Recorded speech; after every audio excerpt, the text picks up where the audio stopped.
Years ago now, Gegeo Kotame told us that Jujutsu Kaisen would consist of 3 long, pivotal arcs: the Shibuya Incident, the Culling Games, and most recently bringing the series almost to a close, the inhuman Makio Shinjuku Showdown, better known as just the Shinjuku Showdown.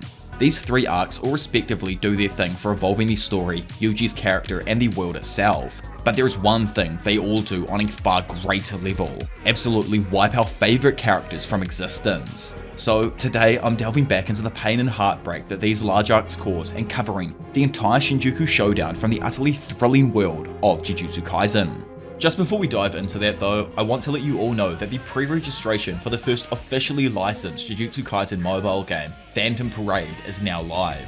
Even though the manga is coming to an end, it ain't time to stop exercising these pathetic curses. Instead, it's time we do it ourselves. Following the exact Jujutsu Kaisen storyline, Phantom Parade has perfectly recreated the unique abilities of the series' most goated characters. My boy, Yuji's soul-rendering Black Flash delivers a vicious blow, perfectly showing off his dogged style of hand-to-hand combat. Perhaps you like pain though? Well, Yuta, the body-switching legend who somehow survived in his freaking original body, which is just mental. I still can't get over it at this point. I don't know how he keeps beating the odds again and again, but now it's even plausible that you could play through that exact moment from the story yourself. It's just sick. This officially licensed Jujutsu Kaisen game has completely new voice lines with top tier voice actors that are presented through a variety of different characters and their own personalized stories. So if you're interested, make sure to go down below and click on my link or use either app store to pre-register for Jujutsu Kaisen Phantom Parade. Once you are in, make sure to add me along with all of your mates so we can form our own Phantom Parade team.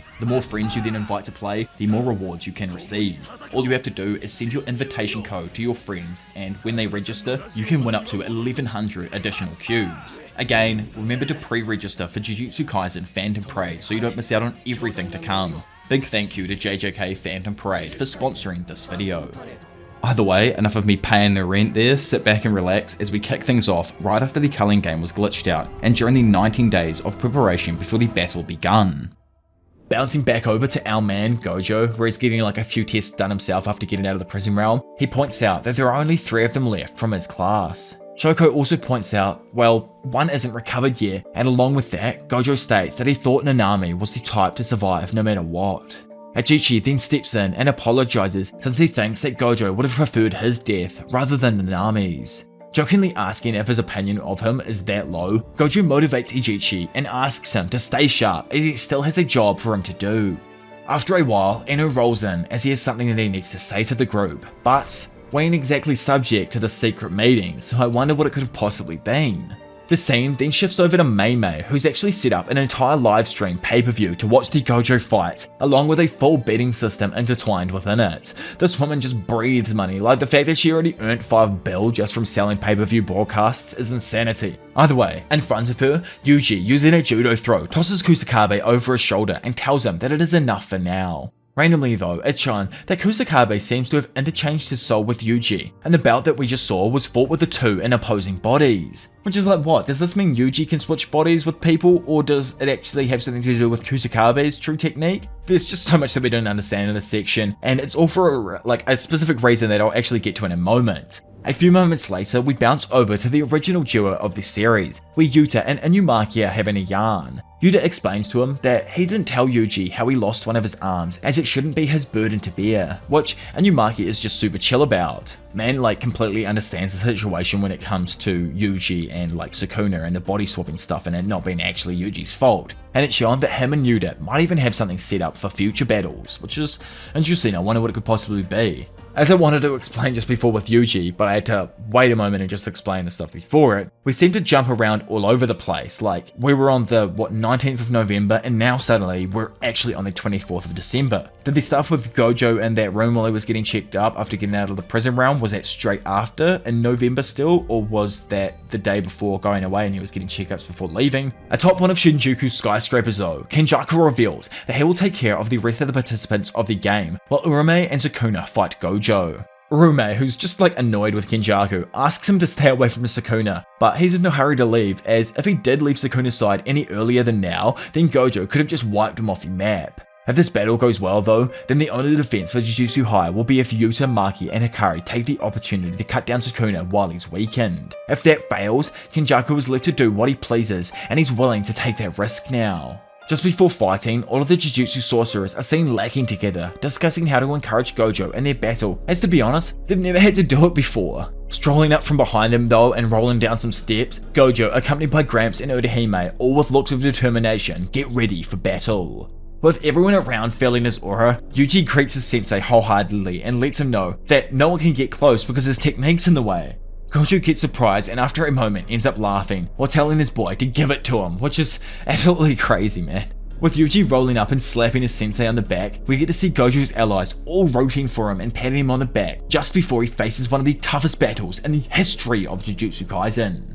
Walking through a skyscraper with Gojo, Ajichi notes that it feels like ages since he was last here, when in all reality it's only just over a month now. Wanting to know what the prison realm felt like, which is crazy that they hadn't asked him beforehand, Gojo explains to Ajichi that the prison realm was like when you're mad busy with work that it flashes in an entire week, however the feeling is so draining that you'll never want to experience it again.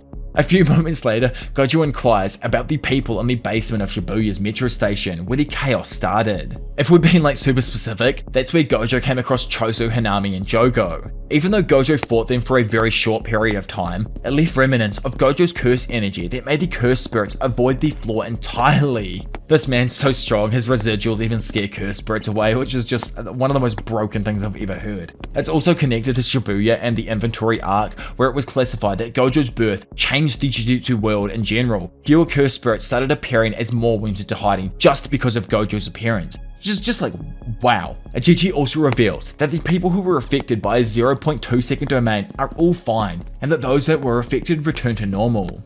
Walking up behind Gramps and Urahime atop the roof now, Gojo and Ajichi arrive as the day of reckoning has begun. Elsewhere, Aruma asks what time the fight was going to take place, to which Sukuna reveals that they didn't even specify a time, but says that he's able to feel Gojo's aura emanating in his direction. Before we get into the final fight, we actually need to learn about Gojo and Gakuganji a little bit, you know, like what's going to go on there? Sometime throughout the month that previously just passed us, Gakuganji exposed himself to Gojo and told him that he killed Principal Yaga. But it was weird, as Gojo kind of just acted calm and blamed himself for being sealed, as it caused all kind of things to happen, including Megumi's body being taken over by Sukuna and the deaths of other sorcerers. As they continue their conversation though, Gakuganji reveals what Principal Yaga said to him on how to create cursed corpses, and hearing him reveal this, Gojo figures that Gramps didn't tell anyone about it. It's revealed that Panda's secret is a special grade case, and that if it was before Gojo was sealed, then he would have notified someone, proving that a change definitely happened within Gakuganji. Then, in another crazy reveal, it's shown that someone, if it be Gojo, Kenjaku, Sukuna, or someone else, took out all of the Jujutsu higher-ups, allowing Gojo to go as far to say that it would have been better if Gramps was running HQ now. Back in the hallway though, and before they made it to the roof, Ajichi confronted Gojo on why he wanted him to construct the barrier.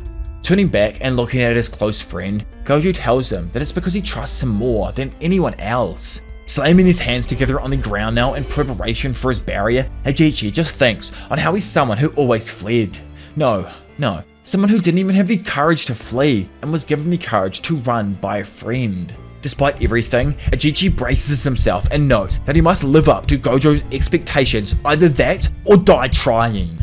In front of the two, and while using her curse technique called Solo Forbidden Arena, it's explained that any sorcerer of her choosing, including Urahime herself, will have their curse energy reserves and output temporarily enhanced as long as they remain within a specific range. To excel at Jujutsu is to excel at subtraction. The degree to which a sorcerer can emit cadence, movements, and other elements that relate to their curse techniques determines their skill, and Urahime leaves nothing out. Words, gestures, dance, music, elevating a simple technique to that of a ritual boosts effectiveness by 120%. Urahime's curse technique allows her to boost the chosen sorcerer's curse energy, and as Gojo himself also begins chanting to add to his own technique, 9 ropes, polarized light, crow, and declaration, between front and back. It's revealed that just like our girl, Gojo has also never left anything out, and with a combination of the trio's curse energy, shoots forth his 200% hollow purple. As Gojo's ability blasts forth, Sukuna manages to take notice of it and throws up his hands trying to block the entire attack. With buildings all around him exploding due to hollow purple, Sukuna's defenses are undoubtedly breached as the building he was standing on is completely demolished, causing it to fall to the ground below. As the smoke slowly begins to fade, it's evident that due to Ajichi's barrier, Sukuna actually misread Gojo's first move. Even though he knew where he was, he didn't sense the insane energy output until the very last moment. Bursting through the smoke though, Sukuna, with one less hand, somehow managed to tank the first attack, leaving the true battle between history and today's strongest sorcerers to continue. So, skipping back just before the blast, Sukuna and Urame were located at the Shinjuku Center, which is around 4 to 5 kilometers away from the Shibuya building Gojo was currently on with his team. Having strolled or probably just teleported across that distance in a matter of moments, Gojo sets the record straight and tells the King of Curses that he's the challenger here. The challenger though, Sukuna standing there finds it utterly pathetic that Gojo would state that after landing a surprise attack. In his eyes, and as he brings his hands together, Gojo is no more than a fish atop his chopping board, one slightly fresher, but still a nameless fish. Flaring up his curse energy, Sukuna just remarks that it's time he starts peeling back Gojo's scales. Gojo asks him why he's still wearing that face, and guesses that Sukuna's original thought was to steal Megumi's body so he'd hold back during the fight. Unfortunately for him, our man's been through a specific set of training that allows him to go all out on anyone who resembles any sort of resemblance to the great Toji Fushiguro. Considering that Gojo himself trained Megumi, he probably knows exactly how many hits his student could take before he dies, and given that Sukuna had survived death while possessing Yuji's body, Gojo thought it would be prudent to only start worrying about Megumi's welfare after he kills the person in control. Initiating the conflict, the duo dart at each other, both just narrowly dodging each successive strike. Dropping to the floor just out of range of Sukuna, Gojo flicks out his hand straight into his opponent's nuts, sending them shooting into the side of a nearby building, and out the other side crashing into some stairs behind it. Getting up, he's instantly harassed by Gojo, who, stomping in his direction, proceeds to kick him in the gut so he's perfectly placed in the middle of an overpass bridge platform. Continuing to stomp down, Gojo collapses the platform Sukuna was on, making his footing extremely unstable. Taking the opportunity to catch him off guard, Gojo activates his infinity and levitates the bridge into the sky, before tossing it directly at a large skyscraper. Resisting the force of the platform, Sukuna uses dismantle, or what I assume to be dismantle, to cause the structure to collapse. Then, making it over to a nearby roof in the flash of an eye, Sukuna pulls up his hand and sends a massive slice using dismantle to cut the building directly behind Gojo in half. With our man turning around to look at it, Sukuna quickly rushes him, throwing a fat right hook that catches Gojo off guard. However, as the punch connects with his infinity, he decides to deactivate his technique in order to physically take Sukuna inside of the collapsing structure. Following him up the hallway, Gojo quickly opens a door for a moment that blinds the two from seeing exactly what ability they're about to throw at each other. Catching them both off guard though, the building crashes into the ground below, bringing their previously intense fight to a brief pause. Walking out of the debris while all of the smoke slowly starts to disperse, Gojo jokes that, well, he's just gonna pin all of this destruction on Sukuna once he gets out of here. Sukuna though points out that he really can't say anything, quickly making Gojo realize that Mei's actually streaming this entire fight to the world. When it comes down to Gojo's limitless technique, it allows him to be completely untouchable. To get around this, and in a similar way to what Hanami and Jogo did, Sukuna is using domain amplification to neutralize his curse technique. Confused slightly on what domain amplification is, Yuta explains to everyone while they watch the fight that he saw something similar in Mikamaru's footage. He pretty much said like what I exactly said before about Jogo and Hanami using domain amplification to nullify like Gojo's technique and everything. Hikari points out that it does seem like Gojo's domain has been neutralized, but he's still confused how. The old G, Kusakabe, lets them all know that it's more of a refined version of a simple domain. If one sheaths themselves in a domain without imbuing your own curse technique, you allow the opponent's technique to flow into that empty space, thereby neutralizing it. Angel points out that the main drawback to domain amplifications is that you can't simultaneously use your own innate technique. No one, not even Sukuna, is an exception to this rule. So, in her eyes, if Sukuna has another way to deal with Limitless other than Domain Amp, then Gojo will 100% lose. Confused on why they don't just use the domain expansion, Miba inquires as to why. She knows that immediately following the domain, one's technique becomes unstable. So it would make sense for Sukuna to challenge a domain first. Karara notes that it is easy to say that, but depending on the outcome of that domain battle, the fight would be over, which in both of the girls' eyes is the correct battle strategy.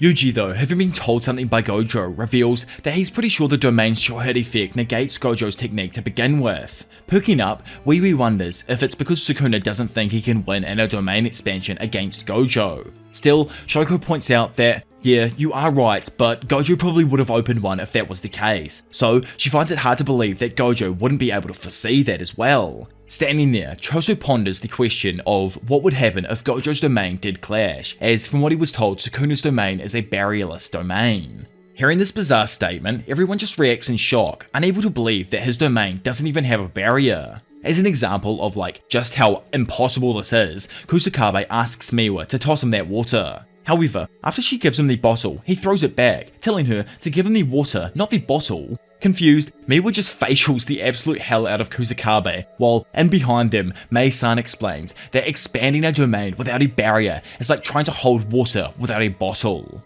With no container, can you even accumulate water? Can you paint on thin air without a canvas? With no stem, roots or leaves, can a flower bloom from a seed? Maki compares it to using software without even having a PC to run anything on. It's frankly unfathomable in their eyes, it's completely impossible. Even still, she notes that Megumi's domain was never enclosed within a barrier, and having heard that before Megumi was given his grade promotion, Kusakabe explained that to use it, he actually had to use an existing structure to enclose his domain. Narutoshi Keimo, or as we know him now, good old Kenjaku, was able to pull it off by himself, so it does prove that it can happen. Choso, who actually fought during that battle, pointed out that they'd prepared to use a simple domain on Kenjaku while Tengen dismantled his domain from the outside. However, because of the barrierless domain, it was the simple domain that was torn apart. Miwa, who's confused over what exactly would clash in this attack, states that the short hit effect is imbued within the barrier itself, so it can only clash with another barrier. She also realizes that, well, everyone's talking as if their domains are a given, but domains devour an insane amount of curse energy, so wouldn't avoiding using them make sense? Maki speaks up and notes that, well, it doesn't really matter since Gojo has an infinite amount of curse energy. Ino knows that fact isn't actually true, and it's just due to how he's skilled at using his specific technique. If his curse energy consumption rate ends up being less than what he actually replenishes, then it could technically run out. That's just working under the assumption though that he's using it like normal. If he changes things up and starts using domains consecutively, then that could be a completely different story. Not having even mentioned what Sukuna is actually capable of as well in fighting, Kashimo speaks up to state that the sharpness of his technique's activation is unparalleled. The way he can switch things up in a matter of milliseconds from innate techniques to domain amplifications is utterly amazing. If Gojo literally wasn't who he is, then Sukuna would comfortably be winning in terms of curse energy utilization. What's more, his total curse energy output is probably even more than Yuta's. From what he can physically tell, he'd say it's probably double the amount that he actually has. Momo, who's been pretty quiet this entire chat, speaks up and feels that maybe nobody, not even them, knows how this is going to play out. If Gojo and Sukuna's domains do clash, who knows what could possibly happen? Then, right on that exact moment, and after all of this insane build-up that we just went through, Higuruma signaled that they are about to begin the domain clashes. Back in Shinjuku, both Sukuna and Gojo throw up their respective hand signs to simultaneously open the Infinite Void and Malevolent Shrine. With Sukuna now appearing above his shrine and Gojo standing a few feet back, it's explained that the two are evenly matched. They form a perfect pair within Gojo's barrier, which in turn meant that both guaranteed hits overlapped each other, then cancelled themselves out. In this battle, and as the two expand their domains, should either one of them sustain severe damage, it will cause the collapse of their domain, and the other one's sure hits will immediately take effect. Back at the TV room, Kusakabe and Mei both react in shock, as somehow, even with their domains active, they're still evenly matched. In Shinjuku, the pure force of the two overlapping domains caused the surrounding area to start getting atomized. Sadly for Gojo, the effective range of Sukuna's domain reaches even beyond that of a barrier, and just as Yuji notes that a domain expansion is weak from the outside, Gojo's domain cracks and shatters as it's shown that below it, Sukuna's domain now sits perfectly fine. With no protection against Sukuna's short hit technique, the effect immediately flies forth and seemingly cuts down the strongest sorcerer of today. Having taken the slash to the neck, Gojo nonchalantly activates his reverse curse technique, which everyone back at the lair reacts to. Higuruma states that as long as Gojo stays in range, the slashes will never stop coming. Choso, who assumes escaping is probably the port of call for Gojo, is backed up by Hikari, who somewhat agreed with him. However, it's more that Hikari assumes Gojo will make a dash for the exit, whereas Kusakabe realizes that teleporting is out of the question, since it's an application of the limitless technique. Due to the use of his domain expansion and it being destroyed, it's plausible that for a moment he can't use his curse technique, which, like they state, means he's in store for one hell of a beatdown. Back inside of Sukuna's domain expansion, Gojo is relentlessly slashed over and over again by the sure-hit effect of the domain. Somehow though, Gojo manages to calm himself as he knows for a fact that when it comes down to techniques, Limitless is far better. Having been able to consistently overpower Sukuna's sure-hit effect with his use of reverse curse technique, Gojo, just like what everyone else had expected, makes a dash for the exit. Sukuna immediately makes a dash to keep up with him while remarking that he isn't going to just let him escape. Grabbing his leg though, Gojo, still while constantly getting slashed, pulls him in and knees Sukuna into the floor. Towering over him, Gojo attempts to land a curse energy infused overhand, but misses, only cracking the floor as Sukuna manages to quickly weasel his way out. Standing there and looking at his opponent, Sukuna remarks that Gojo's still moving pretty well, considering that he's been activating his reverse curse technique at full output in order to survive the constant slashing. Gojo, on the other hand, notices something extremely important. To him, it looks like Malevolent Shrine itself is the heart of the domain, not Sukuna. Back inside of the headquarters, Yuji ponders what would happen if someone did destroy the heart of the domain, or like the shrine specifically. The big brain Kusakabe brings up that objects inside of domains don't tend to hold any special meaning or significance, so think of it as like it wasn't even there to begin with. Mei-san thinks that if it is a symbol of the domain, then you wouldn't even be able to destroy it, and even considering Gojo's insane skills, it doesn't look like he's taken any measures to actually try to destroy it. Suddenly, Gojo activates the new Shadow style, Simple Domain, taking Kusakabe by surprise as he probably didn't expect to see this one. Yuji though noted that Gojo said one time he could use it, but wasn't able to actually teach it. During the battle, he was able to use his Simple Domain to counter the sure hit effect while simultaneously using reverse curse technique to heal its body. Confused, Yuji wonders how one even manipulates their own curse energy while reverse curse technique is active. Again, Gojo activates another use of the Simple Domain before darting at Sukuna and attempting to strike him. In an instant, he's once again pounded by the sure hit effect, layering Gojo with a plethora of cuts though. Again, he activates another use of Simple Domain and reverse curse technique, causing Sukuna to call this all a little bit tedious right now. Randomly though, everyone back at the headquarters is taken by surprise when they see Gojo start attacking Sukuna once more without using reverse curse technique to heal himself. Someone wonders if he's running low on curse energy, but Yuta refutes this as it's frankly impossible. There's no limit to Gojo's curse energy, even though there totally is. Speaking up though, Eno mentions that, like he said before, the assumption rate could currently be off. Right after domain expansion, he started using reverse curse technique at maximum output, which uses up twice as much curse energy, and that's not even taking into account the fact that Sukuna is also rushing at Gojo himself. With the two powerhouses of the series also rushing at each other once again, and the cuts not stopping for Gojo, everyone wonders if Gojo is about to lose. Jumping on Sukuna though and wrapping his hands around the back of his head, Gojo activates his curse technique reversal, before leaning back and pulling his hands up in preparation to end the fight. Blown away with what he's just witnessed, Yuta wonders if it's even possible. In his mind, the reason he wasn't able to heal himself for a moment was because Gojo was using reverse curse technique to heal his exhausted curse technique. Unleashing Red, Gojo shoots forth a blast of reverse curse technique, propelling Sukuna back into the shrine that makes up the center of his domain. Noting that he somehow managed to survive the blast, Gojo activates reverse curse technique to heal, and jokes that damn, this dude is really turning into a pain on the ass. Going into more depth on the insane feat Gojo just did, Yuta explains that a curse technique which has been burned out by using domain expansion is an entirely different matter than physical damage. It's like when a machine overheats, if it isn't broken, you have to let it cool down or it won't work again. Interpreting this, Maki makes it easier to understand by saying that reverse curse technique can repair damage, but it can't help with the cooling effects of it. However, it looks as if this understanding of the ability is completely wrong. Back in Shinjuku, and having made it out of the effective range, Gojo asks if Sukuna is able to expand the size of his area. Not even giving Gojo a second to think, Sukuna instantly expands the size of Malevolent Shrine's domain expansion to its maximum. In the same moment, Gojo, to the shock of everyone, also expanded his Infinite Void for a second time.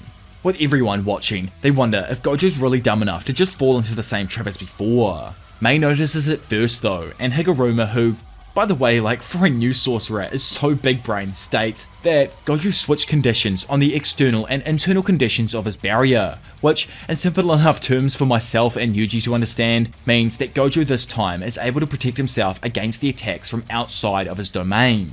Reinitiating the battle once more, both Gojo and Sukuna trade hands back and forth, but not once do the hits actually end up landing on either side. Jumping back, Gojo is absolutely blown away as he understands that somehow Sukuna was able to use his domain expansion and amplification at the exact same time. On top of that, he's becoming more comfortable inside of his own infinite void, and his curse energy output is only increasing. So, in usual Jujutsu Kaisen combat, you cannot use an innate technique that is etched into your body while using a domain amp. But if you go and imbue your domain with a technique itself, then this is an entirely new situation. Throwing a punch, Sukuna manages to dodge back out of the way. However, as he pushes, trying to strike Gojo, the Six-Eyes Maniac manages to evade the strike and thump the side of Sukuna's body. Managing to spin out of Gojo's sight, he quickly understands that somehow, and while inside of his own domain, Sukuna turned off his sure hit effect. Knowing that the only ones who are unaffected by Infinite Void are Gojo and anyone he touches, Sukuna's plan is to expand his effective range and increase the power of the Binding Vow even further than he did in Shibuya with Megumi. By using the Binding Vow, Sukuna is able to further increase the power of his domain outside of Gojo's domain. He does that by removing his sure hit guarantee inside of the domain, while simultaneously also keeping himself safe from Infinite Void by touching Gojo. Due to all of this, and again just like last time, Gojo's domain collapses and the man is followed by a plethora of strikes that seemingly knock him away from Sukuna.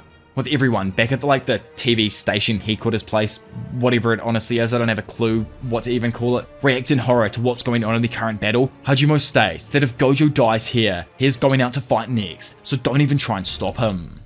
Over in Shinjuku, Gojo activates another technique that he notes he hasn't used much since he mastered his domain. Seeing this, Kusakabe spits out his smoke in awe of just having seen Gojo use the Falling Blossom emotion. For those of you who forgot, because I think it's only been used like maybe 2 or 3 times throughout the series, it's a secret art of the big 3 families, an anti-domain technique. All in all, it's an application of curse energy that automatically repels anything you touch. It wouldn't ever be able to do something against the complex domain like Infinite Void, but if you're up against something like simple slashes, it's pretty useful. Jumping in, Shoko says that he most likely used it so he can heal his burned out curse technique, or at the least buy some time. Again though, like what is this, the 3rd time now? Gojo blows them all away as he activates another use of Infinite Void. Unlike all of the previous uses though, this time it's completely massive in comparison, and in Kashimo's eyes, it looks as if Gojo was trying to encapsulate all of Sukuna's domain within his own barrier. Mei thinks that it's a bad move trying to expand a domain to that size, as it'll drastically lower its effectiveness, and like Higuruma states, even if the domain isn't destroyed, it's still pointless unless he wins the battle inside of it. Suddenly, Gojo's domain cracks, putting everyone on edge and making them think that it's about to fail. Momo though quickly speaks up that no, it's not broken, in fact the barrier is quickly changing size and now it's only a fraction of the original size.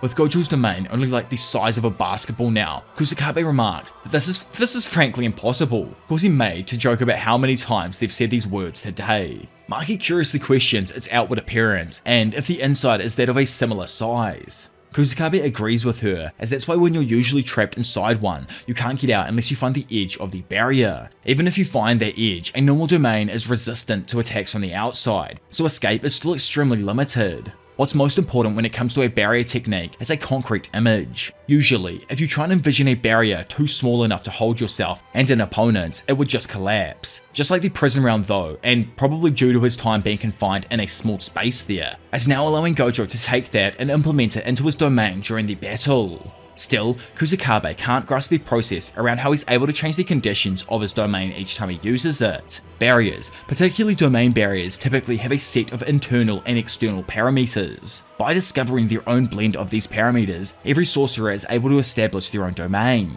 Confused and piping their heads up, as obviously this wasn't how Higuruma and Hikari figured out their domains, like they open their domains by default as a part of their curse technique. In any case, they aren't usually things that can be changed easily. Kusakabe ponders if he changed the size of his domain because it was too difficult to maintain the larger surface mass, so he had to compress it to make things easier. Or maybe it was because he wanted to see if he could cover all of the Malevolent Shrine with an even larger barrier.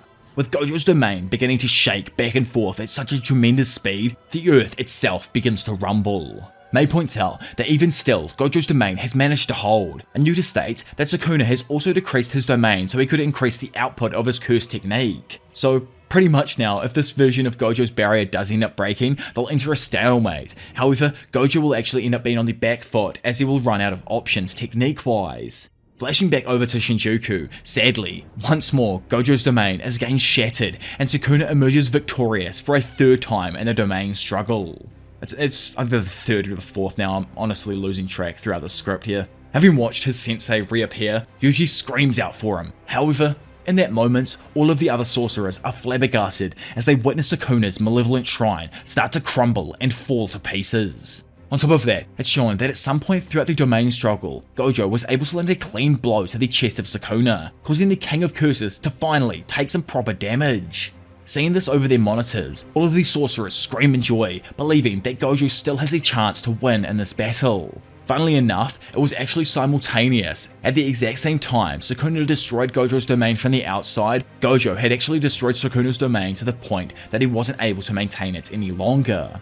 Yelling at Miwa, Kusakabe asks if she was able to keep track of what was going on in this fight, or if anyone kept track of the time that Gojo's barrier was active. Speaking up, Mei reveals that it was active for 3 minutes and 9 seconds, but if it was more specifically after the moment that it was minimized, then that was exactly 3 minutes. Higuruma believes that now the domains have collapsed, neither of them will be able to use their curse techniques anymore. If that is the case, Maki thinks Gojo can make the first move, since he can restore his burnt out curse technique just like he did before. But sadly, Sukuna can also do the same with reverse curse technique, and speaking of himself, now that he knows how it works, Yuta theorizes that he could probably do it too, though, like he mentioned earlier, it can't be used to heal a burnt out curse technique, but it actually can. He's just tripping right now. The reasoning that Gojo actually showing this to Sukuna is a terrible problem for everyone is because, back in the past, Sukuna was able to split his spirit 20 times into 20 different objects called Sukuna's Cursed Fingers. After seeing this ability just once in the past, Sukuna learned how to turn himself into a cursed object, and now that he's seen this new ability, it's most likely he'll also be able to restore his burnt out curse technique. In Shinjuku, Sukuna boosts his way up onto a bridge, giving a moment of peace before noticing that random parts of the road start to get smashed up from below.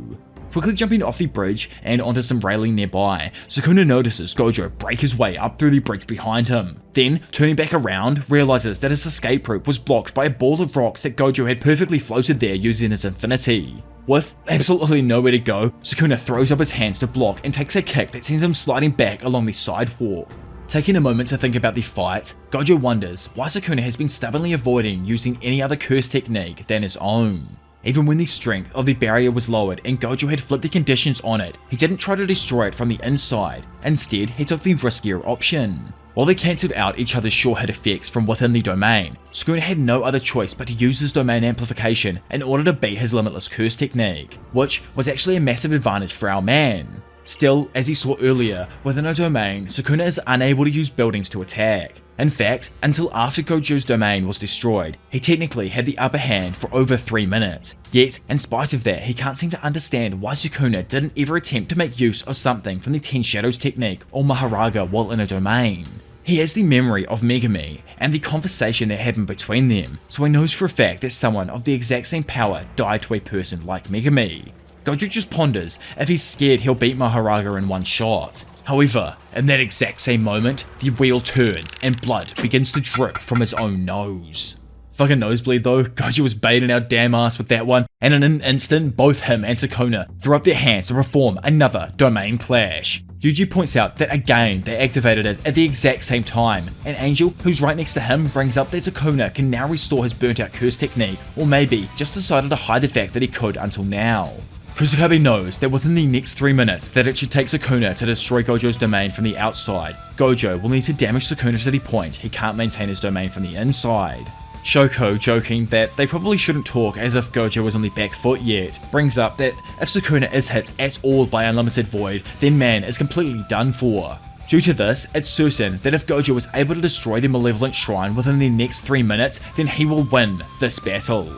Inside of Shinjuku, and having flared up his curse energy fists, Gojo pounds Sukuna with a barrage of punches that really only bruise the King of Curse's arms. Jumping up, Sukuna tries to quickly get over his shrine, however he's knocked into the floor, then, while incapacitated, is grabbed by Gojo's infinity and pulled towards himself. Having been flung towards Gojo, Sukuna just manages to block a devastating stomach punch. Randomly though, and I'm assuming Mans used Yuji's divergent punch to delay the hit of his cursed energy, Sukuna's malevolent shrine is completely destroyed, while in the exact same moment, Gojo's domain also ends. Falling to the ground and looking up, it's evident that this time, Sukuna took a serious blow, as half of his face appears to be missing. With everyone believing that when it comes down to domain struggles, Gojo is stronger, they all hope deep within themselves that he can win. Back in the battle and throwing a fat right hook, Gojo sends Sukuna straight back into the side of a bridge pillar, breaking it in the process. I don't even know what we're at now, this is utterly insane, and in that moment Gojo and Sukuna launch another set of domain struggles. Yet, unlike all of the previous battles, something is actually different here for the first time, and Yuta can't help but feel like maybe, just maybe, Gojo was able to expand his domain earlier. Inside of the domain struggle, it is revealed that Sukuna was indeed busy healing his body, and because of that, he was late restoring his curse technique. It was less than 0.01 seconds, but unlimited void landed on him. As an infinite set of infinite information rushes into the cerebral cortex of history's strongest sorcerer and the king of curses, our man, today's current demon, rushes forth and pierces the chest of darkness incarnate. Only 2 minutes and 40 seconds after they expanded their domains, Gojo was able to collapse malevolent shrine within his innate compound. With nothing, not even the friction in the air available for Sukuna to use now, he stands there dumbfounded as the full effects of Satoru Gojo's infinite void connects with his brain. Not done yet himself, Gojo lets everyone know that crushing his heart was only the beginning. Now, he's gonna take everything from him. However, before he's able to even connect with Sukuna, a set of prolific words are spoken. With this treasure I summon, 8-handled, sword divergent, Scylla divine, General, Mahoraga. Skitting out with the fact that, Sukuna managed to summon him in that moment, Gojo just assumes that it hasn't had time to adapt to unlimited void yet, so surely he can destroy it in one shot. Activating curse technique reversal, Gojo is just baffled when he witnesses Mahoraga literally not care, and instead with his sword of extermination slashes down, completely destroying Gojo's infinite void. Falling to the ground now, Gojo can only gasp as he realizes that somehow Mahoraga had already adapted to his domain expansion, allowing him to freely attack from the inside. Realizing that Mahoraga had been summoned, Chosu points out that it has the ability to adapt to any attack, even unlimited void. Using reverse curse technique, and with Mahoraga by his side, Sukuna knows that Gojo was well aware of the Shikigami's abilities. In the battles so far, both of the guys have had their domains cancel each other's out a total of 5 times. Gojo's sure hit effect targeted everything within their domain, whereas Sukuna's sure hit effect targeted everything inside the domain with the exception of himself. This means that the sure hit effect targeting Sukuna was still in place. Crazily enough, one of the duo was able to take on unlimited void a total of 5 times while shouldering the burden of Mahoraga's adaptation. This person wasn't Sukuna though. No, it was someone else entirely. Blown away with the revelation, Gojo quickly figures that somehow he managed to adapt to unlimited void within 0.01 seconds of his domain opening. Doing some more crazy deductions, he figures that, like I said, somehow Sukuna overcame the burden of Mahoraga's adaptation ability. Then realizing he's wrong, states that the one actually taking the damage was Megumi's soul. Deep inside the conscious of Megumi's mind, we see him barely awake with Mahoraga's wheel floating directly above him. Seeing Gojo now and wondering what's on his mind, Sukuna asks, "What's up?" To which Gojo says, "Nothing really, it just warms his heart to see him using such fraudulent abilities." Replying to his underhanded diss, Sukuna states that Unlimited Void is an ability that Gojo activated once inside of his domain. He originally expected it to be a pain in the ass trying to figure out this technique, and at the start of the fight he had planned to neutralize it first. So, while unable to use amplification within the domain, Sukuna used Megumi's soul to adapt to Unlimited Void using his own 10 Shadows technique. As a result, he wasn't able to use anything other than what was originally imbued into his own domain. Knowing that all Megumi took then was the process of adaptation, not like the full effect of Infinite Void itself, Gojo begins pulling up his hand and remarking that Sukuna hasn't actually adapted Megumi's soul itself to Unlimited Void, and if he opens his domain once more, he'll destroy him in one attack. Not fazed over this though, Sukuna kinda just laughs and taunts Gojo while telling him that he's no longer able to open his domain. Instantly, and as he tries activating it once more, blood begins streaming from his nose, and everyone back at headquarters still watching the monitors begins freaking out over the possible outcomes. By the way, who do you guys think has left from the headquarters? Like, we can see a few people are still there from like flashing around between now and like what's released. I have a few thoughts in mind, like, well, where's Takaba? I haven't seen him since the start of their conversation, I'm pretty sure, back at like 2:20 something. Anyway, getting back to the story. Having found a way in now, Sukuna remarks that using reverse curse technique to heal his exhausted innate technique looks to have strained his physical brain quite a bit. To him, it's evident that his brain, more specifically the prefrontal cortex where the information on curse techniques is located, has been destroyed and repaired far too many times using reverse curse technique to heal his burnt out curse technique now. Oh my god, man, the amount of times I have said curse technique, reverse curse technique throughout this video, like, I am so confused, and I've probably messed it up like once or twice. I probably have. Anyway. Terrified at the fact that Gojo had been using such a wild technique, Yuta just screams that this is way too risky. They all know that the brain, especially that section of the brain, is the most important, and you can't even compare it to simply repairing someone's normal bodily damage. Shoko speaks up, nervous over the fact that she kind of assumed by now that Gojo had gotten used to this effect on his brain. However, it looks like he's beginning to suffer. On top of that, Sukuna has actually done it fewer times, so he's in a much healthier battle condition. Back in Shinjuku, and as Gojo drops to one knee, Sukuna states that Gojo has reached his limits. Even if he could have expanded his domain again, he would have lost the instant that he did. Not to mention the fact that he wouldn't even be able to make it precise enough to actually be a threat to Sukuna. Taunting him like the demon he truly is, Sukuna lets Gojo know that next up, he'll bring the circumference of his domain inwards. From there, he'll be left with nowhere to run, and as he carves him up, he'll simultaneously adapt to his infinity. Saying his final goodbyes, he states that Gojo was born into an era without Sukuna, and was hailed as the strongest of that era. Yet, in the end, he just turned out to be plainly ordinary.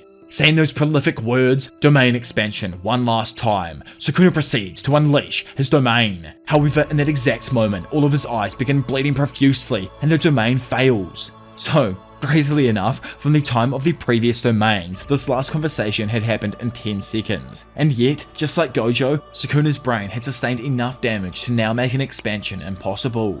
Jumping up and laughing at Sukuna after seeing this, Gojo just notes that it looks like it's hitting him pretty hard now. Then pointing at Mei's crows, he knows that all of his students are watching him put his life on the line, so he's gonna go ahead and keep showing off for them.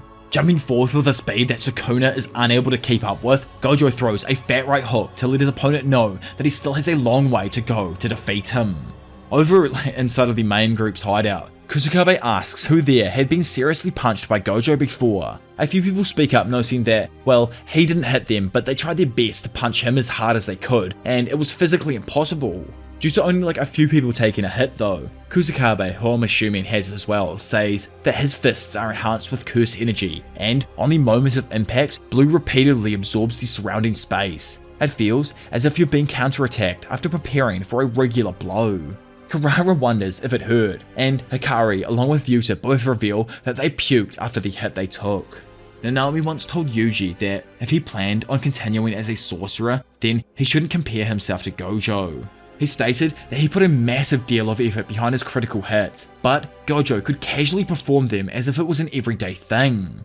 Putting them all back on track though, and what Kusakabe was mainly trying to explain, was that from here on out, when it comes to straight hands, he doesn't have a clue what Gojo is doing. Back in Shinjuku, it's shown that Gojo is completely dominating Sukuna in a physical fight. He boosts down a building while smashing Sukuna into every level, before turning around and tossing him over the road. When Sukuna lands, Gojo uses all of the rubble that had previously broken away from the building to entrap the King of Curses inside a brick coffin. Exploding out of the reinforced brick, Sukuna darts forth and quickly ducks a head kick from Gojo. Getting caught under his trap though, Gojo slams his leg down, only to see Sukuna flip out of the way and prepare his own axe kick. All of a sudden he stops though, as he sees what seems like Gojo running at such a high speed it's begun creating a circle of after images. Thinking that he has the upper hand now, Gojo darts into strike, but Sukuna manages to spot the real image and grab his hand before following up and punching him straight in the face. Being sent backwards, Gojo quickly regains his orientation and lands atop a nearby streetlight. Walking towards him, Sukuna explains that Furu's incarnation, used to manifest Mahoraga along with the wheel, represents complete circulation and harmony. Once Mahoraga has been attacked, the wheel turns and the adaptation begins. With that said, the wheel turns and Mahoraga seemingly adapts. Gojo knows that when Sukuna uses domain amplification and touches him, the wheel turns black, so it's safe to assume then, in his eyes, that it interrupts the adaptation process. If Sukuna can't activate his domain, but can use amplification, it's probably because the area of his brain originally damaged was in charge of barrier techniques.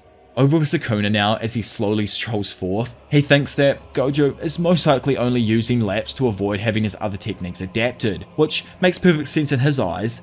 As the lights then go green, the two of them rush at each other once more, clashing in the middle of the road. With the light Gojo was just on falling behind Sukuna, he quickly grabs it and biffs it towards Gojo. However, it freezes as the object connects with his infinity. Back over with the main group now, as they all note that its random Mahoraga hasn't reappeared. They suppose that it had already adapted once Unlimited Void was used for a 5th time. Taking that knowledge in, Kari deduces that maybe the wheel has to turn a few times in order for Sukuna to adapt to Gojo's limitless technique. Then, just like they assumed, and as Sukuna asked if Gojo had been paying attention to his ability, Owlman explains that he needs 4 spins in total, which technically means only 3 more spins of the wheel until Mahoraga fully adapts to Gojo's infinity. Walking towards each other again, Sukuna jokes that they now have a countdown to when Gojo's idiotic smirk will be wiped from his face, causing our Go to smile right back and tell him the same damn thing. In fact, Gojo takes it one step further, saying that he'll beat him dead before he even makes it to the 3rd spin. Still eagerly watching the battle, Hana questions if Gojo's forgotten about Megumi, to which Yuji says that man might really have. Hearing them and looking ready to throw some hands himself, Kashimo jokes that it's fine, let him forget Megumi. Needing to forget Megumi because man's in a slightly tight spot right now, Yuji watches as Mahoraga's wheel spins for the 2nd time, meaning that there's only 2 more spins until Gojo's infinity will be fully adapted to. Turning his hands into perfectly constructed orbs of blue curse energy, Gojo flings them at Sukuna, making him acrobatically flip out of the way as the ability burns the bridge from existence. Capturing Sukuna within his range, Gojo sticks both of his hands forth and creates more cursed energy orbs that circle his target, leaving them with nowhere to escape. Somehow escaping though, Sukuna manages to duck down before darting off, causing all of the orbs to immediately change direction and start tracking his new position. Boosting it around one of the nearby pillars, Gojo flies up and quickly blocks Sukuna's kick. Having gained the advantage now, he follows up by kicking his opponent down towards the road below. While falling, the wheel spins for the 3rd time, making everyone back at the TV room get more and more nervous over the impending adaptation. Yuji curiously wonders if it's time that's needed for the wheel to adapt, or if it was battle experience. Realizing what Yuji was trying to say, Kusakabe solidifies his question by also pondering if A. Does it take one attack, then time for the wheel to understand, then adapt, or B. Is it adapting after taking multiple blows? Still not even sure himself, he points out that Gojo hasn't used anything other than laps, so he doesn't even know, and compounding that, Kashimo states that either option is actually possible. That's the reality of the situation. Following the King of Curses through one of the nearby building's windows, Gojo remarks that from now on, he's gonna give him hell. In his eyes, he's convinced Sukuna that all he's using is blue, so with this timing, he won't be able to react. Pulling up his hand and firing a point-blank shot of Curse Technique Reversal Red, Gojo just watches as the wheel turns black, signifying that Sukuna had activated his domain amplification. As the technique hit, and because of what I previously just mentioned, Sukuna was just barely able to minimize the damage in time. Activating his reverse curse technique to heal, Sukuna thinks that he expected this. Even if amplification can neutralize the low output of Limitless, it can't fully cancel out blue or the reversed red. Yuji and Kusakabe both react in abject horror as they realize that at this rate, Sukuna will fully adapt to his technique. Looking heavily beaten and bruised, Sukuna turns around to remark that Gojo is sloppy, and questions if the greatest sorcerer of today had lost his cool once his hand was red. Randomly though, Gojo doesn't attack, and instead, he just tells his opponent that, you know, like the red he shot back before? Well, it hasn't actually exploded yet. Suddenly, taking one of the hardest back shots in the figurative world that is Jujutsu Kaisen, Sukuna gasps in pain as he realizes that he, the King of Curses, was taken from behind. Quickly calculating the building's layout, he figures that Gojo must have planned from the start to have red strike after one full lap. Not giving him a chance to recover, Gojo follows up and pounds Sukuna so damn hard with a black flash that physically knocks Sukuna out for a moment. Everyone back at the TV room just watches in awe as they never expected such an ability to land, let alone be as successful as it was. Back in Shinjuku, blood pours from Sukuna's mouth and the wheel falls, symbolizing the defeat of history's strongest sorcerer. Randomly though, the wheel picks up speed and spins for the final time, while at the exact same time, a stunned Gojo falls into a pool of darkness and Mahoraga's demonic hands reach out for him. With nowhere to go, Mahoraga grabs Gojo and slices his chest with the sword of extermination, leaving everyone's hope of survival on the brink of death. Beads of sweat drip from everyone's head as they worry about how things could have taken a turn for the worse with Gojo. Since Mahoraga has arrived now, it means that he's completely adapted to Gojo's technique. Yuji however stays hopeful, as in his eyes Mahoraga only adapted to the infinity, which means it's only an equal fight now, and Gojo can heal up right away using reverse curse technique. Standing nearby and looking absolutely stressed, Shoko explains that she's been smoking a ton during this battle. Sadly, she thinks it isn't just a case of healing up again. Instead, it's more that Gojo's healing is gradually becoming slower than usual due to his extended use of red. If the already prolonged fight continues, it might end up with him not being able to use his curse technique reversal to heal as quickly, therefore he could actually lose. Though, she does pose that that situation is probably the exact same for Sukuna. Gojo's opponent is the King of Curses. Initially when the battle kicked off, everyone thought that it would be impossible for Gojo to win, and now, with what they've seen, that thought is slowly creeping back in. Even Gojo himself has begun thinking the same thing. Wondering how long it's been since he felt like this, it reminds him of a battle 11 years earlier against Toji Fushiguro, and how now he's beginning to feel the same satisfaction from fighting that's pushing him to an even higher degree throughout this battle.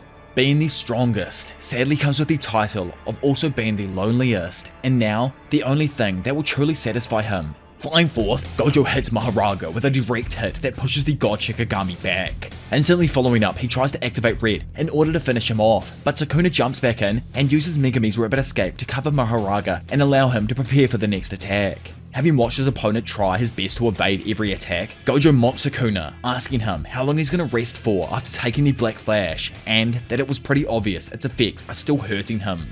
Suddenly, Sukuna mixes things up and throws a fire extinguisher to cover himself and make an opening for Mahoraga to attack Gojo. As Gojo is caught up in his fight with Big M, Sukuna uses a new application of Megumi's Max Elephant Shikigami to shoot a blast of water that mirrors Choso's piercing blood technique. Just as Gojo defends himself against Mahoraga, Sukuna's attack lands and wounds his arm. Flying backwards, Gojo realizes that Sukuna is mainly waiting for his infinity ability to vanish, meaning that the fight would eventually turn into a pure 2v1 if it continues. Annoyed, he wonders how Sukuna is even able to use the abilities of the Shikigami without summoning them in the first place. Like, Megumi has to go through this whole procedure, whereas Sukuna can wear the wheel and summon the Shikigami with what I'm assuming are just his thoughts here. Gojo knows that since Sukuna was able to adapt to his infinity ability, he's going to have to use more curse energy. That's why he's been simultaneously using the Shikigami. However, he does explain that if Sukuna wants to adapt to Red, it will take much longer to do so. Cutting his brainstorming off though, Sukuna beams his way back into the picture while stating that this isn't a 1v2 numpty, I'm the fraudulent one. Moving his hands together, Sukuna summons a brand new Shikigami called the Chimera Beast Agito, making this previously 2v1 a now 3v1 battle and putting Gojo even further onto the back foot. According to what I've seen online and everything since the chapter dropped, Chimera Beast is a mixture of Niue and Totality, which is probably a combination that I never actually saw coming and leaves so many other weird and wacky hybrids up for creation in the future. But obviously, moving forward, Gojo himself even jokes that with those two giants standing there, Sukuna looks like a lost child. In a flash, the two beasts start the fight once more, with Gojo just barely being able to dodge the initial attacks. Randomly, and stealing some more of Megumi's techniques, Sukuna pops out of Gojo's shadows with his hands aimed like a pistol and shoots another water blast like piercing blood from Max Elephant's ability, but Gojo dodges that too. Slamming his fists down, Gojo just misses as Sukuna backflips out of the way, allowing his boys to follow up with a dual hook from either side. Somehow dodging each of these large creatures and arriving behind Mahoraga, Gojo proceeds to blast him with red, but it's barely even effective enough to burn the creature now. Figuring that man's probably stuffed if he doesn't do something completely insane here, Gojo deduces that he has to use this damn technique in order to be able to finish off Mahoraga in one shot. It's a massive risk, as Sukuna will most likely notice the raised output, but it's a risk he's willing to take. With a glimmer of hope and a cheeky grin on his face, Gojo states that he's got no other choice, it's time to use the unlimited holo technique.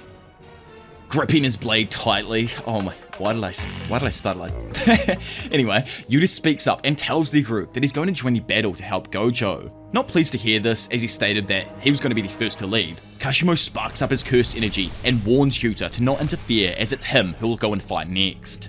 Seeing his boy's cursed energy flare up, Hikari asks Yuta to calm down and says Gojo had initially asked him to tag in when he starts to lose the battle or gets overwhelmed. But Yuta rebukes it, saying that since Sukuna's domain expansion is now disabled, he can help Gojo out by handling their two Shikagamis with Rika. Speaking up, Maki tells Kashimo to not forget his overall role in this battle. If he's defeated, then some of the backup insurance will be gone. Yuta is just like, but bruh, if we go for it now and take this gamble and win against Sukuna, then the insurance won't be needed at all. Probably just eager to test his new body swapping ability, Yuji takes Yuta's side and encourages him to go for it. I love how like this backup plan of theirs really hasn't even been discussed at all. We kind of skipped over that month as I've been over in the past. Like we know for a fact Kashimo said he's going to be the next to enter, but we have no idea when that's actually going to be at this point. But was this even spoken about beforehand with Gojo? Yuta kind of made it seem like they've all had this chat in the days before this battle, so I'm assuming there is an underlying plan that our team does have. Not just going into this not having any plan at all, but anyways, they all think that because Sukuna isn't able to give us everything, and Gojo is at his best when he doesn't need to worry about others, this setup they're currently in has the highest probability of winning.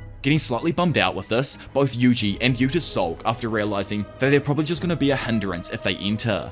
Pulling them back to reality though, Kashimo tells them that that's not exactly true. At the end of the day, this is Gojo's fight, and it would just be lame as hell if they all interfered. Kari himself suspects that Sukuna might actually have a trump card and is preserving it for later. So if the sorcerers do act too quickly and reveal their hand, Sukuna might end up using that trap card on them. Skipping away from our guys though, and back inside of Shinjuku, the two massive Shikigami attack Gojo in a combination attack. However, Gojo evades the attacks with ease and lands his own counter attack, Black Flash. Jumping back, it's shown that Agito wasn't even fazed by the hit and instead sends its tail to attack, which is in fact a miniature version of the Great Serpent, proving that this beast was probably made up of even more Shikigami than originally thought. Ripping off the head of the serpent tail, Gojo watches as Mahoraga quickly pushes the other Shikigami aside to protect it as it heals. Pondering on this new beast some more, Gojo thinks that Agito is most likely made up of Nue, which firstly inherited the Great Serpent, then the Morn Tiger and Round Deer. Still, none of that even matters in the larger scheme of things. Since Agito hasn't adapted to Limitless, like Mahoraga has, Gojo plans to destroy it in one shot. Stepping away for like, what, the second time now, another random reveal that I almost completely missed the first time around. But what even is this Morn Tiger? Surely that's the 10th Shikigami from the 10 Shadows technique that we haven't actually seen yet. The lines across Agito's chest could resemble the tiger's markings. I initially thought it was something to do with Sukuna. Love to know like what you guys all think, and if we'll ever actually get an explanation on the Shikigami in the future. Placing his blade on the floor, Mahoraga flicks it at Gojo, causing a line of rubble to get thrown up into his face. Blocking the rocks with his infinity, Gojo then proceeds to dodge out of the way of the Shikigami's follow-up attack. Continuing, Dad then launches a fat head kick that pushes the creature back. Turning around, Gojo quickly activates his infinity and brings the second Shikigami in closer. Having seen Agito use RCT to heal its tail before, Gojo realizes that it'll be troublesome if it also heals Sukuna during the battle, so his plan is to firstly deal with it. Elsewhere, inside of his dank, shadowy world, Sukuna starts creating a plan to not let Gojo use his prolific Hollow Purple. He knows that the last time Gojo used it, the attack was amped up to 120%. Still, he was able to take it head on with somewhat minimal damage, since it was coming from such a large distance. However, due to everything that's happened since then, if Dad does hit him with even a 100% Hollow Purple right now, then it will be fatal. Knowing that Mahoraga wasn't showing him everything, Sukuna speaks up and asks his Shikigami how long it's going to make him wait. He's not dumb and knows it's no longer Megumi's shadow, so demands that it shows him what it's got. Following those orders, Mahoraga's wheel spins and sends forth an ability that looks exactly like Sukuna's Dismantle, which slices the greatest sorcerer of today's arm right off. Not leaving his shadowy realm, Sukuna chuckles and praises Mahoraga for its adept use of his technique, while simultaneously a bunch of the sorcerers all scream in pure panic. Shoko personally knows that this isn't great timing at all, as Gojo's healing is currently weakened. Re-emerging from his shadows and taking the advantage, Sukuna punches Gojo before quickly following up with a wicked snap kick that sends Gojo directly into the path of Agito, who had begun flaring up its own cursed energy.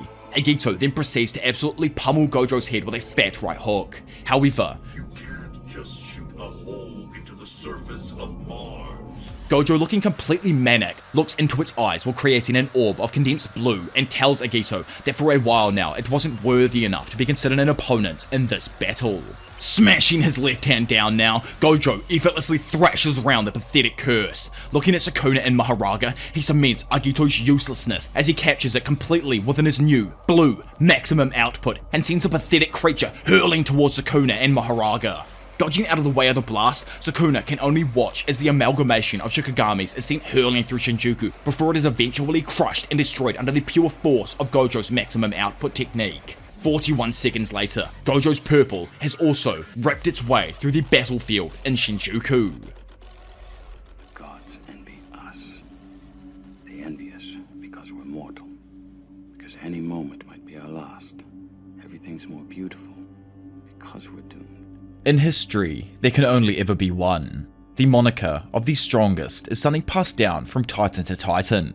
Something only a very talented and blessed individual is capable of achieving. Hard work and determination means nothing if the basis of how you build your strength is shaky to begin with. Luckily for Satoru Gojo, his infinite potential is built upon a ground far stronger than that of a stolen child's corpse. Having completely annihilated Agito, who he didn't see as fit to belong in his presence, it is said that with Gojo having also landed a second Black Flash, his intensity increased, and as he felt a rush of exhilaration flow through him, he activated his reverse curse technique, allowing him to comfortably heal that previously failed arm. On the other hand, and for the first time in 1,000 years, the King of Curses, Ryumin Sukuna, finally begins to feel the weight of battle. Reigniting the fight, Gojo stuns everyone as he lands his third Black Flash, but this time on Mahoraga. Darting back, he then takes Sukuna by surprise as he appears directly in front of him. Sukuna tries to throw a fat right hook, but Gojo comfortably dodges it and grabs the King of Curses' hand before adjusting his polarity and throwing him into Mummy Mahoraga. Not giving them a moment to relax as well, Gojo follows up with his fourth Black Flash. Luckily for Sukuna, Mahoraga was able to block the strike with the Sword of Extermination. Still, the impact from Gojo's punch smashed the wall behind them and sent them sliding back through one floor of an office building. Floating outside that said office building, Gojo raises his hand and begins chanting in preparation for his next technique. Phase, preparation, pillars of light. In Jujutsu, a spark is the curse energy that swells up inside a sorcerer just before they go and activate a technique. In the moments before a domain activation, sure hit technique, and other powerful abilities, there will be, without exception, a spark. Even the great Gojo with his immense curse energy isn't an exception to this rule. This fact doesn't change, instead it's all the more obvious for his hollow technique, purple. Inside of the building, and based on the incantations that were said by Gojo, along with the scale of curse energy put into those said incantations, Sukuna believes that the spark currently before his eyes was that of the curse technique reversal, red. So, what Sukuna's plans are in preparation for the attack is to have Mahoraga tank it, then on top of that adapt to red to put Gojo in his place. However, Sukuna's judgment on this next attack was by no means incorrect. Activating Curse Technique Reversal, red, Gojo blasts his ability straight upwards into the sky, completely confusing Sukuna as he obviously thought he was going to shoot it at him. After a second thought though, he quickly comes to realize the magnitude of what's happening and calls forth Mahoraga. Blasting up through the levels of the building, Mahoraga shatters each window as the speed of his movement increases in an attempt to catch Gojo's red. Moments after red was fired, Sukuna figured that by merging the lapse of blue and the reversal of red, Hollow Technique Purple is formed, producing an imaginary mass that rushes forth. Shooting itself outside of the building now, it's shown that just ahead of Mahoraga, the red Gojo had previously fired was headed directly at the perpetuated technique that had crushed Agito earlier, blue. In a general sense, the technique, red, falls into a standstill before it will explode. Sukuna was able to figure this out because of the ability Gojo used on him last time, you know, when he gave him the fat back shot. Mahoraga was sent up by him to prevent the abilities from merging. Firstly, what Sukuna had planned for the Shikigami to do was to attack blue and completely erase it as it had already adapted to blue beforehand. All that ran through the beast's mind as it tried to do this was a yearning to fulfill orders. Travelling up at a rapid speed though, and using the attractive force of his own blue, Satoru Gojo flung himself between his blue and Mahoraga. Blue chooses its targets without bias, and because its attraction isn't affecting the adapted Mahoraga, as a side effect, it causes adaptation to actually backfire. Lunging forth, Gojo lands a fat uppercut on the Shikigami that leaves Sukuna with no one to defend him as he prepares his own last-ditch attack. Pulling up his hands to perform another use of his piercing blood-like ability, Sukuna plans to disrupt the merging by causing the explosion of red first before it can merge. Shooting off his ability, Gojo quickly follows up and punches the King of Curses in his side. Looking up and seeing that his ability was able to shoot forth and that it was about to clash with Gojo's, Sukuna confidently remarked that he was too slow. Unfazed by this all, Gojo quickly rattles off the incarnation for Blue, Phase, Twilight, Eyes of Pranja in such a short period of time that it utterly stuns Sukuna. Glancing at his attack again, he watches as it pierces into Gojo's steadily merging technique, not affecting it in the slightest. The reason that it didn't actually disrupt red right there is because Gojo, in those last milliseconds before the technique was about to hit, reactivated and restored his output following the incarnations that he just previously said. Which is actually insane when you think about it, I don't even know how man did that. Anyway, floating there with both foes on each side of him, Gojo starts his incantations for the legendary Hollow technique, Purple. 9 ropes, polarized light, Crow and Shomyo, the gap between within and without. Witnessing the battle of the century back at the TV room, Yuta apologizes to Kusakabe for what he had said previously. As to him, it's pretty obvious that if a burden such as himself entered the battle, then Gojo wouldn't have been able to do this. With both colors fully combining and the purple light of the gods themselves getting ever brighter, Gojo looks upon both of his terrified opponents' faces and finishes the incantation. Purple. Instantly, following the implosion of the two techniques, an imaginary force of unstoppable curse energy exploded outwards, destroying Mahoraga along with anything in its path and completely burying all of Shinjuku under a carpeted layer of rebar and rubble. Barefoot and barely able to stand now, Sukuna, having survived the blast, holds himself up against a broken wall. In front of him, Gojo states that, well, this was an unlimited purple, not bound by any specific target, so it even damaged him. However, as we can see, it's obvious that there's a difference in the level of their damage. Gojo assumes that it's just because his curse energy pool is just that large. So in the end, all's well that ends well in his eyes. He even jokes that he totally crushed Sukuna in the improvisation department with that use of remote purple, and that it's the first time he's ever had to actually blow himself up and then repair himself, which again is mental. How do you even do that? I know you can RDC, but as long as you keep that part of the brain there. So I'm imagining right now Gojo blew his entire body up apart from that one section of the brain and then completely re-healed his body. I don't know, man, that's actually insane when you think about it. If you're confused like I kind of am right here and how in the world Gojo was able to start using curse energy again, well, it's like Kusakabe says here, and how we all learned earlier on back in the series when our boy Yuji landed 4 of them. Gojo was able to regain his reverse curse technique because of his use of black flashes. So, miracles happen when people start landing these black flashes pretty much, they reach their true potential and stuff. So now, with Sukuna, who has slowed healing, no Mahoraga, and an inability to do any more damage, it means that for sure, 100% Gojo wins the battle of the strongest sorcerer in the history of the Jujutsu Kaisen universe. Suddenly, it all goes dark. Breaking through the unsettling quiet, Geto yells out to a familiar someone, saying yo. Looking up with a stupefied look on his face, Gojo groans, confused with his current predicament. Leaning back in his chair, Gojo tells his man that this is probably the worst he could have got. Hearing this, Geto moans, obviously not happy with his best mate's initial reaction to seeing him again, before telling him that he's been a bit rude. Kind of annoyed, Gojo says he told his students that when you die, that's it, you are alone. So he hopes this is all just a part of his current imagination. Unconcerned even if it is, Geto asks why it even matters to him, but Gojo replies that it does matter because of his father. However, he also realizes that things are all set up for Shoko to handle either way, so it's actually okay. Curious on what the battle was like, Geto asked how strong the King of Curses was. Remembering the tough-fought battle, Gojo answers that Sukuna was damn strong and he didn't even go all out for the win. In fact, he's not even sure he could have won even if Sukuna didn't have Megumi's curse technique, meaning that even without Mahoraga, Sukuna would have somehow won. Blown away with this information, Geto was surprised that Sukuna made Gojo of all people admit that he was truly weaker and feels sorry for him. Gojo says that he used to think that him, more than anyone else, would be able to empathize with Sukuna about the loneliness of being the strongest. However, he still loved everyone and wasn't ever truly feeling loneliness. Somewhere along the way though, a line was drawn between himself and other people, or rather, living beings. He notes that you can grow and love flowers over time, but what he rather wanted from it was for those flowers to understand him. Not gonna lie, that's actually one beautiful analogy for Gojo wanting all of the young ones that he's teaching to see him and how he does it so they can learn themselves, then grow from it. Anyways, clutching his fist in desperation, Gojo says that he gave his everything to try and win. His trained body, the techniques he learned throughout life, the talent he brushed upon others, inspiration and unparalleled explosive powers. He says he wanted all of him to reach Sukuna and hopes that he somewhat left an impact on the King of Curses.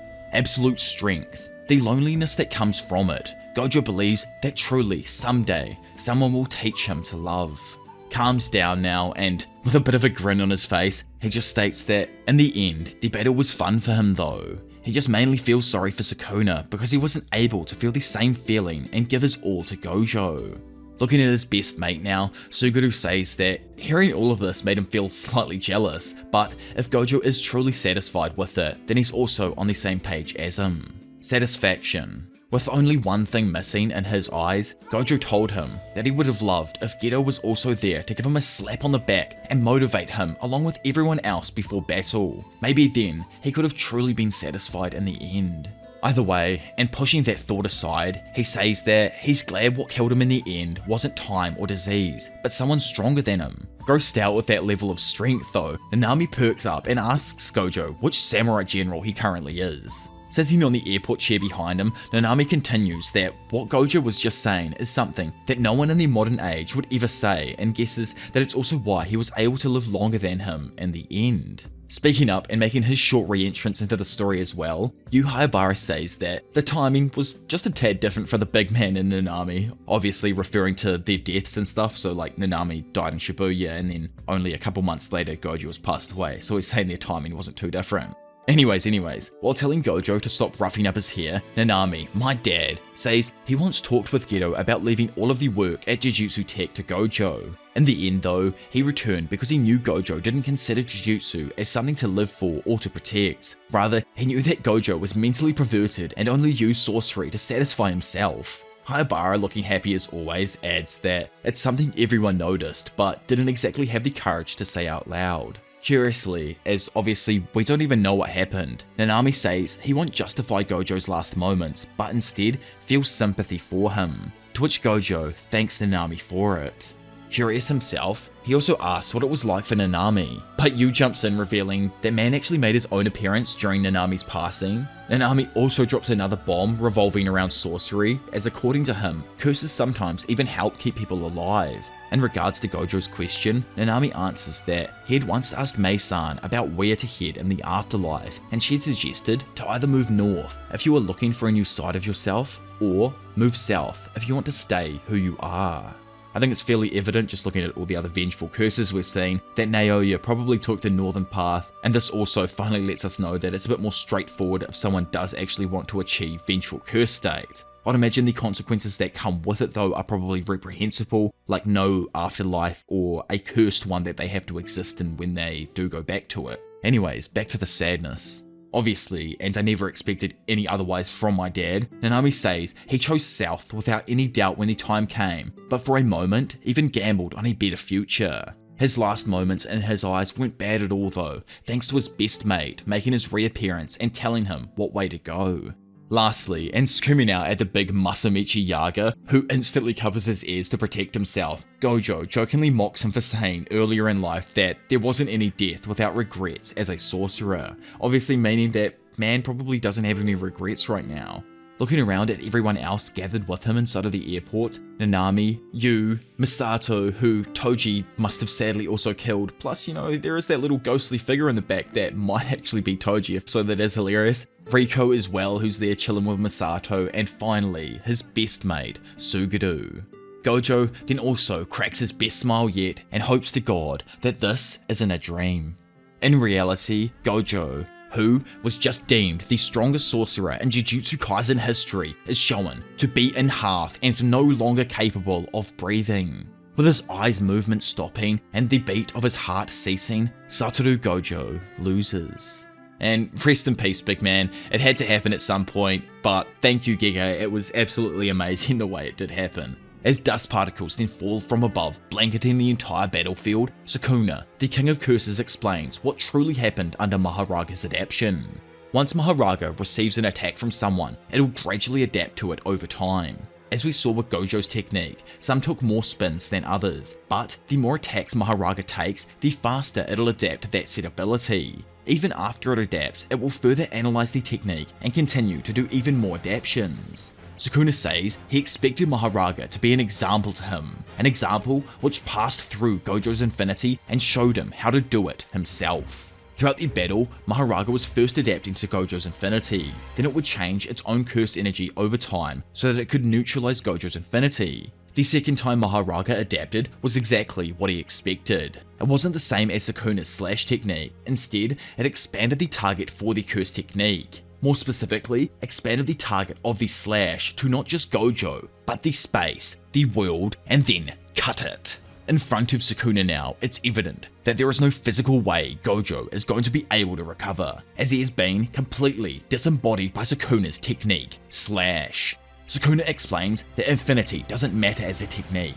If the world exists, the world will be divided. It doesn't matter if Gojo or even his infinity exists, they will be sliced. Sukuna notes that it was difficult for him to pull off, but a great example for him to work on. Bringing Gojo's wish to fruition, Sukuna, with a fat smile on his face, then thanks him for the magnificent battle, while saying that he will never ever forget about him. Turning and seeing someone approaching him at a high speed now, Sukuna tells them that he better not let him down. Flashing up into the sky, we see that without any time for anyone to mourn or feel sorrow for Gojo's death, the one that came in to take his place against the King of Curses was no one other than the Thunder God, Hajime Kashimo. Hovering 203 meters off the ground, Kashimo himself is surprised when he notices an object falling from even further up. Atop that meteor-sized piece of ice was none other than the Frozen Queen herself. Getting surprised herself though, above Urame appeared Hikari, yelling out that she won't be going anywhere. Not interested at all in taking on the special grade sorcerer, Urame prepares her ice formation, while simultaneously Hikari pulls up his hands and activates his domain expansion. Even though Hikari was able to trap the Ice Queen within his own domain, the large block of ice that she stood on kept plummeting towards the earth below. Down below, of course, was none other than the King of Curses, who began extending his hand towards the now melting iceberg. Now, like a torrential ocean wave, all of the ice melts into water under an endothermic reaction, allowing the one-handed demon to grab a certain object.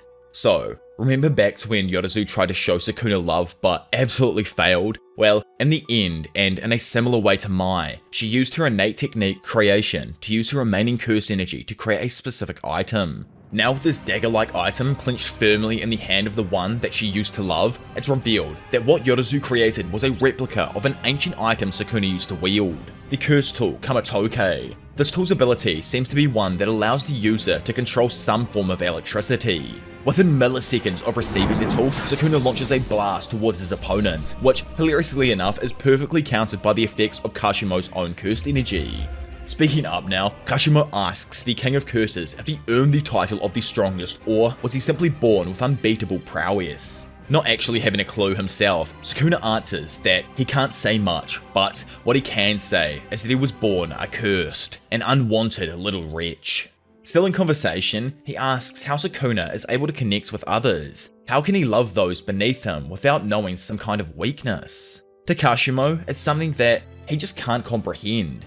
He was always surrounded by the most feeble and pathetic people, no more than dirt in the eyes of curse energy or pebbles of sand on a beach. In an attempt to understand him, he pleads for Sukuna to enlighten him. Is strength itself solitude, or is the endless search for greater power simply a burden the strong have to bear alone? Amused with just how greedy Kashimo is for asking about information on who he was, Sukuna chuckles, but lets him know that he'll teach him, so be sure to give him his best shot. Absolutely stoked with the chance of a lifetime, and something he has personally waited hundreds of years for, Kashimo bursts forth. Jumping up, he slams his staff down atop Sukuna, only for him to comfortably block with an electric burst before darting out of striking range.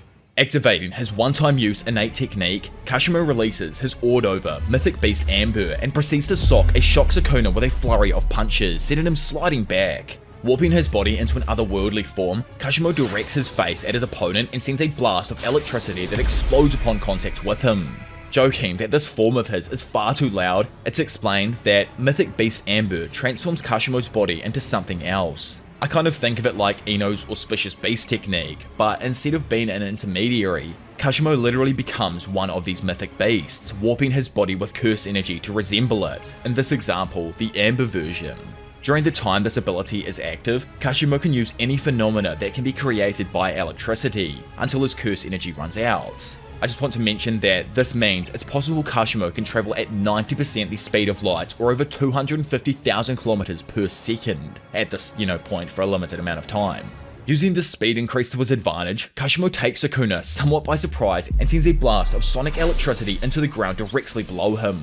Instantly following this, Kashimo throws a fat right hook, connecting with Sukuna's face and sending him back, leaving him flattened upon the ground. It's explained that by activating this technique, Kashimo's agility increases. He can optimize the sound and tune out incorrect noises to match natural frequencies. If any object is sent at him, it's quickly vaporized due to the electromagnetic waves flowing off his body.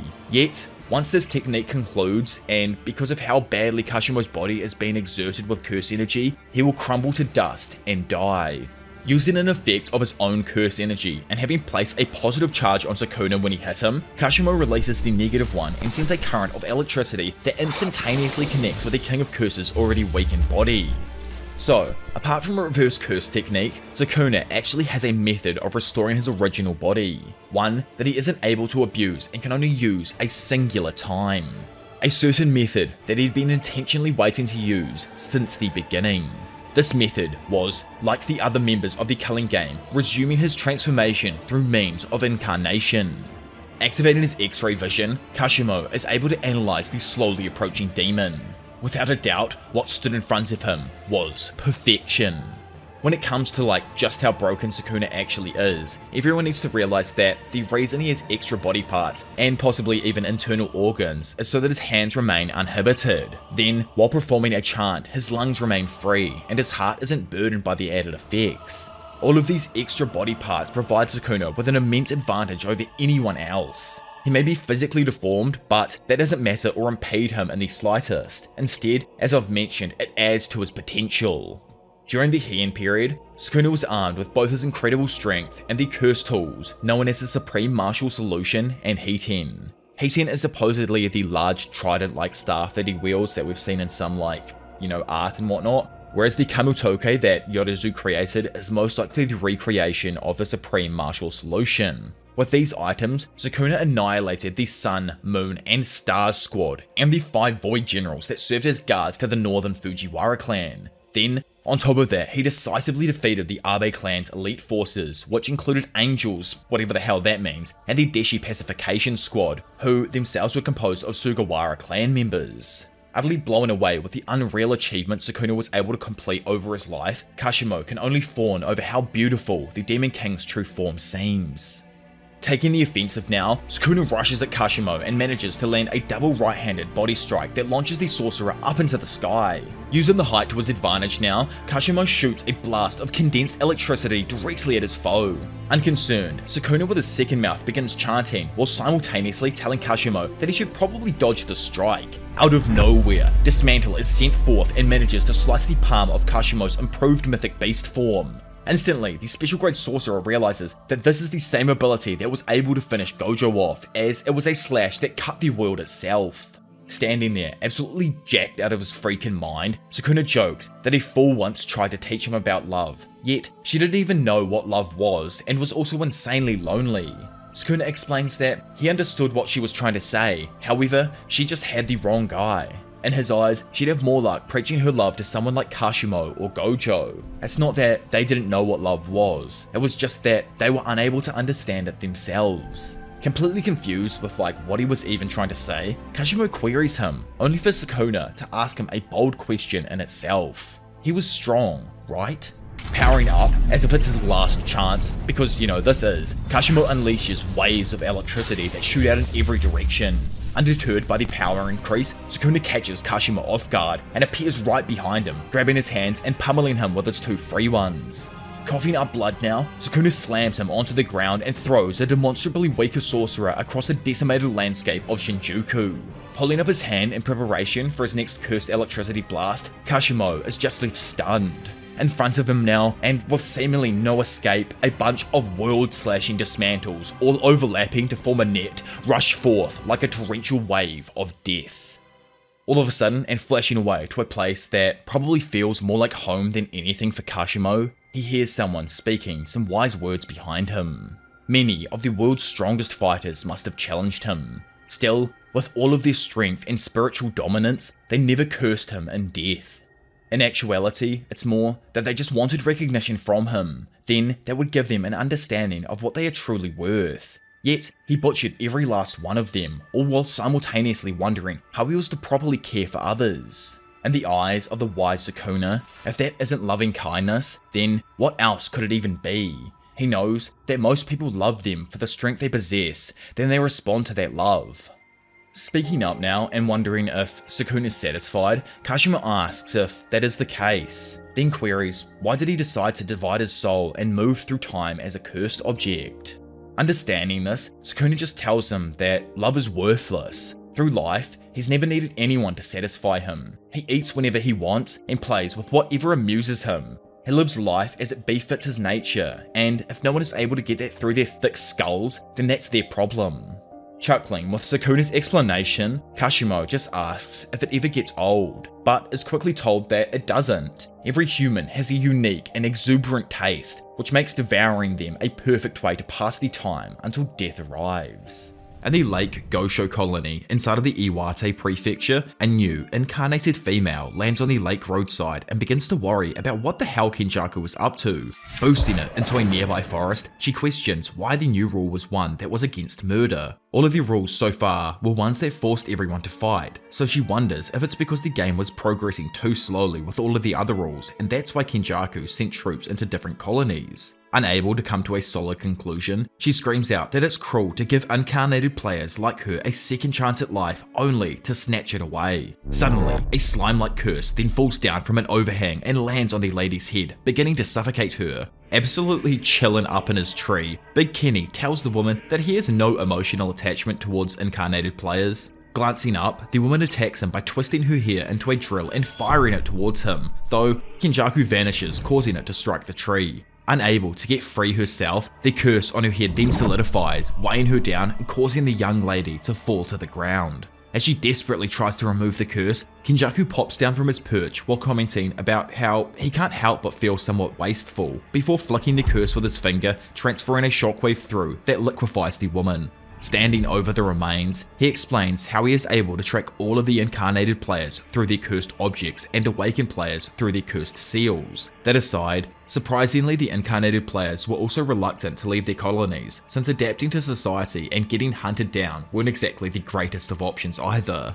Pointing out that the girl's already in the Shadow Realm, Kenjaku is then approached by Iori Hazunoke, who mockingly asks if the monk talks to himself due to living for so damn long. Kenny jokes that it's actually because his circle of friends is shrinking quickly, but offers the chance for Hazunoke to join his group, who sarcastically accepts. Mentioning that he's glad, however, if he wants to be his friend, Kenjaku says that Hazunoke must fulfill two conditions. He must never bore him, and he must be his equal. Realizing that Kenjaku thought he was serious, Hazunoke reveals that he was joking. Dude's over dealing with long-haired men, much to Kenny's disappointment. Not really concerned, the old dog takes out his phone and watches the conclusion to Gojo's battle against Sukuna. Laying backwards in a pile of leaves, he commends Sukuna for extending the target of his curse technique, allowing him to win. Hazunoke, who also pulled out his Nokia to see what happened, is disappointed that Gojo lost, since now he has no backup here. Beginning to roast the decision that Hazunoke showed up here, Kenny reveals that he actually used barrier techniques to conceal curse spirits around himself and Shinjuku. These curses can do a few special things. Firstly, through curse energy aggregate, they can act as surveillance, measuring the total curse energy volume of all of the sorcerers in the city. This allows him to monitor every single sorcerer, even if one leaves the area, especially obviously Yuta Rikotsu, as he would obviously know due to the amount of curse energy leaving that colony. Additionally, he also shares vision with the curse spirit, so that he can track Maki, who possesses no curse energy, and Wee, who, like myself, actually predicted earlier in my curse techniques video, possesses a curse technique that allows him to teleport. Obviously, it was pretty freaking obvious when he disappeared from Shibuya and ended up landing in the freaking middle of Malaysia. Like, how else is he gonna just travel that distance? But either way, calling him a coward, Hazunoki asks if the old school Gooner lacks confidence in his abilities to fight him. Laughing, Kenny instead states that he was just saying the two of them are now alone. Rushing through the trees from his left like a torrent of water, a swarm of cursed spirits then burst out of the forest and charged the young sorcerer down. Having tossed a tooth into all of their curses, it violently explodes, causing a massive effusion of curse energy in the forest that destroys all of the monsters. Walking forwards, a large curse then appears to his side, causing Hazunoki to remove his eye and throw it in the curse's direction. Falling for an unseen trap, and due to his regenerating eye, a distracted Hazunoki is attacked by a bunch of small flying curses. Approaching from the distance, Kenjaku explains that he was aware of Hazunoki's ability to use reverse curse technique, which is why he chose to target the man's head. Still, he points out that even shoddy incarnations like Hazunoki had a trick or two in store. Sadly, they weren't enough, and the small curses managed to stab their nostril-like blades through Hazunoki's neck, preventing him from healing his body from that point downwards. Resentfully, Hazunoki asks Kenjaku what the hell his endgame is here. Having originally thought that he actually explained it all, Kenjaku goes over how he needs to kill all of the players to end the culling game, then in turn it will trigger a binding vow. This vow will then allow him to assimilate all of the Japanese population into Tengen. Hazunoki, barely able to breathe or understand what the hell Kenjaku is even talking about, can only listen as the monk reveals that he believes life is about seeing what one hasn't seen, and confirming what one thinks is interesting in their own imagination is also interesting in real life. Still unable to understand, Hazunoki asks the geezer why he doesn't just stare at the shits he takes every morning for inspiration before finally being killed. Sometime later, Kenjaku notices a certain sorcerer leaving Shinjuku. Moments after that, our GOAT. Don't know how he lasts longer than Kashimo here, but he's the GOAT for sure. Fumihiko Takaba is seen running down the road towards Kenjaku while expressing his relief for finally arriving in Hakodate. Pointing out that it's actually Awate that they're in, Kenjaku then summons curses to attack Takaba, all while wondering why the sorcerer sent the comedian of all people to fight him alone. As Kenny suspected, the curses seemingly kill Takaba with ease, making him lament over just how little interest he has in these awakened players. From his perspective now, and with the exception of Hiromi Higuruma, the rest are just fillers used to bulk up the numbers. Screaming out though as the smoke clears, Takaba asks if the otaku monk was trying to kill him or something, before threatening to have him thrown in jail. Dropping his jaw, utterly perplexed, Kenjaku can't seem to understand what this is. He knows his attack worked, but it was almost forced to have no effect. Gassing himself up, Takaba states that there are all kinds of exciting things in life. However, what he finds most thrilling is when the side character steals the entire freaking show. So, back before the battle between Gojo and Sukuna took place, Angel discussed the idea of ambushing Kenjaku with everyone else. Since even if they defeat Sukuna, it wouldn't matter if Kenjaku achieves his goal of merging the Japanese population with Tengen. Hikari notes that, judging from the rules added by Kenjaku, purging all of the players and ending the culling game is most likely a condition for the merger. Wondering why they need to even worry then, Yuta points out that since him and Hikari are also players, it'll prevent Kenjaku from achieving his goals, so long as they are fighting Sukuna. Internally thinking himself, Kusakabe instead suggests the possibility that defeating Sukuna comes at the costs of all of their lives, and there are also other sorcerers like Miwa who were just too weak to participate in this fight. Rest in peace, Miwa, and her legendary strength that Ronin thought she might have had, but either way, playing devil's advocate, Angel suggests the possibility of Gojo losing his fight and Kenjaku ambushing them right after, which Hikari admits would suck since they'll be stuck fighting Sukuna.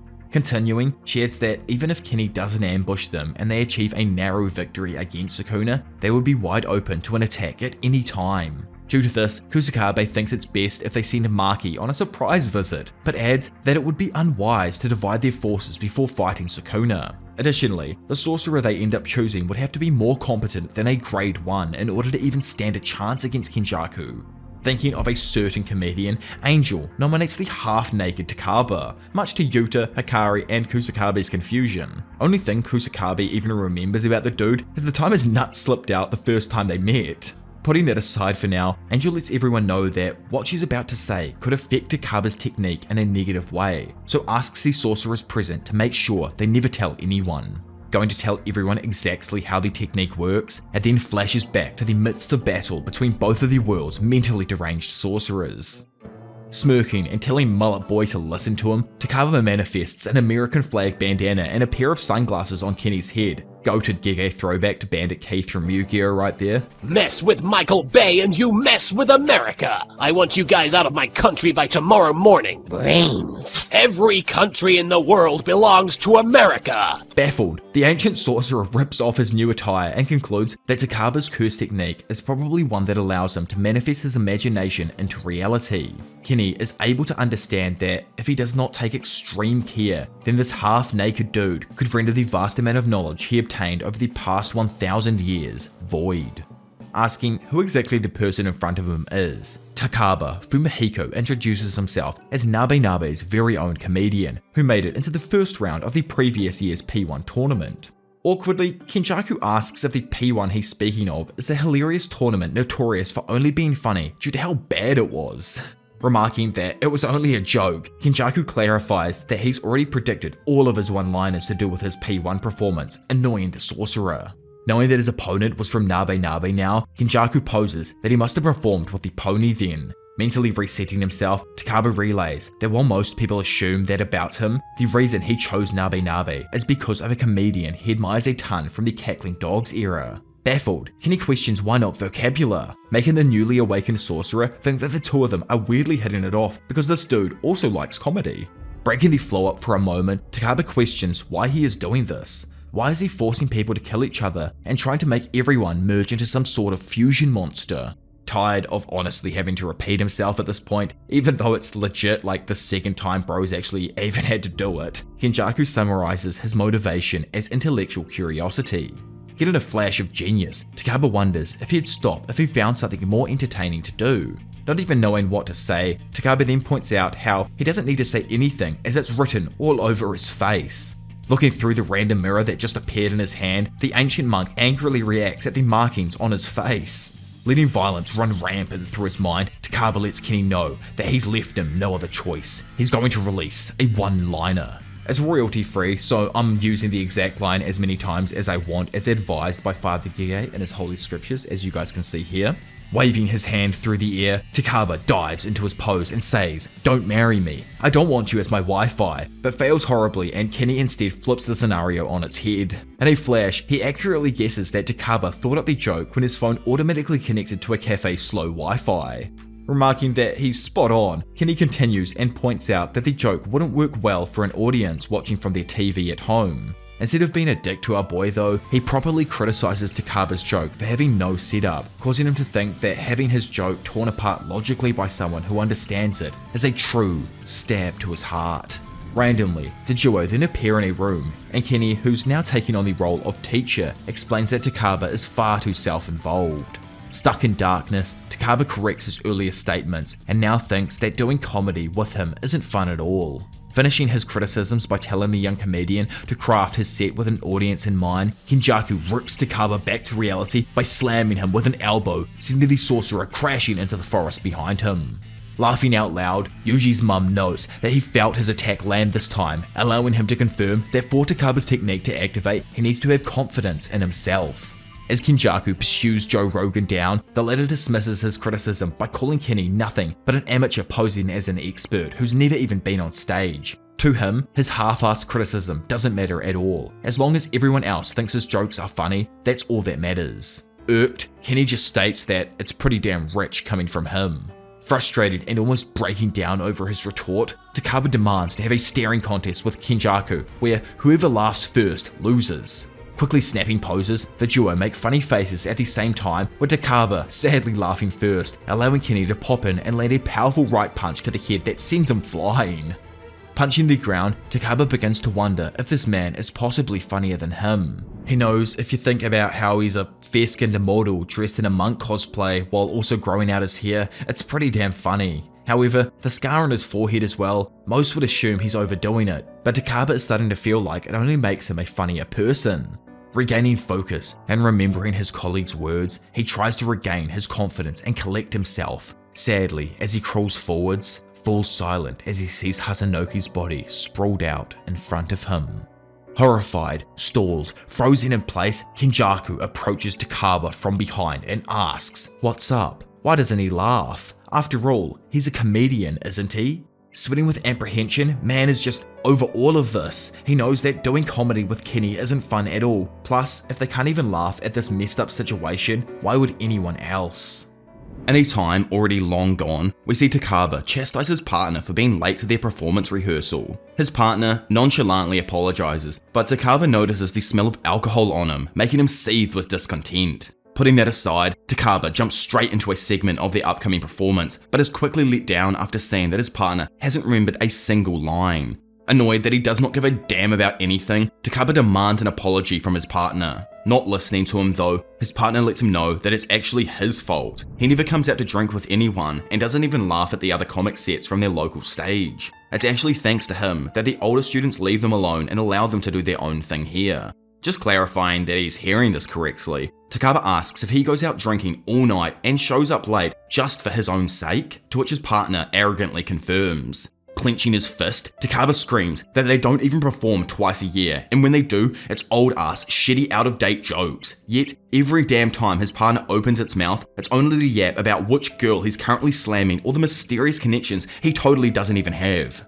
Grabbing him by the scruff of his shirt, Takaba tells him to use his goddamn brain at least once. Replying that he's totally just jealous because he's popular with the ladies, Takaba punches his partner to the ground and tells him that he wants to take comedy seriously. Rubbing his bruised cheek, his partner just replies that doing comedy with him isn't fun at all. After all, if they can't even laugh at this stuff, why would anyone else? Sometime later, Takaba, now rocking an afro, reads a critically unfavorable review about his performance. Despite being disheartened, his colleague tells him that it's impossible to make everyone in the audience laugh and even says that he didn't hate his set. Another day, and while rehearsing a performance, Takaba's new partner informs him that he plans on quitting. People their age have already climbed the corporate ladder, they have wives, kids, and can provide for all of them. Standing there in a modified ballerina costume, his partner questions how long they can keep this act up. Later on in his apartment, Takaba's previous partner's words ring throughout his mind. He thought he'd have made it in life, but here he is again, as a lone wolf comedian. In all reality, he wished he could have at least been a regular on a sketch show or an MC on an idol show. Comedy superfans like himself know that that work is often looked down on, but he knows it's a rather solid job. He remembers his response to his partner's last question, which is to do comedy until he's told every joke he possibly can. Questioning himself why he became a comedian again, he remembers that he was the kind of kid who was serious and cold towards others. This in turn made most other kids dislike him. He was lonely and wanted to change that about himself, so he put all of his efforts towards making people laugh. In the end, everyone laughed and he made them all realize he wasn't such a bad person. Over time, he made more and more friends, however, he was never able to find a partner to make jokes with. Sitting alone in his abode, Takaba watches a comedy duo joke about being unable to work together. However, they actually weren't being serious and the realization strikes a chord within our boy. Slurping back his noodles as tears form in his eyes, Takaba concludes that the reason he wanted to be a comedian was because he wanted people to know him better, then they'd think he's funny and in turn he wouldn't be so lonely.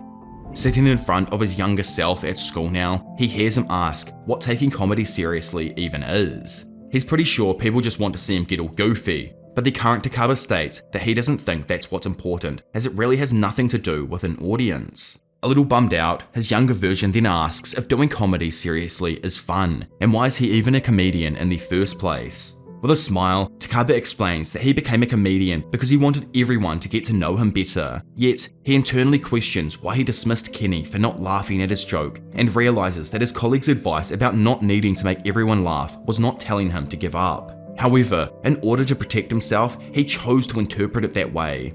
In doing so, he stopped confronting the laughs head on and somewhere along the way, stopped taking comedy seriously because he didn't want to get hurt. Flashing back to the forest, Kenjaku rushes towards Takaba when all of a sudden he stops dead in his tracks. In front of him, Fumihiko Takaba bows down, blowing Kenny away with his perfect form, a true prostration. The form is impeccable. Kenny himself took years upon years, and not until his late 20s did he achieve a similar level.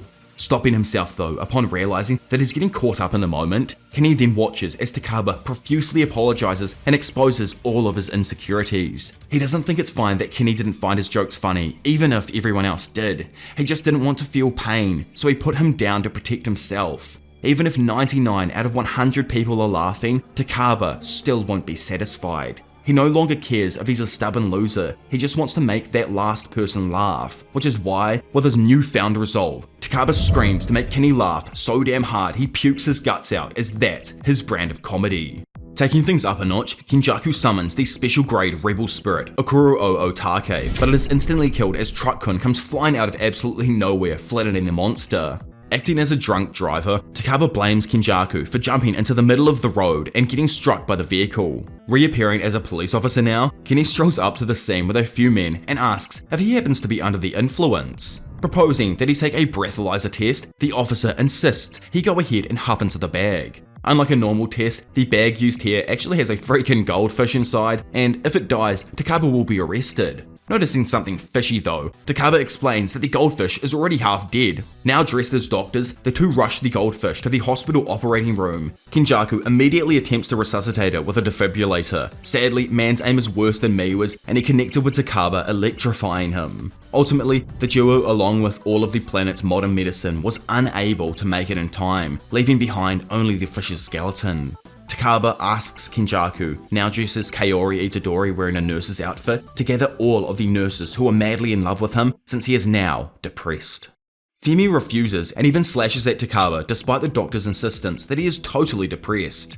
Screaming and asking what the hell is wrong with him, Takaba knows that this isn't how you're meant to treat a mentally broken person.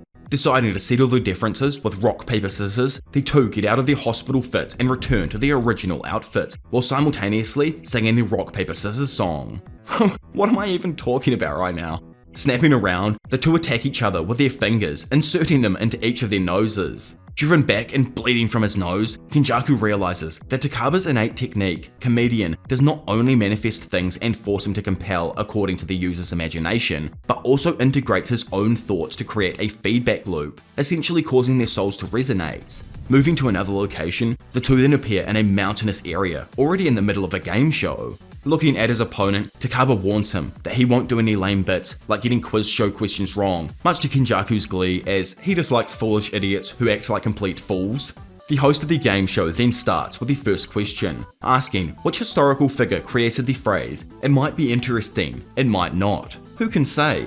Kenjaku hurriedly hits the buzzer and answers Takasugi Shinsaku. However, the host fakes out Kenjaku by continuing the question with an unrelated second part, asking what is the term for a group of subatomic particles held together by a strong interaction. Not having a freaking clue when it comes to this shit, Takaba is unable to answer. Kenny though, in all his years of knowledge, is able to correctly answer with a hadron. Yet, he is also quickly told he hit the buzzer too quickly. Pulling a face, Kenny mocks Takaba, asking if he's the son of an optometrist or something. Cutting them off, the host then announces the second question, which one is harder to speak to others about? Being formally endorsed by a university or writing your own university recommendation letter? In a flash, the two sorcerers confidently rush towards the doors. Snapping his head to the right, Takaba suddenly hears someone crying for help. Crossing the road in front of him, he sees a cat making the dash, even though the signal's still red. Putting his life on the line, he rushes to save it from an oncoming car. Even more bizarrely though, the cat morphs into freaking Kenjaku, surprising Takaba, who is subsequently hit by that car. Again, the environment then suddenly changes to the ocean, and instead of Kenny as a cat, Takaba has taken the role and is now drowning in the surf. Surfing his way over, Kenny vows to save him. However, Takaba, who's now on the back of a jet ski, boosts over, catching up and hitting him in the head with it. I just honestly need to take a moment here to recover, because it makes no sense when I'm reading it half the time. Like, what in the world am I even explaining? This fight is just so whack and so many random things are going on. I guess it just goes with the entire, like, comedian side of things. It's not exactly, like, super funny for everyone from Western culture because a lot of the humor is Japanese, but I still find a lot of the stuff that is going on here so just, like, bizarre that it's funny to me. Either way, moving forward, as the two of them play in the water, splashing each other, Kenjaku thinks about how much fun he is having and expresses how he is glad that he started the culling game. Noticing that Takaba's technique is influencing his thoughts, Kenny grabs Takaba's head and tries drowning him in the water. However, Takaba notices something. This isn't water they're playing in. Oh my lord, Gege, this could have got whack real quick. Luckily, it turned out to be Fanta, surprising the duo. While smiling in battle, Kenjaku notes that if this goes on, he may lose. For Takaba, these are nothing but simulations, but the damage he's taking through them is all too real. Realizing that the fight cannot be won with brute force, and the only way it can end is when Takaba's desire for comedy is satisfied, Kenjaku himself changes the scene. Now dressed in some slick-looking suits, Kenny checks with his boy that he's good to go. Ready for whatever lays ahead, the two then walk out on stage in front of a large, seated audience. After greeting the audience and briefly bantering between each other, Kenny introduces them as Pin and Chance. Put it together and you get Pin-chan, the easy-to-remember duo. Beginning their performance, Takaba asks if Kenjaku knows the tale of Momotaro, to which the latter responds that he doesn't. Telling his partner to not play dumb, Takaba knows everyone was told the story when they were little. Breaking down though, Kenny tearfully reveals that he wasn't kidding. He was raised by a single mother who was always busy and never had the time for him. Baffled, Takaba apologizes for hitting a touchy subject. Still, Kenjaku reveals that his mother loved him nonetheless and always read him stories. One of her favorite was even Momotaro. Angry that Kenjaku played him for a fool, Takaba asks why he lied earlier, to which he reveals that he always wanted attention due to his busy mother. Getting up in his grill, he calls out the monk for turning the mood hostile from the get-go. He even notes that he picked up on his sneaky little mouth clicks from earlier, so what exactly is his problem? Takaba explains that he is very mood sensitive, so he wanted to try and diffuse the tension by telling old stories everyone loves and knows. Claiming to be too dumb of a person to understand, Kenny asks if he'd instead prefer a dog, a monkey, and a pheasant for friends. Grabbing his chin, he then wonders if Momotaro was actually the biological son of the elderly couple from the story. He bets they probably ate those silly old magical peaches to become young again before getting it on. Stunned with the random vulgar direction Kenny decided to take the set, Takaba can only reply that, now he mentions it, it kinda does make sense. The two then begin performing a skit, with Kenjaku acting as Momotaro and Takaba as his grandmother. Kenjaku bids Takaba farewell as he leaves to fight demons, but Takaba stops him and tries to give him some kibidangos before he leaves. Literally saying "Roffle," Kenjaku refuses due to disliking food touched by someone else. Still, our boy demands that he take them. Noticing how good the dumplings look, Kenjaku passively-aggressively thanks his grandmother for spending a lot of time making them due to living easy on a pension paid for by the young generation. He expresses his joy for not having to see his grandmother anymore and insults her age as he leaves, but not before wishing her a long, good life. Takaba, initially angered by the insult, immediately forgives him after hearing the final comment and remarks that the language sure is strange with the young folk these days. Dropping down to the floor, Kenny acts as if he's encountered a random dog, noting that it's a golden retriever. Not happy, Takaba asks him to change the dog to a Japanese breed, otherwise it just wouldn't make sense for their audience. Not listening to him, bro just pretends as if he's eating some award-winning dumplings. Playing devil's advocate though, Takaba jokes how every single fried chicken joint wins that, and it would honestly be more surprising to find one that hasn't. Curious, Kenny looks over at him and asks if it's meant to feed a dog a kibidango, causing Takaba to remark that it's probably a little bit late to care about realism. Believing that the dumplings may have onions though, which are poisonous to dogs, Kenjaku decides to not feed them to it, which Takaba agrees. Continuing the set, Kenjaku then acts as if he found a phone number on the dog's collar and calls its owner. Chatting with the owner, he's informed that the dog is in fact a Labrador. Finishing the call, Kenjaku says that the owner lives in Nerimiya, which is a 30-minute walk away. When Takaba asks about the initial plans he had, which was to fight demons, Kenjaku decides to call the demon lair to cancel the reservation. Upon hearing that he actually needs to pay a cancellation fee, Kenjaku decides to send the monkey and pheasant to attack ahead of the main party. Takaba stops him though, advising him that the monkey and pheasant are going to get their ass beat. Replying that he's the one who doesn't get it, Kenjaku explains that the pheasant has air supremacy and at the least is going to carpet bomb them with shit. Getting amped over how dope the one and only shit carpet bomb is, the duo then ponder whether they should return the dog, who Kenny named John, to its owner or spare the monkey and pheasant's lives. Takaba chimes in that the latter choice is the obvious answer. Completely changing the joke scenario though, Kenny notes that, first things first, they're gonna ice that stupid ass pheasant. Curious as to why, he explains that keeping an anxious pet owner worried feels very unpheasant. Yeah, man, pull yourself together. Abruptly, Kenjaku asks Takaba if he's all good. Takaba says that he is, but he knows it's almost curtains on the show of his dreams. Up until now, he personally felt like he wasn't even qualified to spell the word comedian, but on this stage, even Kenny's fangirls are making him happy. He truly wants to keep going, for this to never end. Smiling, Ken tells him to not cry as bro will spoil the mood. Getting close to each other, Takaba pats Kenny on the chest, forcing the imaginary scenario to end. Back in the forest now, Kenjaku looks over Takaba, who is laying on the ground dressed as a corpse.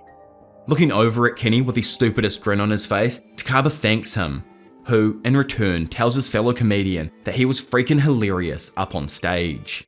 Suddenly, Kenjaku senses no one other than him, Yuta Rikotsu, slipping behind him.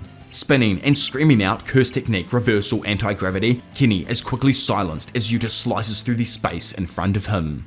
As the kid then slowly begins to fall from its mantle, man just questions how the hell Kotsu even got here. From his perspective, he knows the enormous amount of energy coming off the sorcerer should have been picked up by him. Upon looking over and seeing Takaba laying peacefully, pretending to be dead, Kenny realized that the comedian never wanted anyone interrupting the show and in turn prevented him from sensing Yuta.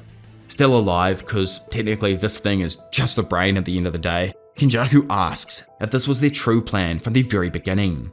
Explaining to him that it was, Yuta elaborates on what Hana was going to tell them all earlier on in this arc. It's impossible for Takaba to kill someone. Realizing how much sense that all makes, Kenny mutters that it's a shame for him to bow out before he finishes, but ominously declares that his will shall be inherited. Arriving at the scene, the genius Higuruma and his boy Yuji descend from the sky, while in front of them, Sukuna watches with the smirkiest of grins.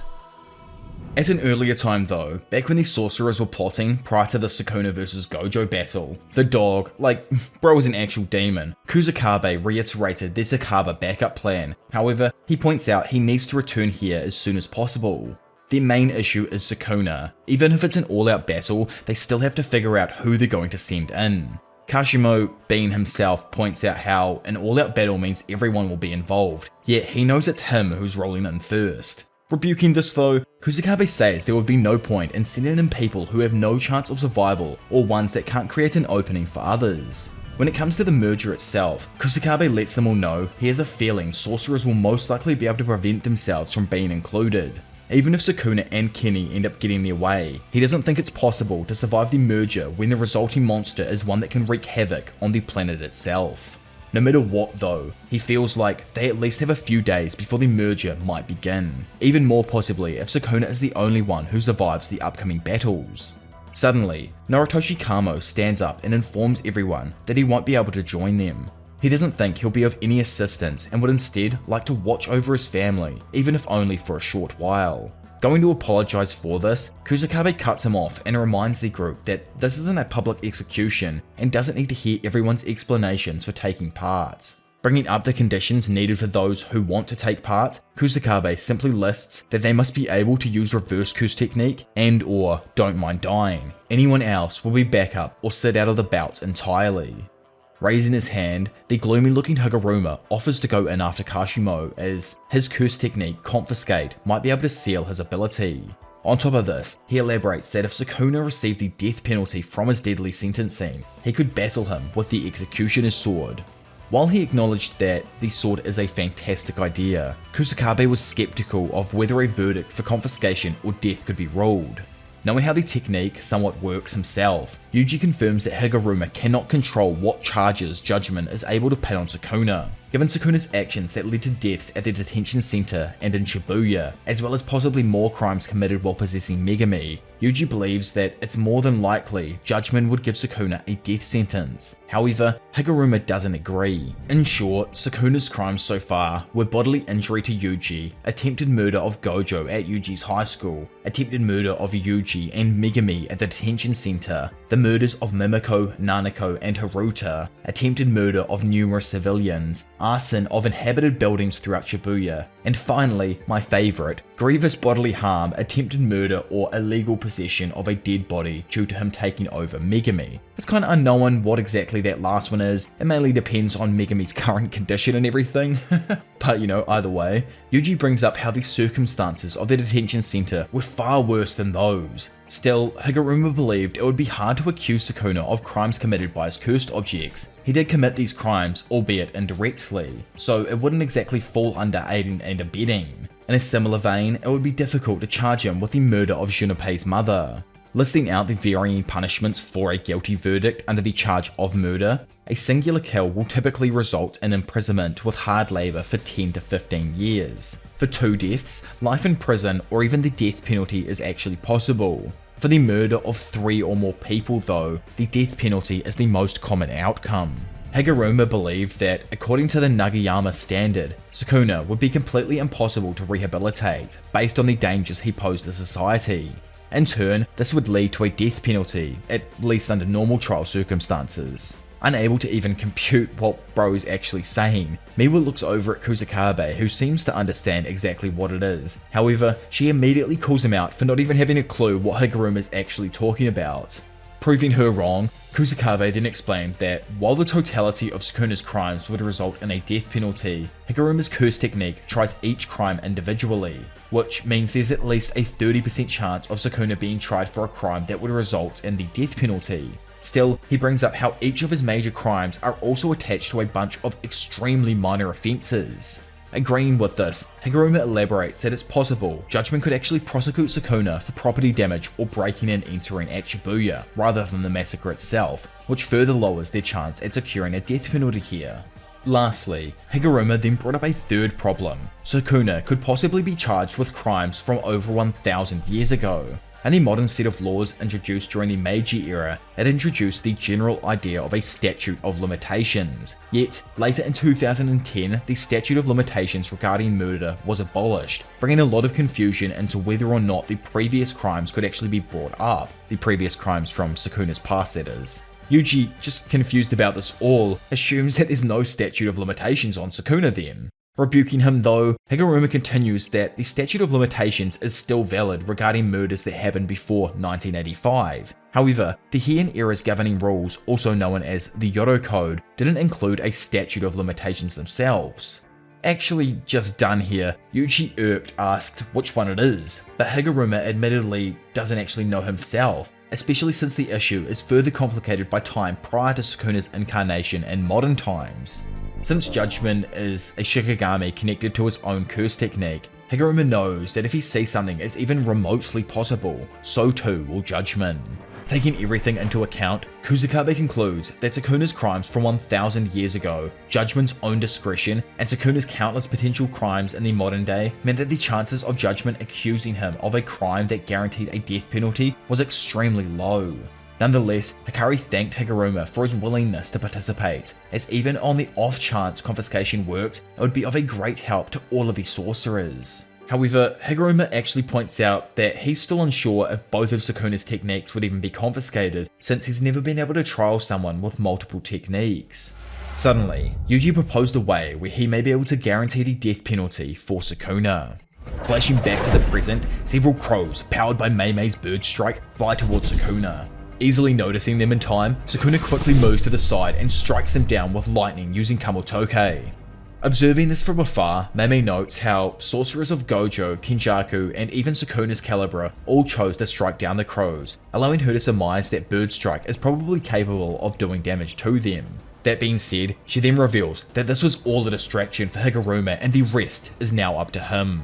Suddenly, a massive gavel strikes down on the ground in front of Sukuna. Having dodged the smash, the demon looks to his right as Yuji suddenly appears next to him, shattering the debris with a rapid succession of blows, creating a dust screen, allowing him to get in close and further sock Sukuna with a strike that sends him sliding back. Confused on the weird feeling coming from Yuji's fist, Sukuna then watches as Higuruma announces that they are having a retrial. In an instant, Higuruma activates his domain expansion, Deadly Sentencing, constructing the courtroom around the 3 sorcerers. Skipping back and during the pre-planning, Yuji came out with the idea of an appeal. instead of trying Sukuna, they'll have a retrial for the previous case and actually drag Sukuna into it. This way, it then 100% allows them to charge Sukuna with the massacre during Shibuya.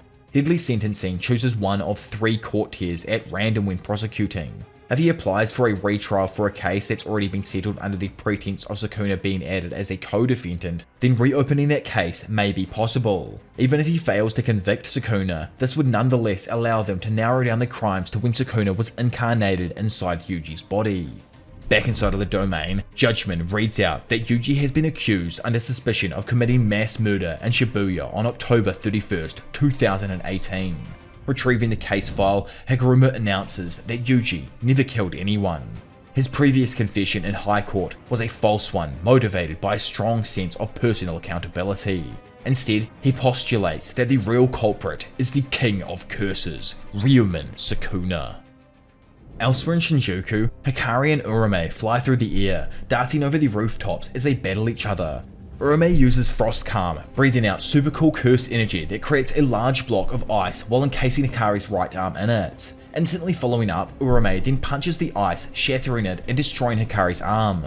Manipulating some cold air in between their hands, Urame thanks Hikari for joining her in battle. In a flash, the third-year student instantly regenerates his arm and grabs the ancient one by the face before proceeding to slam them through an apartment building. By the way, I've always wondered, do you think Urame froze herself and timed a perfect Thor to re-emerge into today's timeline? Or do you think she was like all of the other incarnated sorcerers and was just brought back by Kenny? I don't know. But either way, and back on the ground, Urame slides backwards along the road while creating a large ice spike. She notes that, in terms of regenerative speed, Hikari surpasses the likes of Sukuna and Gojo. Biffing the icicle forwards, Urame lands a fatal strike that pierces Hikari's side. Still, it doesn't slow him down and the actual goat continues to rush towards her. Healing his previous wound, Hikari, having gotten in close now, throws a fat right kick that connects with the chest of the ancient sorcerer. Having fooled Hikari into a false sense of security though, Urame grabs the sorcerer's leg before beginning to quickly freeze it. However, Hikari, ever the crafty maniac, opts to break it off, instantly regrowing it and kicking Urame with both of his feet. The power behind the dropkick actually launches the female sorcerer through several buildings, giving Hikari enough time to grab his shoe and put it back on. Giving chase now, Hikari stops and listens as Urame begins to compliment him. For some weird reason that she just can't seem to explain, these modern era sorcerers have a sick obsession with remaining human. They all so desperately want to hold on to their humanity, constantly telling themselves to hold back from destroying what would be so easily crushed with their own overwhelming power. To Urame, it is that human fear of being alone that makes them so weak. Standing opposite Hikari as all of the water below them explodes from the underground pipes, soaking both of the sorcerers, Urame tells Hikari that he's different. He doesn't share the same fears as other modern sorcerers, and because of that, she will no longer think of him as a human. Moving into her fighting pose, she states that she will destroy him with the full extent of her power. With the water beginning to puddle around his feet, Hikari remembers a similar conversation he had with Yuta. He knows the man's a little bit of a depressed fellow, but at the end of the day, he sticks to his words and you can't help but respect him because of that. Throwing his hands to the side, Hikari screams that he's getting real hyped up here and demands that the woman in front of him bring him an ice cold beer. Meanwhile, inside of the deadly sentencing domain, Higuruma begins divulging the rules of the domain to Sukuna. Having been given a select piece of evidence, Higuruma thinks that their victory is secured since the evidence that was given to him was the same evidence used in Yuji's second trial, proof that Sukuna was in possession of the boy's body while committing the mass murder at Shibuya. However, Sukuna suddenly interrupts him and explains that he already heard the rules of this domain when he was inside Yuji. What he's actually interested in is that sword of his. He doesn't give an actual shit about what he did when or where. Wanting to end it here, he admits guilty to all of the charges, causing Judgment to sentence him to confiscation and the death penalty. In a flash, Higuruma's domain vanishes, dropping them back down to the ground and changing his gavel into the famed Executioner's sword. Standing there with his blade ready, Higuruma speculates that it's likely Sukuna lost his ability to use the Ten Shadows technique during his battle with Gojo. So there's a high possibility that what was confiscated was his shrine. Assuming that he doesn't have a curse technique anymore, Higuruma feels like he's now in complete control with his sword. With this one-shot chance at victory, the Jujutsu High Sorcerers could not afford to let this slip through their grasp, and in the same moment, they all sprang into action. Suddenly, Higuruma stops as he remembers Yuji's words to him. Do you have a death wish? As all of the sorcerers started closing in on Sukuna in the center, the only ones who realized that something was wrong with this seemingly perfect opportunity was Sukuna and Higuruma himself. Rushing forwards, a flurry of slashes suddenly slice into the lawyer and Kusakabe, bringing the duo closer to their incoming demise. Remembering that Sukuna wielded Kamutoke, Higuruma realizes that if the target of confiscation was already carrying a curse tool, then confiscation will take away that curse tool instead of their curse technique. Beating himself up mentally, Higuruma curses his inexperience. Not concerned, Kusakabe activates Simple Domain to protect himself from Sukuna's slashes. Sensing all those around, Sukuna notices that all of his opponents have leveled up their fundamentals in Curse Energy Strengthening. On top of that, yet not to the same degree as Domain Amplification, Kusakabe's Simple Domain somehow weakened his own technique. Meanwhile, Kusakabe, who was almost certain he was about to die, begins to speculate. He knows now that not all of Sukuna's slashes are capable of slashing through the world itself. It makes sense to him that he'd need to charge up the technique in some kind of way, or use a binding vow in order to expand the target of his technique. Kusakabe then breaks down each of Sukuna's techniques and summarizes that Cleave, a point-blank dismantle, and the enhanced dismantle cannot be defended against and will generally result in death. He wonders why Sukuna isn't also using his fire like he did back in Shibuya, but gives up on worrying about that for now. Which I'm actually almost 100% sure is going to play some form of role later on in the battle. Either way, yelling out, Kusakabe checks up on Higuruma, who apologizes for being unable to confiscate Sukuna's technique. Fixating his gaze on Sukuna though, Kusakabe reassures him that robbing him of Kamutoke is good enough, and promises to put his own life on the line to protect him, since his sword is their best chance at currently defeating the King of Curses.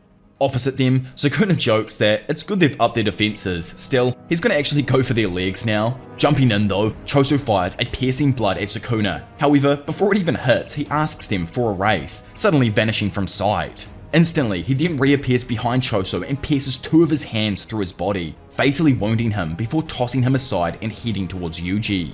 Ino then appears above and biffs Nanami's blunt sword down at Sukuna. Still, he comfortably deflects the blade back into the air. Falling down and catching his sensei's blade, Ino slashes down at Sukuna with it. Despite blocking the blunt sword with his arm, Sukuna feels the strike being stronger than he initially expected.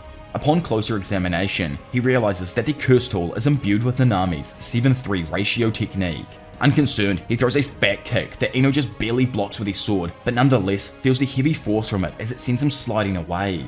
Darting in from either side, Yuji and Kusakabe go to attack, but are quickly driven back by Sukuna's slashes. Jumping in over the back of his teammate, Higuruma slashes at Sukuna with his executioner's sword, but misses and is instead caught by Sukuna's grasp while being brutally pummeled. Grabbing him by the scruff of his suit and asking if the others think they can keep up, Sukuna tosses Higuruma across the battlefield and through buildings before giving chase. Boosting off in Cell's direction, Yuji screams for them to not let Sukuna get Higuruma alone. Up ahead, Higuruma catches his fall inside of a destroyed building. However, having gone Mark 3 or something, Sukuna appears before him and unleashes slashes that cut apart the building.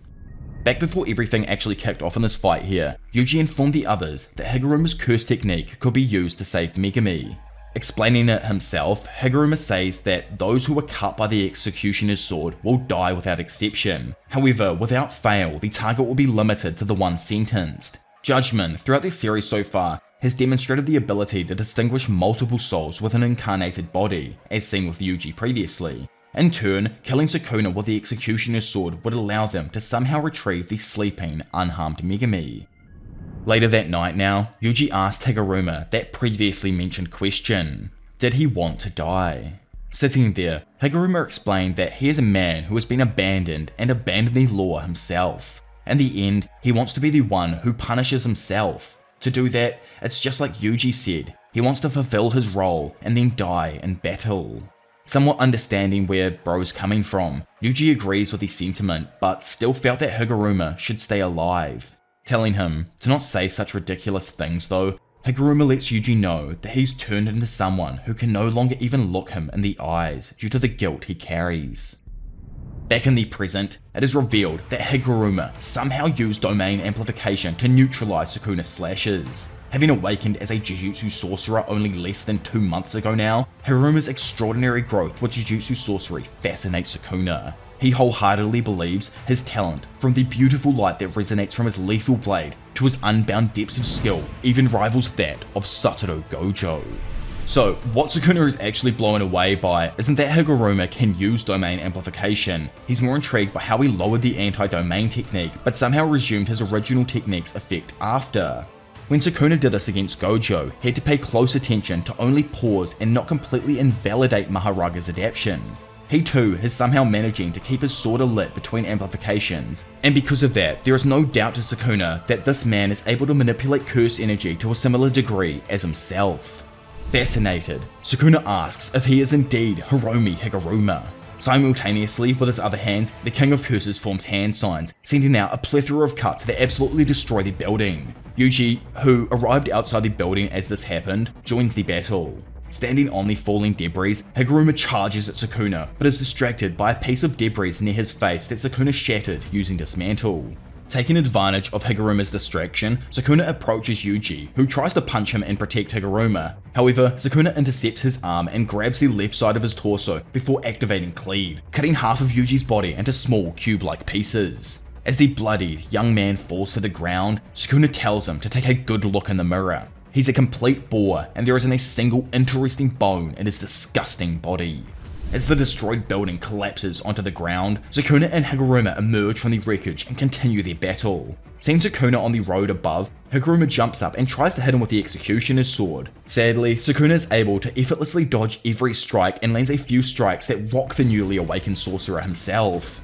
Eventually, Sukuna gets in behind before jumping away from Higuruma and beginning to chant the incantations for Dismantle. Scale of the Dragon, Recoil, Twin Meteors. Sukuna points his hand forth, activating Dismantle and unleashing a slash that cuts the world itself. As the smoke clears and seeing that he was able to dodge the slash, Sukuna tells Higuruma to give healing himself a go. Higuruma tries to bear through the pain, but knows it's clear as day. No matter how cold-hearted he is, no matter how thorough his resolve may be, the pain is still unbearable. Watching him stand, Sukuna cuts off his other hand and slashes his legs, preventing him from moving forward. Threatening him, Sukuna tells the sorcerer that next it's his head he'll remove if he doesn't heal himself now with reverse curse technique. As Higuruma remembers his previous statement to Yuji and poses what his role really is, Sukuna is suddenly hit by piercing blood, though he once again comfortably blocks it with his arm and notes that it's the technique of the oldest cursed womb death painting. Seizing the opportunity though provided by the brief distraction, Higuruma immediately regenerates his right arm and heals his legs with reverse curse technique and seemingly stabs Sukuna in the hand with the Executioner's sword. However, in a sick twist, the King of Curses reveals that he cut off his own hand milliseconds before Higuruma pierced it, but commends him for his effort nonetheless. In a flash, Sukuna activates Cleave on Higuruma, causing him to preemptively wince in pain and start to remember a conversation he had with Kusakabe about curses becoming stronger after death. In a moment of selflessness, Higuruma then tosses the curse inside of the Executioner's blade over Sukuna's shoulder, allowing Yuji to dive in and catch it. With Higuruma being slashed apart in that moment, he finally looks Yuji in the eyes and tells him that he has done all he can. Recalling Nanami's last words once more, Yuji gets gassed up and prepares to stab Sukuna in the back with the Executioner's sword. Sensing Yuji going to strike down on him with the Executioner's sword, Sukuna dodges out of the way. Glancing at his palm, Yuji watches the sword begin to lose its light and disintegrate, symbolizing the death of Higuruma. Not giving our boy any time to mourn, Sukuna delivers a few strong punches to Yuji and kicks him away, before following up with 2 dismantle slashes that push him even further back. Staring at his regrown hand, Sukuna laments that although Higuruma died, Kamatoke was never returned to him. He also notes that Yuji's stomach, having been shredded into bits earlier by him using Cleave, has fully healed. Randomly appearing next to him, Sukuna then notices Kurara and Wee Wee nearby. Seeing Wee Wee wave a sheet over the trio, in the next instant, they vanish from sight and seemingly disappear from the battle, taking away Higuruma's body to safety. Unsurprised, Sukuna, just like myself, like we're so similar, surmises that Wee Wee's teleportation curse technique was also used to retrieve Gojo's body earlier, and wonders if they are transporting the bodies to Shoko. Not fully convinced, he finds this unlikely, as reverse curse technique is less than half as effective if used on another person, and although her technique has always been fundamentally different from theirs, it's not on a similar power level. Glancing over, he knows that because of this, it means that in the last month alone, Yuji has managed to learn reverse curse technique himself.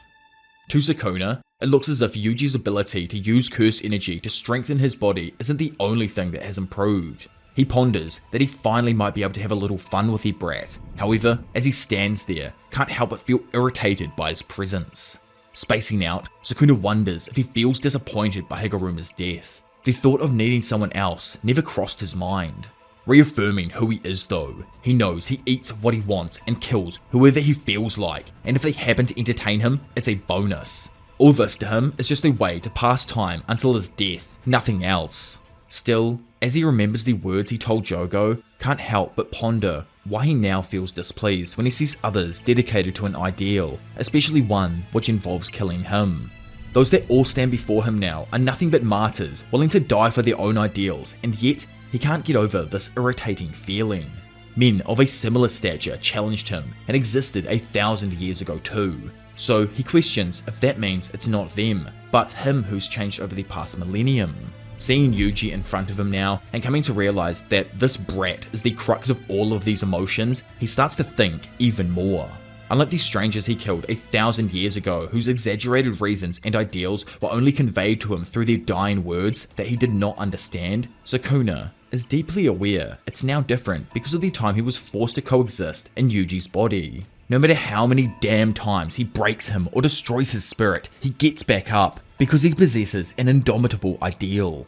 The idea that someone weaker than him can rival him with nothing more than the willpower to achieve the ideals is what truly irritates Sukuna. His own capabilities were simply too great. He wasn't bound by ideals like others, and in fact, hated them. That's the sort of human he was.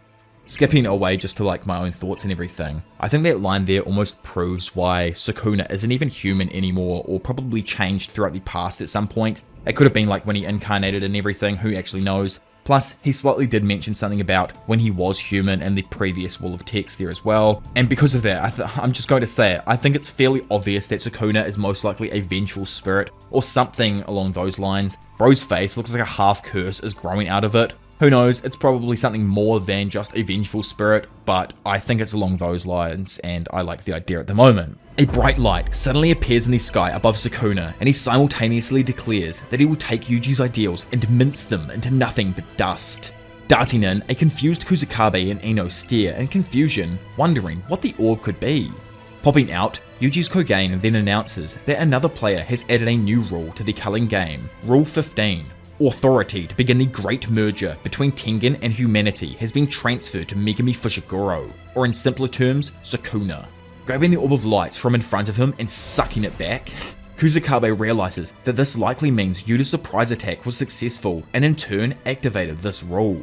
Regardless to the sorcerer though, they always assumed that Sukuna wasn't the type to go through with Kenjaku's initial plan. However, Kusakabe now laments that his initial assumption of Sukuna being the obvious one to leave alive, rather than Kenjaku due to him being the mental case, has now proven wrong, and in that moment, Sukuna announces his plans to kill all of the sorcerers present, then the rest of the culling game players, and finally, the monster created from merging Tengen with mankind.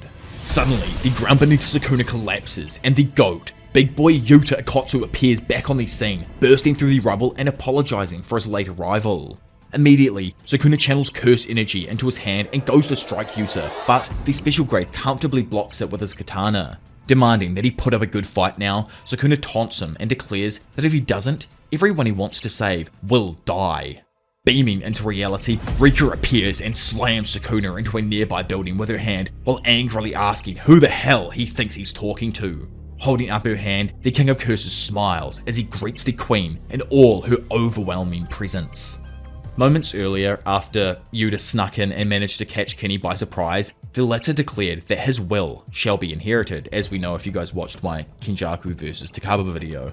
Noticing a random shake from Suguru's headless body, Yuta quickly screams for Rika to emerge. Sadly, and like previous curse manipulators theorized, the beheading caused the body to lose control over curse spirit manipulation, thus releasing all of his absorbed curse spirits back into the world.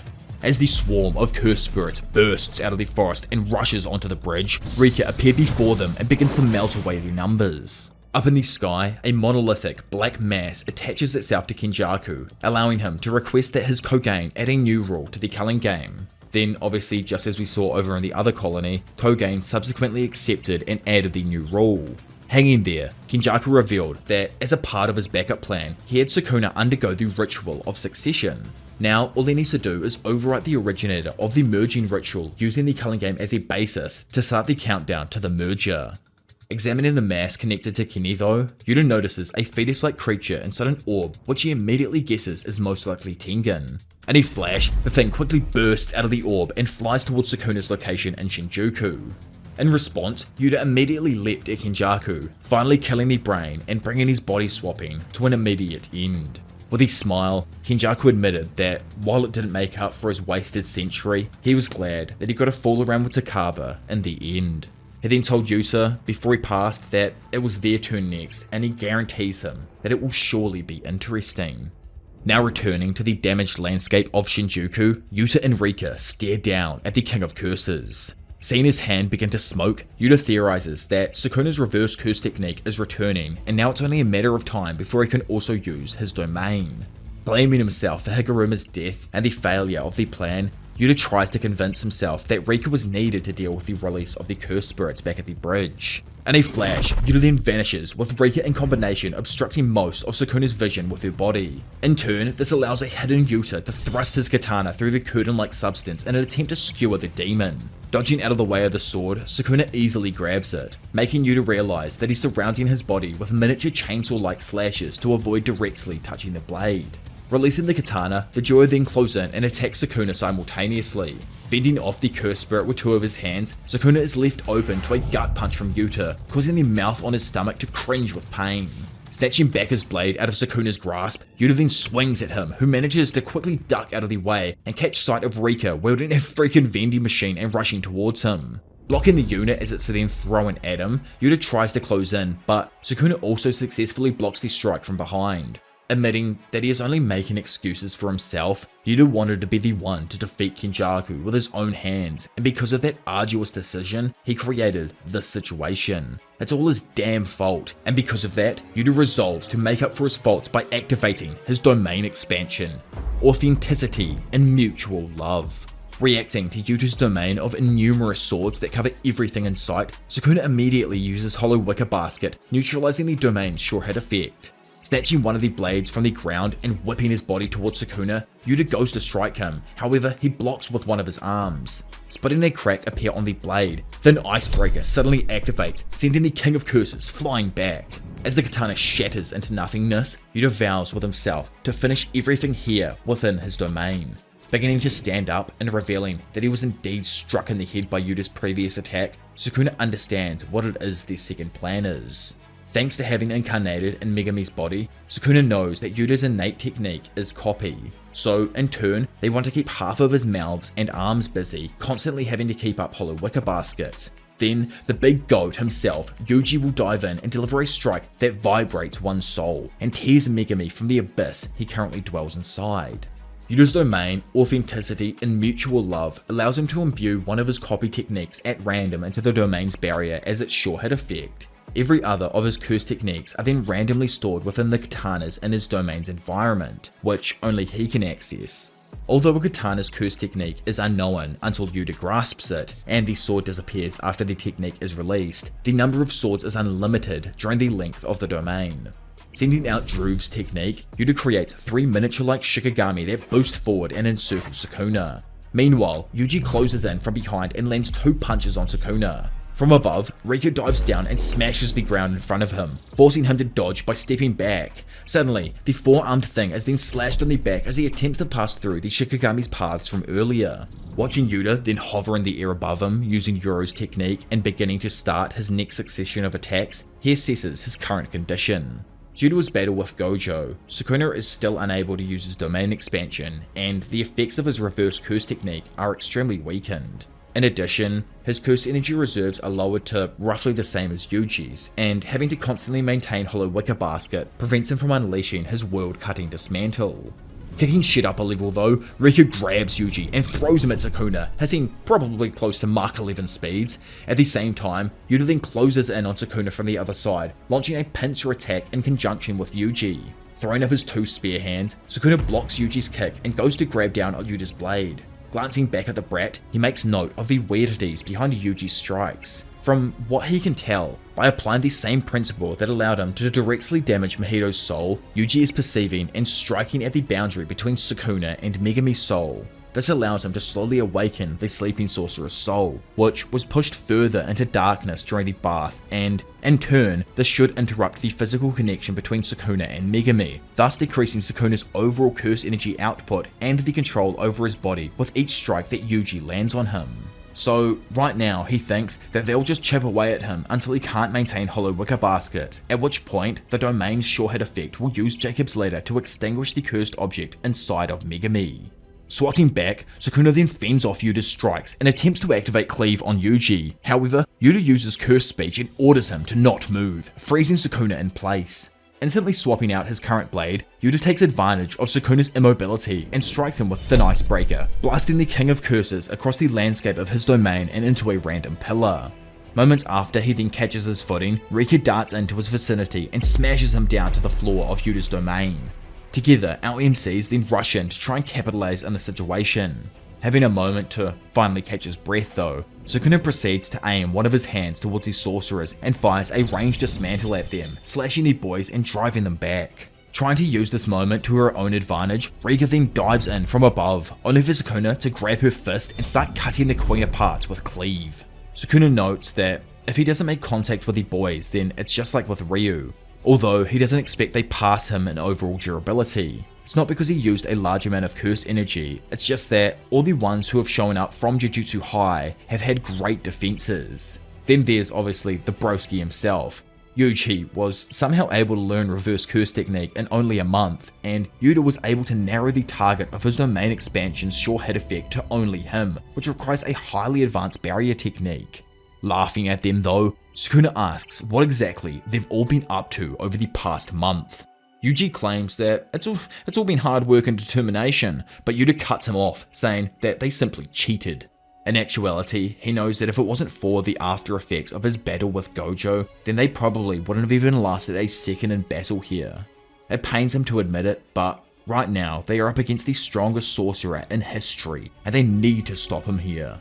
Initiating the next round, Rika and Yuji throw punches from each side, occupying Sukuna's arms. In a flash, Yuta draws blood with his katana before attaching a manga panel to Sukuna's chest using Child's ability. Having fulfilled the conditions for ink, Yuta dodges a jab and lands a brutal blow to the King of Curses' head.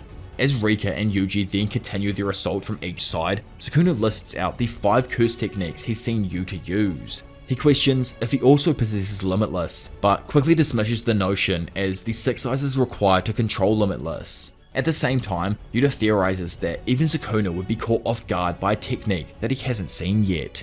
Picking up a katana and running forward, Yuta uses Oro's technique to manipulate the space around him and block Sukuna's view, before suddenly thrusting the sword through the distorted space in front of him. Like previously with Rika though, Sukuna catches the katana. However, in that moment, Yuta activates his new technique, Cleave. Serving Sukuna with a taste of his own medicine, slashes slowly begin to form on the King of Curses' surprised face as he realizes that Yuta copied his technique. Wondering how, or when he even had the opportunity to copy his ability, Yuta tells a confused Sukuna that the latter never managed to recover his last finger, did he? Rolling in over his right shoulder, Yuji socks Sukuna in the head. Swaying in and out of consciousness for a moment, Sukuna quickly figures that it was indeed Yuta who consumed his last finger. In a flash, Yuta then palms Sukuna's open chest, allowing Yuji to grab the head and knee him with extreme force. Whipping his own arm up around Yuji, Sukuna suddenly pulls him in close and activates a point-blank cleave on his chest. Despite his injuries, Yuji doesn't falter at all, and actually uses his coughed up blood to spit in Sukuna's face. Following back up, Yuta slips an uppercut through that absolutely rocks the chin of history's strongest sorcerer. Picking his beaten body off the floor, Yuji is certain that this is his chance. He will bring Sukuna down here and take Fushiguro back, right freaking now. No resting, instead he wills himself to heal and move to his feet once more. Somewhat daydreaming himself after the uppercut, Sukuna can feel that his curse energy output and control over his body are beginning to fade. All of a sudden, whipping the king's body towards the slowly standing Yuji, our boy absolutely pulverizes his face with a spinning handstand head kick. In that moment, the boys then notice something. Sukuna's fingers beginning to slip. In a desperate gamble to fire off his world-splitting dismantle, Sukuna releases his control over hollow wicker baskets. In a moment reminiscent of Hanami dropping his domain amplification, Rika, having anticipated this, restrains two of his arms while Yuji grabs a hold of the other one. Having closed in, Yuta then plunges his hand into the mouth of Sukuna's stomach and rips out his tongue. Simultaneously with his free hand, Sukuna cuts Yuta in the head with his mantle, sending him sliding back through his own domain. Unfazed with the cut, Yuta rushes back and is able to understand that Sukuna wasn't able to use dismantle while using hollow wicker baskets. Even if it's a simple technique, it is one that he has to use hand signs, chants, or even both. Slashing Sukuna across his face, Yuta vows to not let him do either. Throwing up dismantle again to block the sorcerer's advance, Yuta is once again inflicted with multiple cuts. Still, he can tell that Sukuna's slashing attacks are slowly weakening. Not having anything to fear anymore, Yuta tells himself to close the gap and slash at Sukuna. Suddenly, Sukuna's face is then struck by the effect of Yuji's blood that he spattered him before, momentarily distracting him, allowing Yuta's previous strike to come in and cut off Sukuna's free hand. So, skipping back to the time everyone was discussing their plans on how they were going to separate Megumi from Sukuna, Yuji brought up some of Yuki's notes on souls. Apparently two souls will only mix to a certain degree but never become one. Chosu himself was curious as to if Yuji and Sukuna were different then. After all, he isn't able to feel a trace of the soul that formerly resided within him still in Yuji. Probably not understanding it entirely himself though, Yuji just thought that it was because there was such a massive difference in energy levels between a cursed object and a non-sorcerer. Generally speaking though, Yuji assumes that if Megumi is an exception like him, then they are probably in trouble. Continuing, he goes on to say that there was once a cursed spirit who was able to take the souls of others and manipulate them to a devastating degree. As long as a technique like this never reappears, Yuji thinks it's safe to assume that two souls cannot become one. Speaking up and pointing out that she might be of some use to them, Angel explains that her technique should be able to eradicate Sukuna due to his current incarnated form being a direct mix of his technique, his personality, and the cursed object inside of Megumi. From what she knows, cursed techniques are connected to the brain, so a target's survival rate once hit by her technique is extremely low. However, if they are able to separate the two souls and weaken the bond between them, Megumi's survival rate will rapidly increase. Returning to the domain, and with Sukuna unable to go anywhere due to Rika and Yuji, Yuta activates the sure hit effect of his domain expansion, Maximum Output, Jacob's Ladder, sending a large beam of light that beams down from the heavens above and engulfs the King of Curses. Darting in past Yuji, who had just let go of Sukuna's arm, Yuta renders Sukuna's arm once again useless, allowing his boy to power up his cursed energy and scream for Megumi to wake the hell up. Connecting his punch with Sukuna's skull, Yuji senses something tell him that it's enough. When it comes to the composition of the soul, Yuji and Yuta had absolutely zero flaws in their plan. However, appearing in a shadowy abyss, Yuji watches Megumi curled up in the fetal position say that he's had enough. Sadly for Megumi, not a single feeling of wanting to live remained. His will had been extinguished. Scale of the Dragon. Recoil. Twin Meteors. In reality, Sukuna, having taken all this damage, still unleashes his world-cutting dismantle, slicing Yuta in half and shattering his domain expansion. Suddenly, Sukuna gasps, eyes stunned. To him, this was a strategy common of Jujutsu sorcerers, a mediocre plan that, under normal circumstances, could have easily been avoided. Seeing the soul-split katana sticking out of his chest, Sukuna looks back to see her, the one and only Maki, holding onto her blade, having successfully launched a surprise attack. So, during the same time that the boys, Yuji and Yuta, were stuck in battle with Sukuna, Kusakabe and Ino stood ready for the inevitable outside of the domain expansion. Informing his partner of the plan, Kusakabe tells Ino that once Yuta shatters a portion of his domain, Maki will rush in to attack Sukuna. Ino questioned if it was a better idea to send more people in, but Kusakabe rejected the idea as any additional fighters will alert Sukuna and spoil Maki's sneak attack. Landing like a ton of bricks beside them, Kusakabe looks over at Maki, preparing herself for the inevitable. Shattering into nothingness, Yuta's domain disappears, revealing that the sorcerer's best and worst case scenarios have indeed come into reality. As a grievously wounded Sukuna glances back at Maki, Rika, bawling her eyes out, boosts off carrying her severely wounded partner towards Wee Wee. In a flash, the Shoda whips out his blankie and teleports the original MC to safety. I'm pretty sure these panels here are either like half drawn, by the way. It might be a feature around how like Maki perceives things. I don't know. To be honest, I just think it's the drawings and everything, and I'd love to know your thoughts either way down below. After gaining some distance from Maki, Sukuna realizes that it wasn't him who broke the domain. Instead, Yuta destroyed a portion as a signal and distraction for Maki to slide on in.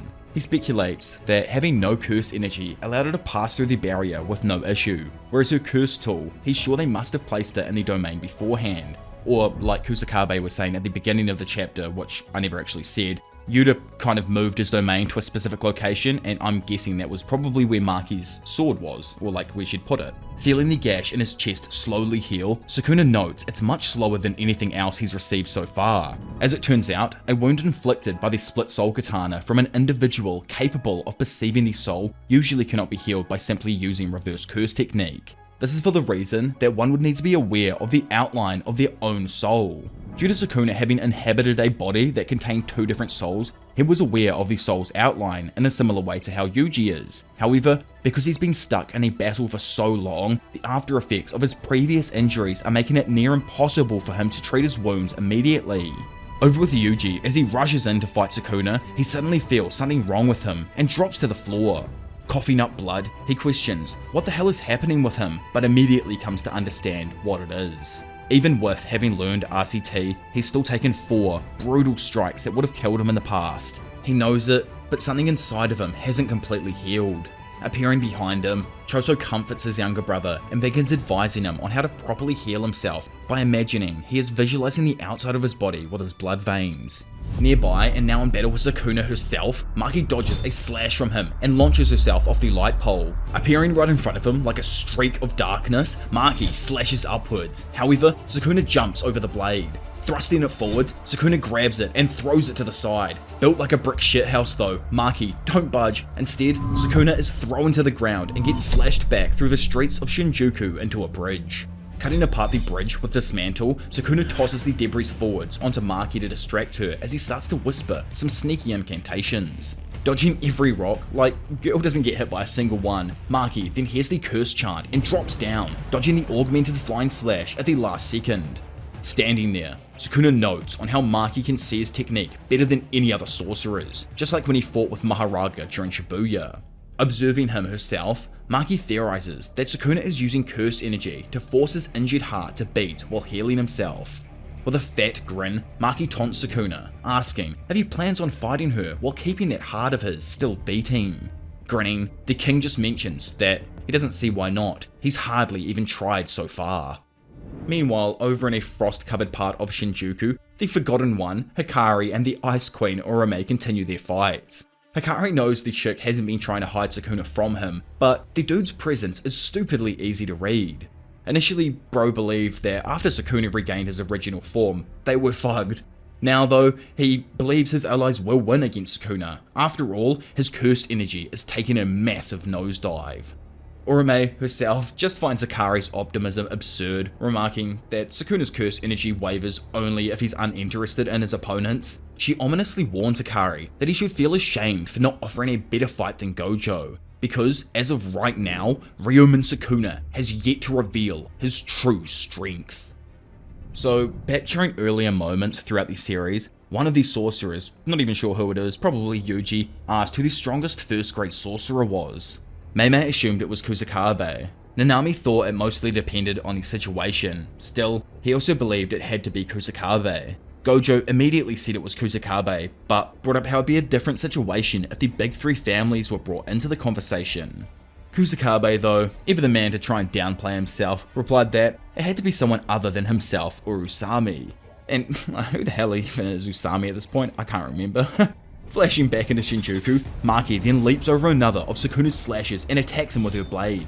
Insanely enough, the dodge dismantle slash cuts in half a nearby skyscraper that begins to fall onto the sorceress below. Smashing onto the road, cars and pieces of rubble are thrown up. Seizing the opportunity as a car slides between them, Sukuna launches a slash at Maki, who manages to block it, but is thrown at insane speeds from its force into a nearby building. Reappearing behind Maki as she smashes through the walls of the office, Sukuna grabs and goes to activate a point-blank cleave on her chest. Noticing someone behind him though, Sukuna throws up his hand and sends the slashes in Ino's direction instead of Maki's. Whipping his legs forward, he then stomps on the sorcerer, causing Ino to cough up blood and fall backwards out of the building defeated. Instantly realizing that the sorcerer wasn't holding the same weapon as before, Kusakabe, from above, then swings down, smashing the floor and connecting with a blocking Sukuna. Disappointed because, obviously he could see that Sukuna somehow saw through his plans, Kusakabe is then tossed to the side as Maki, traveling at body-altering speeds, blasts Sukuna through the wall behind him. Changing directions immediately, she jumps up and launches him with a sonic blow that smashes him into another of the room's pillars. Slashing all of the remaining pillars in the room, Maki knows that she has to end it here. Even if they do save Yuta, if the fight goes on, it will put them in all kinds of troubles. Hajime Kashimo, Hiromi Higuruma, and Yuta Akotsu. Following the death of Gojo, all those that represented the peak of strength stood before Sukuna, bearing their own fangs. Even still, they amounted to nothing more than a simple starter. The one who has truly roused his hunger was her, Maki Zenin, the one who had abandoned Jujutsu sorcery by means of a heavenly restriction as the only other person to have made Sukuna feel this excited for battle.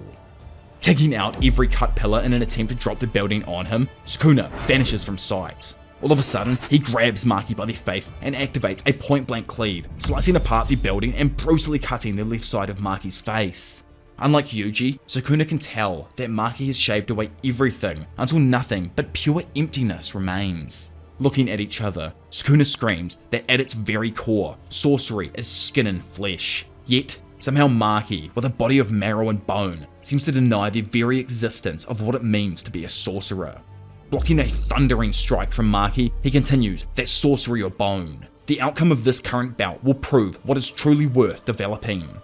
Surprised, Maki sees that Sukuna stopped his reverse curse technique and isn't even healing himself anymore. Grabbing a hold of her blade and powering up his fist though, Sukuna announces that, well, this is a first, she is the only one who has ever forced him to use this. Throwing his fist into Maki's stomach, Sukuna lands a brutal black flash that reverberates throughout our girl's core and sends her shooting off the overpass. Watching from a hole in a nearby building, Kusakabe can't believe what he's seen. He's the only one left. He can't tell where Yuji or Choso is, and he knows for goddamn sure Mei isn't going to help now. To be honest, he was just planning on running once it was obvious they had no chance. Now that they've come this far though, he thinks that he has no other choice. Looking down at the cursed freak, he questions if this is really about to happen. Kusakabe versus Sukuna. Not hesitating, Kusakabe enters his new shadow style simple domain stance, using the evening moon sword drawing technique.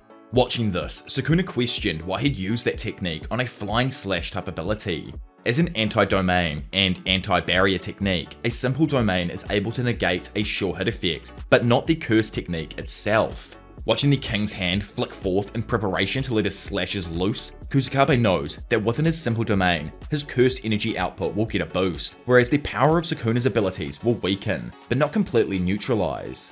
Seeing a few slashes appear right in front of him, Kusakabe blocks them and notes that due to how he can incorporate his own body programming into the simple domain, it allows him to intercept anything that enters the area immediately. He thinks that it'll be interesting since he can more or less read Sukuna's slashes by focusing on his movements or curse energy sparks. Throwing up his blade, Kusakabe suddenly blocks another attack, which in turn continues on to cut up the bridge railing behind him. Rattled by the surprise attack, bro knows it's because he activated his technique without even flinching. Speaking up, Sukuna then asked if he knew what was about to happen. Sweating, Kusakabe easily deduced that he plans on releasing a world-splitting dismantle. So remember how they were talking about Kusakabe's strength previously, just a chapter or so back? Well, continuing on with that convo, Mei said that in terms of raw strength, she'd put herself or Nanami above him. Nanami wouldn't say he can visualize Kusakabe winning a bout, it's more that he just finds it so hard to imagine him losing. Not only has Kusakabe mastered the sword, but he has an abundance of technique variations. He's capable of utilizing barrier techniques and has an almost infinite knowledge of Jujutsu, which serves as a base for his greatest strength, his analytical ability and power of reasoning. One would almost compare him to a handy Swiss Army knife, the type of sorcerer you would wish to accompany you to a deserted island. Getting another cameo now. Gojo then appears. Like, bloody Gojo and Nanami at this point are getting more screen time in the afterlife than freaking Hikari vs Urame is. But either way, he comments on how Kusakabe's simple domain is an ace in the hole in its own right, since he doesn't need to make a binding vow to use it. On top of that, what blows the bondage boy away more is the manipulation he has over it and the range he can extend it out to. Back in Shinjuku, Kusakabe blows up the range of his simple domain, stunning Sukuna and stopping him from charging up his cursed energy or expanding his cursed technique's target. So, interestingly enough, the new Shadow Sword Draw is, at its core, a counter technique used to draw in the opponent. When it comes to Kusakabe though, he's just so freaking broken that he can bring his opponent to him by expanding the overall range of his simple domain. In Jujutsu Sorcery, an individual capable of achieving grade 1 with no curse technique attacks not with their brain, but their spine. They think outside the box at all times and are never to be taken lightly. Unleashing his blade, Kusakabe launches a flurry of insanely fast and direct slashes that cut away at the King of Curses. Noticing that his sword is snapped, Kusakabe whips off his overcoat, distracting Sukuna and allowing him to land a brutal set of punches. Slashing his coat in half, Sukuna can only watch as Kusakabe kicks him with a fat head kick and sends him shooting through a set of overpassing bridges. Catching up to him, Kusakabe leaps into the air and strikes Sukuna with a plethora of chest hits. Questioning what the hell he's up to, Bro knows that he'd never usually try this damn hard. Deducing that it's because he still owes Big Yaga one more favor, he stops himself and points out that he's not even here anymore. So maybe it's more or less because of that exact reason. If he were alive, Kusakabe doubts Yaga would ridicule him if he avoided putting his life on the line and didn't fight. He'd never stop him from seeing his little sister and Takeru either. However, if he did find out he left, he might look a little sad. Not because he didn't put his life on the line, but because they wouldn't be able to fight by each other's side. Mei, Gojo, and Nanami all say that this is exactly why they all pick Kusakabe as the strongest grade 1 sorcerer. Despite constantly complaining about everything he does, not a single person can deny his intellectual integrity. Bringing the question regarding the strongest grade 1 to an end, Gojo, Nanami, and Mei say that it's all because he's a kind person. Floating above in the streets of Shinjuku, like the honored one of tax evasion, Kusakabe tells himself it isn't time to be overthinking. If he dies here, Sukuna will kill Miwa and all of the other remaining players. Landing back in front of the king and snatching his broken blade from the ground, he knows he needs to fight with his life on the line, just like everyone else so far. Pointing the broken blade at him, he asks himself what kind of adult he'd be if he didn't charge towards his death for those younger than him. Activating the new Shadow Style Moonlight Veil technique, Kusakabe applies curse energy to the broken blade and stabs the King of Curses with it. With a smile, Sukuna notes how aiming for his heart was a good idea. However, having caught the blade with his hand, he says it was so damn obvious though. GKY man. Moments later, we see Kusakabe having collapsed onto the floor with 2 massive slashes covering his chest. Running over, Wee Wee whips out his blankie and prepares to teleport him when all of a sudden, Sukuna appears right behind him. Calling him bothersome, the king goes to wipe his ass from existence when suddenly Wee Wee and Kusakabe vanish. Looking up from the sidewalk, Sukuna jokes at how tedious these new faces are becoming. Oops, cause bro is actually him. Miguel asks if he's dumb or something. Assuming his pale ass doesn't get out of his house much, Miguel jokes that the Japanese really ought to expand their horizons. Appearing next to Miguel and holding on to Kusakabe with his random extra hand, Laro also joins the battle. Skipping back to Africa, probably in the months before the Shinjuku Showdown commenced, Miguel refused to take part. To him, there is no way he'd fight against an opponent that might even overpower someone like Gojo. That goes beyond the realm of monsters, and he can't believe they'd expect him to do something like that. Laro, who actually came with Yuta to convince him, argues that he'd simply need to come in for the cleanup after Sukuna is tuckered out from fighting Gojo. Still, Miguel finds the idea of Sukuna getting to such a state almost laughable. Yuta interjects, pointing out that the fallout from the mass merger with Tengen won't just stop at the Japanese borders. However, Miguel says whatever happens as a result of the merger is still preferable to fighting Sukuna. Lacking, he then asks if these silly old Japanese think high-spirited black people will just survive anything. It ain't like that, and Bro reiterates that he's got to look out for his own boys at the end of the day. LaRue says he never thought of Miguel as jovial, but Miguel continues on by pointing out that Gojo should be the one here, bowing down before him and begging for him to join. After all, the Japanese are known to be polite. Annoyed, Yuta offers himself up for prostration instead, causing Miguel to jokingly shake in his chair and ask if he struck a nerve. Stepping in, LaRue asks Yuta to give him some privacy and just let the two of them talk for a moment. Having sat down together, Miguel asks what it is he's going to do, replying that all he wanted was the same as him, to make Suguru Geto king. Agreeing that he followed along because it was Geto, Miguel over time thinks he paid his dues by babysitting Yuta, meaning that he really doesn't have any reason left to care for Japan. LaRue brings up how they all loved Suguru, him, Miguel, Mimiko, Nanako, Minami, Toshisha, everyone.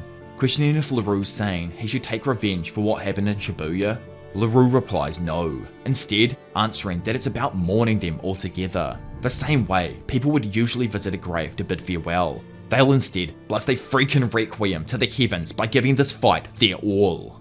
Pointing out that surely he means hell, Miguel mentions that if he does join, he has a few conditions. He doesn't want to just die and fight a domain user, so will only fight after Gojo and Yuta have both lost and Sukuna's domain expansion is fried. Hearing Bro use we though, LaRue questions if he's fighting too, to which Miguel, slapping his bald ass head, says they're more boys, all the better to lay Sukuna out with.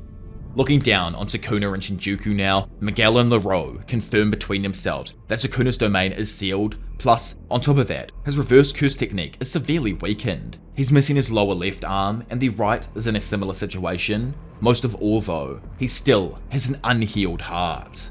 Smiling, Miguel feels bad. After all of the others save them the most delicious part of the fight. Suddenly, the building they're standing on begins collapsing, causing LaRue to jump down in front of Sukuna. Thrusting his hand forth, LaRue's giant appendage catches a hold of and slams Sukuna back into an opposing building, shattering it. Seeing his hand then suddenly get slashed down the middle with Dismantle, Miguel dashes in front of his boy and starts freaking styling on Sukuna's ass. Using the momentum from dropping down low and spinning around on his hands, Miguel effortlessly dodges Dismantle slashes, straight kicks and punches from Sukuna, all while LaRue is thrown around in the background, barely dodging the after effects of their attacks. A new technique that I'll definitely have to add to my techniques video after the series finishes, LaRue's technique, Heart Catch, is one that can grip the technique's target. Even if destroyed, this illusionary hand can be recreated an indefinite amount of times, with only 1/10 of the damage being transferred back to the user. Sukuna doesn't personally think LaRue's curse technique is relatively interesting, and more or less guesses that if one of them does have something in store, it'll be Miguel. Miguel Odal's curse technique is called Hakuna Lana, possibly meaning no curses if we're following the same path as Hakuna Matata, which means no worries, but I don't actually even have a clue. Following that line even more though, the technique etched into his body is one that expels curses and enhances their own physical capabilities. It's almost like creating a bunch of buffs and debuffs without the use of a domain. Gojo personally doesn't think it's a scary domain, but has always considered it useful. While they were over in Africa first meeting up with Miguel, he added that 99% of all sorcerers are Japanese. Add a curse energy buff to a hulked up brother whose bodies are already extremely rare in Japan, and the results are terrifying. Having overheard what Creams was going on about, Miguel tells him that he's been hella racist. He's special because he's him, and not because of the colour of his skin. Moving past Gege spitting facts for a moment there through Miguel, Yuta asks if Gojo's use of the word frightening also applies to him. Not exactly sure if he can make sense of this, Gojo says that if he and Miguel fought bare knuckles with no curse techniques and only curse energy enhancements, he'd win the marathon, but Miguel would crush on the sprint. Returning to a stunned Sukuna, Miguel parries his two remaining good hands and lands a brutal strike on the already wounded chest. Choso, like a demon of darkness, appears behind Sukuna and shoots a piercing blood that the king just manages to evade. Picking up, like, dude's actually head glitching here, Sukuna throws two slashes that force Choso back, but bro still manages to block them. Raining down from the glass ceiling, Yuji Itadori lands a floor-shattering two-handed hammer fist that forces Sukuna down to his knees. As Sukuna laughs, seeing Yuji again, we learn that the world-severing dismantle must be activated with the same hand signs used for Malevolent Shrine, called Enmiten. Due to Sukuna only having the one free hand before his transformation, he was forced to impose a binding vow to the activation conditions for all preceding uses of the slash in order to originally cut Gojo. In the present now, and on top of this Enmiten hand signs and chants being needed, the accuracy of the technique has to be directed with his hand. In a violent flash, the two left arms of Sukuna are suddenly sliced off. Stunned because he didn't actually expect her to return, and even after eating a black flash, she, Maki, still lives and has returned to the fight. Boosting in, Yuji knows his twin can't complete hand signs with only one, and his reverse curse technique isn't working at all. He thinks maybe, since it's all coming together and everyone's hard work is finally paying off, they can win. However, at that moment, Sukuna, like Pro is actually feeling himself, lands a second black flash on the row. For those confused as to why this is devastating for everyone, well, after Gojo landed his second black flash, he managed to restore his lost cursed energy. This here is now the exact same case with the King of Curses. Skipping away though to another freaking Gojo cameo, like the screen time he's getting right now is imposterous. Either way, he's now seen teaching the youngins about why he can't just unleash a black flash whenever he wants. Like, he's got the 6 eyes, so surely he could. According to the text spots though, a black flash is a distortion of space between the fist and cursed energy that strikes real damn quick, like we've all been over the explanation before. Gojo though finds that the definition given was too vague, and the technique itself is influenced by a number of factors. For one, if he loaded up his fist with cursed energy and threw a punch, 3 outcomes could occur. 1. Their fist is strengthened. 2. The cursed energy crashes into his opponent. Or the third, a mix of the previous 2. Timing isn't the only determining factor. It is a toss-up depending on the blend of the environment, the user's physical condition, the opponent's cursed energy, and even humidity and air temperature. To put it simply, there is no correct answer to unleashing a black flash. For Gojo and pretty much anyone else, it comes down to complete luck of the draw. This is why a grade 1 like the GOAT Nanami had a higher consecutive black flash record than Gojo. That being said though, the power difference between them is still large. Gojo's output is higher and he takes opponents out quickly, so it makes landing consecutive black flashes almost impossible for him. Back in Shinjuku now, all of the sorcerers begin analysing the current situation. Including the black flash landed on Maki, Sukuna has landed 2 so far. They all also assume he might have regained his curse energy output like Gojo and is about to pick the momentum back up once more. Simultaneously, everyone then launches a combined attack. Choso kicks up a railing, allowing Yuji to grab a hold of it and slam it into the wall behind Sukuna, trapping him there. Immediately leaping above him, Choso fires a point-blank supernova that the king somehow manages to avoid. Boosting through the stores next to him, Maki, who was tracking him, bursts through the glass entrance and attempted to stab the demon through the chest once more. Catching her blade, the two exchange a flurry of quick blows, stunning Choso with how they're using the air as footing in itself. Smiling and warping up his curse energy, Sukuna hits Maki with his 3rd black flash, sending her crashing back through a building severely injured. Flicking his hand forth, Sukuna turns his attention towards Choso, who unleashes a volley of supernova attacks. Suddenly, a slash cuts through the smoke on its way towards Choso. Boosting past his own slash and grabbing a hold of Choso, the demon whips his hybrid ass into the wall behind him. Throwing up his hands, afraid of the inevitable, Choso is struck in the chest by Sukuna's 4th black flash, absolutely destroying the wall behind him. Not done though, big bro Choso grabs his arm and has his blood harden around Sukuna's hand, trapping him. Socking Sukuna's cursed face with one of his trusty right hooks, Yuji sends him sliding away from his older broski. Gassed up, Choso knows that no matter how strong Sukuna is, Yuji's blows will weaken him and cause him to lose control of his body. Close by and picking up his boy, Miguel told him that it was time to dip, but LaRue refused as he believed there was still more he could do here. Bursting through the entrance of a store, Sukuna delivers a gut punch to Yuji, blowing out the right side of his torso. Grabbing the brat by his collar, Yuji somehow quickly switches things up and pulls Sukuna in close before leaning back and aiming up a point-blank piercing blood on the demon's head. Laying in a heap of rubble, Choso was aware Yuji is currently unable to use conversions effectively, making his shots inaccurate. Screaming out the words are needed for piercing blood, Yuji headshots the left side of Sukuna's face, who in turn throws up his hand and slashes Yuji's shoulder, pushing him back. Immediately getting to his damn feet, Yuji sends curse energy into his fist, preparing for his next strike. With a few feet gap between them, Sukuna, in a similar moment to Mahito, sensing the inevitable, felt the same premonition of an incoming black flash. Randomly, then having his eyes change to hearts, what truly caught him off guard and forced Sukuna to look in the other direction was Laro using his curse technique. Screaming out that it isn't just bodies he can grab with Heart Clutch, Laro elaborates on how once they've got a hold of someone, they can even grab their heart. Stunned, and with his attention completely diverted, our GOAT, the MC, showed that freak up. Within the next 0.0001 fractions of a second, Yuji unleashed a huge black flash that connected with Sukuna's previous wound, cracking the entire structure behind him and sending black sparks flashing off in every direction. The one who unleashed his true potential with a single blow beneath the scattering sparks of a black flash was him, an awakened Yuji Itadori. So skipping back to an earlier moment in the series, and initially after running away from Yuji and Maki, Orome atop a building asked who Yuji Itadori actually is. Sukuna explains that as far as he knows, he's Kenny's creation. As for his lineage, he doesn't exactly know. Orome points out how they felt a similar vibe coming off Yuji. She laughed in his face, but it was a vibe that was obviously not from the time Sukuna spent inside of him.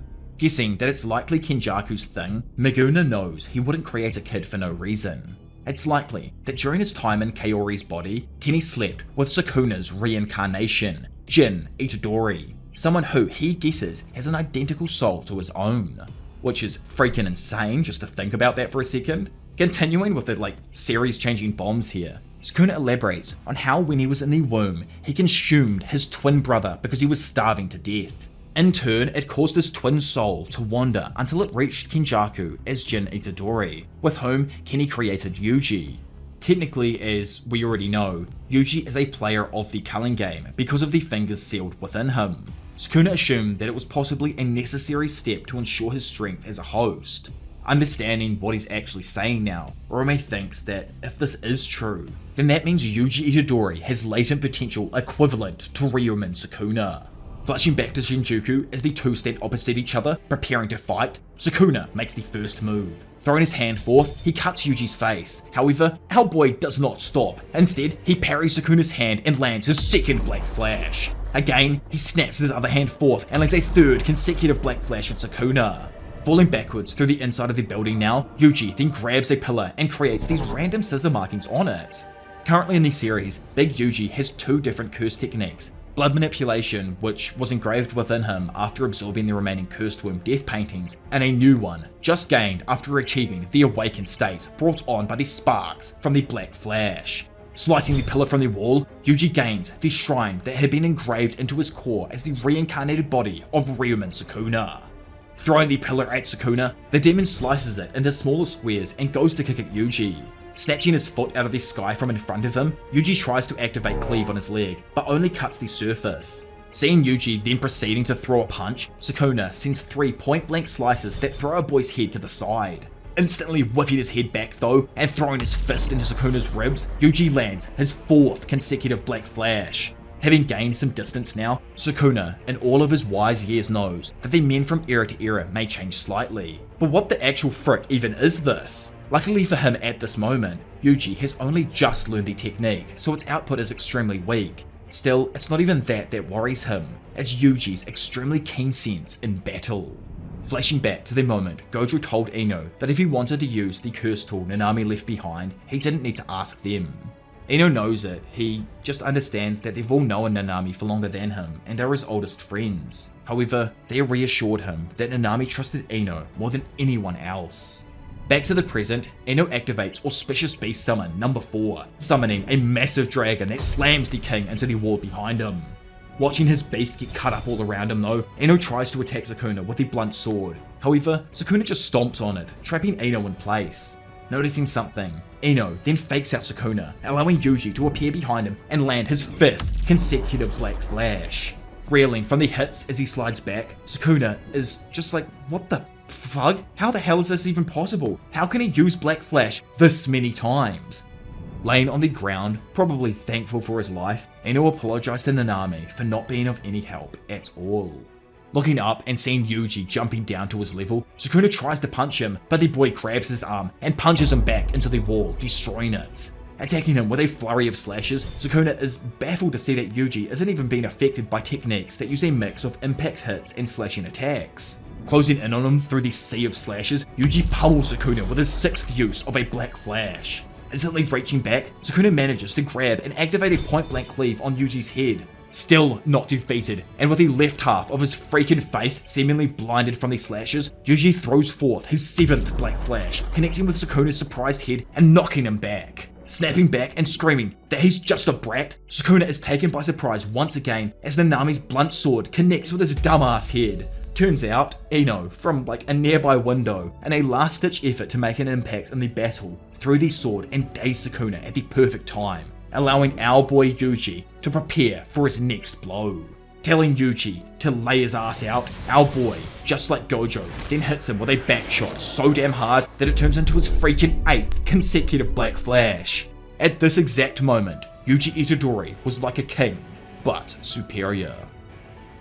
So, back during his part of the battle against Sukuna, Gojo had, like Yuji, awakened and achieved a unique reverse curse technique due to the 2 Black Flashes. In turn, he redistributed its usage to different areas of his brain, relieving the stress placed on him and allowing him to regain the reverse curse technique which had been previously lost. Looking down on Yuji below him, it's evident that it should be the same for the King of Curses, Ryuman Sukuna. He should be able to regenerate his arms and fix himself up, but due to our boy coming through clutch and landing 7 Black Flashes that struck at the soul's border between him and Megumi, it's resulted in Sukuna completely losing the chance to activate his reverse curse technique.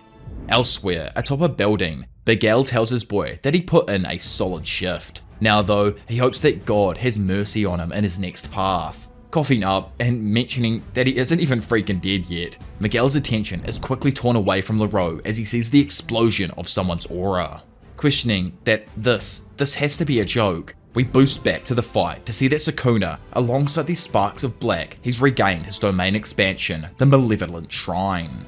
For those wondering why or what's up with this completely new center for his domain, to be honest, I don't even know. Plus, here we can like almost see the outline of his barrier, which is crazy as well because, you know, bro has a barrierless domain. To be honest, and I'm just assuming that it has something to do with Sukuna having to alter his hand signs to compensate for those destroyed ones. Apparently, by actually changing those hand signs and using a specific part of his brain that was unaffected by the Infinite Void, Sukuna was able to activate his curse technique alongside his barrier. Amidst a sea of uncertainties and impromptu binding vows, Ryuman Sukuna, after his rush of Black Flashes, was able to recreate the Malevolent Shrine without loss in the overall radius or the potency behind its slashes.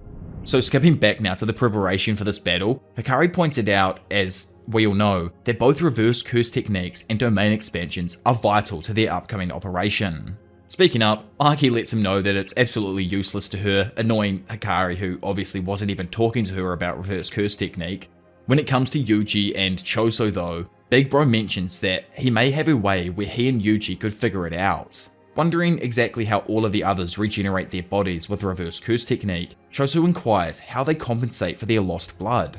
Hikari and Yuta both replied that it's more or less off instinct. However, Shoko says that she converts her curse energy into blood. As we know in Jujutsu Kaisen, there are a ton of people who can use reverse curse technique but can't heal anyone themselves. One fundamental reason for this is the difference in usage. Another reason can also be the body of the target refusing to be healed.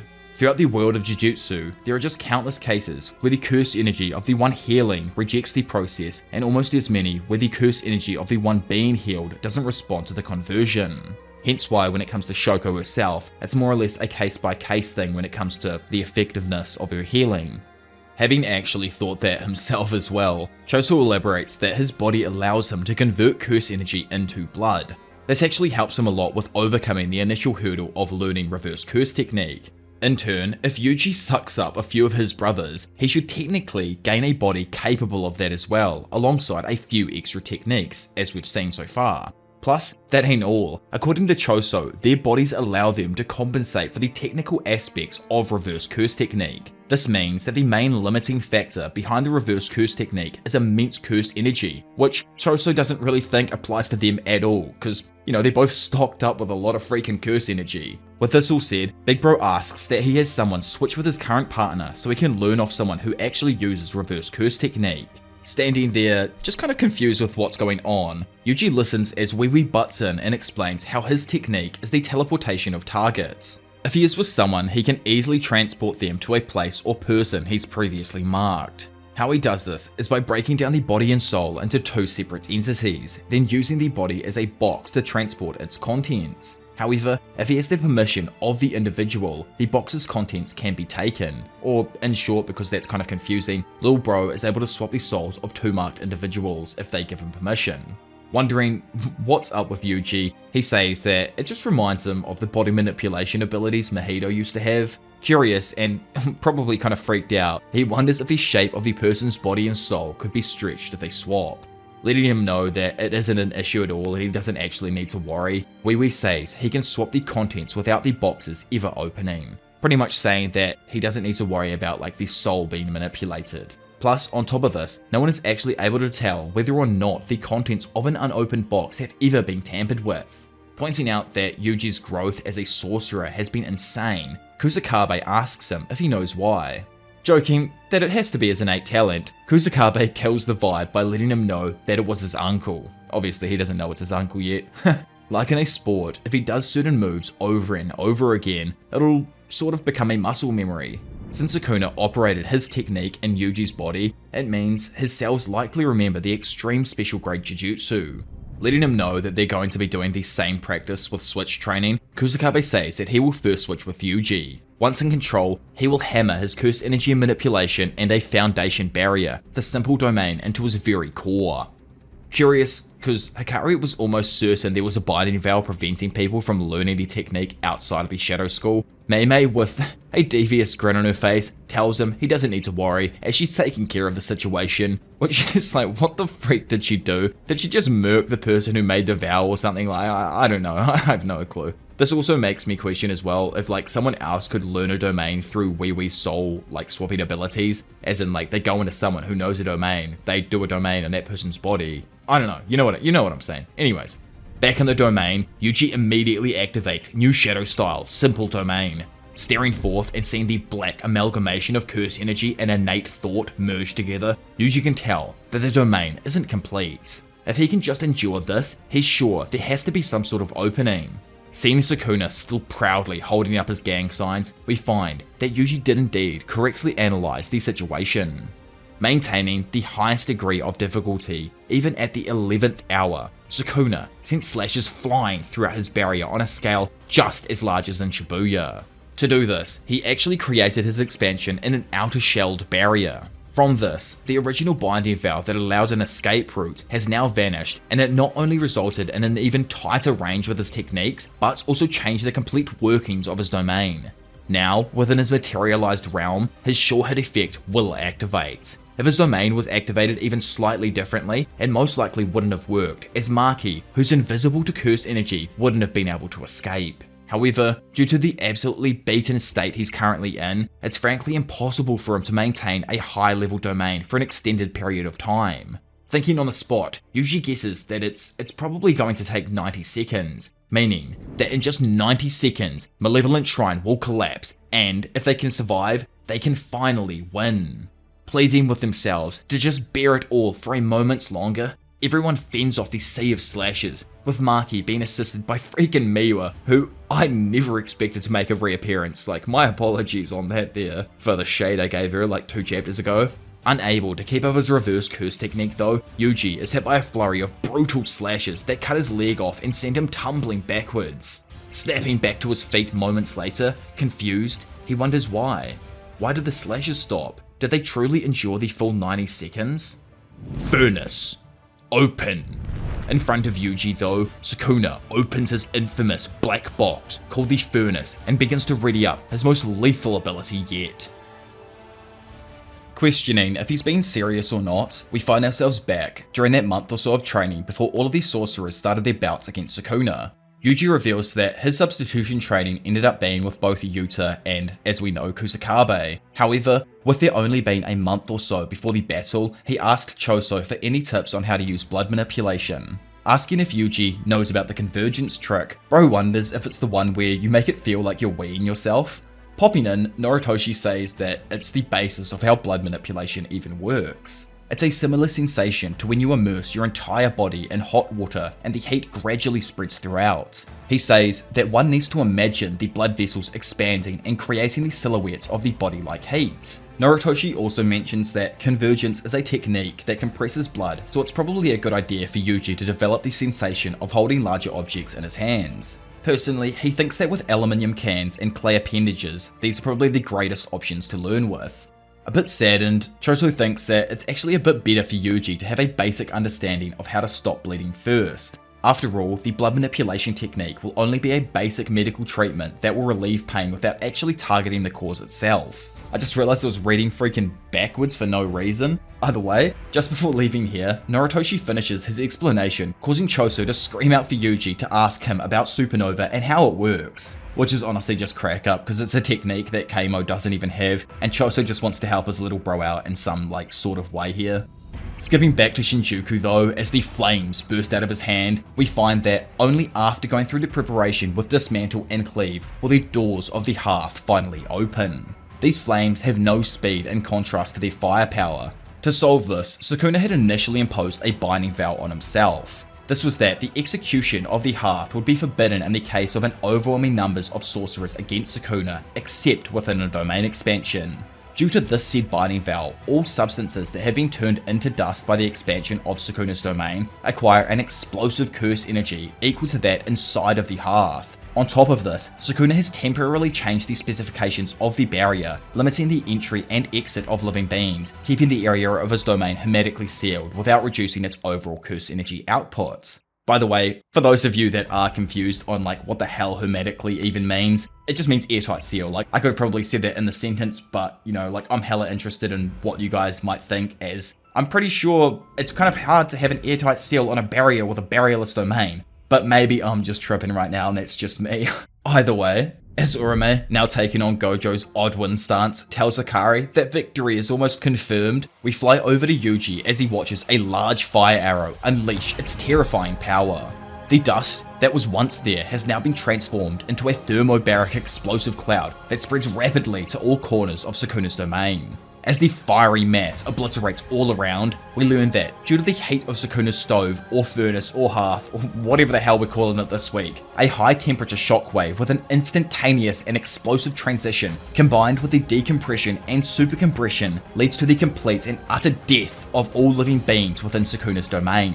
This here is the final secret technique of the King of Curses, Ryomen Sukuna. This is the exact same technique he actually used against Mahoraga to annihilate him with one blow during Shibuya. Earlier on in the fight against Gojo, due to the changes that were made on creating Sukuna's barrier technique and the constant reductions in the area of effect, Sukuna had sealed away the hearth because he couldn't manifest its full power. Screaming out his younger brother's name, Yuji looks up to all of a sudden see Choso standing over him. Throwing out his hands, Yuji feels the constantly twisting wall of Choso's blood manipulation all around him. As Choso smiles, looking down on him, Yuji tells him to stop. Choso though, felt like, he was useless in training because he gets way too sentimental. Pleading for his big bro, but quickly realizing the gravity of what Choso's doing, Yuji tells him that him being sentimental is a slight bit of an exaggeration, doesn't he think? Flashing into the brothers' dream world, and with only the two of them left now, Choso tells Yuji that he was able to learn reverse curse technique extremely quickly. Yuji, he doesn't actually think it was because of his own latent skill, adding it up to Sukuna having spent time inside his body. Choso though, just tells him to straight chill. What he knows is true is that the youngest always eventually surpasses the eldest. Yuji still doesn't think it should mean he should go and abandon them, but Choso, not listening, just says he owes Yuki an apology. Apologizing to Yuji now, he promises that he won't ever leave him alone again. Making his brother question if he was thinking about the past, Yuji tells him that he was there for him at his worst, and that was enough for him. Realizing that he was right, Choso remembers back to a time where all of the brothers were still inside their test tubes. There, one of the brothers, possibly even Yuji, called out asking for their big bro, who comforted the group. He told them that they won't be bothered by the cold around them if they all talk together for just a little while. Running together now through the darkness, Choso wonders if the 150 years he experienced in the tube was only a few days for Yuji. Back in reality, a crispy and barely alive Choso thanks Yuji for being his little brother. Watching the blood sphere evaporate into the sky around him, Yuji thanks his big brother Choso for everything he's done. Looking around as the smoky environment begins to clear, Yuji calls out, but doesn't hear anything and starts to wonder where everyone is. As we learnt throughout Jujutsu Kaisen, Yuji has convinced himself that he was nothing more than a cog in the wheel, a part that will play its part no matter what. Immediately following Choso's sacrifice, Yuji was meant to avenge him, but the scorched earth that now lay before his eyes, the heat beginning to emanate, and the thin air shocked the very foundations of his determination. Walking forth through a tower of flames, Ryoma Sukuna, the king of curses, and Yuji's uncle confront him once more. Gritting his teeth and calling out to him, Yuji all of a sudden notices something out of the corner of his eye, approaching them through the smoke. Freaking appearing for the first time in what actually seems like years now, big bro Todo joins his brother in battle. It's actually mental, like Gege was like, it's time to just kill off Yuji's only family members that he even has left. Like, you can't kill Choso off and then bring freaking Todo out. It's also crazy how like Drake did that Choso cosplay, and then the week he gets cooked IRL, big bro Choso dies. Like, I'm legit freaking blaming Drake for it. It's Drake's fault, bro. Elsewhere though, and back in Jujutsu Kaisen earlier on, Meimei informed Todo that using her crows and his curse technique, they'll make sure the humans inside of Sukuna's domain survive by switching them out. She warns him that this domain is one of immediate death. There is no guarantee that they'll make it out alive. However, she thinks it's better than doing nothing. To get Todo's ability to work, they'll need to drastically expand the area of effect for Boogie Woogie. She lets him know that it's most likely 4 members he'll need to target for escape, and asks if he thinks he'll still be able to do it with his arms super messed up. Not even really knowing himself, Todo just says he can feel the beats of Boogie Woogie starting back up. Immediately, he then tells Meimei to not reveal their plan to anyone else. This to him is for the simple fact that Yuji and Sukuna used to be one. Even if it was just in the past, that connection between them is strong and it could possibly result in resonance. Taking this in, Meimei agrees on the possibility of Yuji unconsciously leaking the plan to Sukuna's side and asks if that's why he doesn't want anyone else knowing. Confirming this, Todo asks that she send a message to everyone else telling them to execute Akatsu's plan well before his arrival. Which, I'm honestly kind of confused why they're telling everyone that Todo's going to show up if he doesn't want people knowing about it. Love to know down in the comments what you guys all think. Joking that there's really no need to tell the others, Meimei says she'll keep her mouth closed tightly, just like her freaking wallet. Which is like, I love Meimei, she's great. The plan, when it comes to Meimei, was that she'd actually be accompanied by Yuta to help in adjusting the curse technique output. Todo himself was totally unaware if the people he was transporting were even safe. Sadly, Yuji and Choso, who were in the center of the domain, couldn't be reached by him. Having not had the time to really explain this undercover plan to Yuji because of, the stuff we went over before, Todo just apologizes to him. However, moments after, he screams out that maybe this is all okay. Asking if he knows why it might be all okay, he says it's because they all believed. Now, all he has to do is believe as well. Weirdly enough, it's kind of funny, but Todo was somehow speaking straight facts in this moment right here. Because after the domain expansion of Ryoma and Sukuna had come to its end, he is now in a state where it's extremely difficult for him to use his curse technique. Revealing something himself, Todo shows the others that he has replaced his missing left hand with an instrument called a Vibra-Slab. Smacking the ball down, Todo teleports all 3 sorcerers up into the air. Having changed the conditions for activating Boogie Woogie from a clap to a metal piece striking the box, Todo can now perform around 50 swaps per second. Striking the instrument, the 3 sources then begin to rapidly swap positions. As the Vibra-Slap stops rattling, Sukuna and Yuji prepare to strike each other, only for Todo to hit the ball again and swap their positions, allowing him and Yuji to land a hefty backshot on Sukuna. With the king dazed, it's revealed that entering a binding vow that limits the number of swaps per strike, Todo can select multiple people as his abilities targets and expand its effective range massively. Plus, after adjusting his curse technique with the help of Yuta back in the Lake Gosho colony, Todo was able to help everyone escape Sukuna's malevolent shrine and get away from the center of destruction. Glancing back at him, Sukuna finds the fact that Todo showed up extremely annoying due to how he goes about fighting at his own pace, which makes it extremely difficult to beat down on him.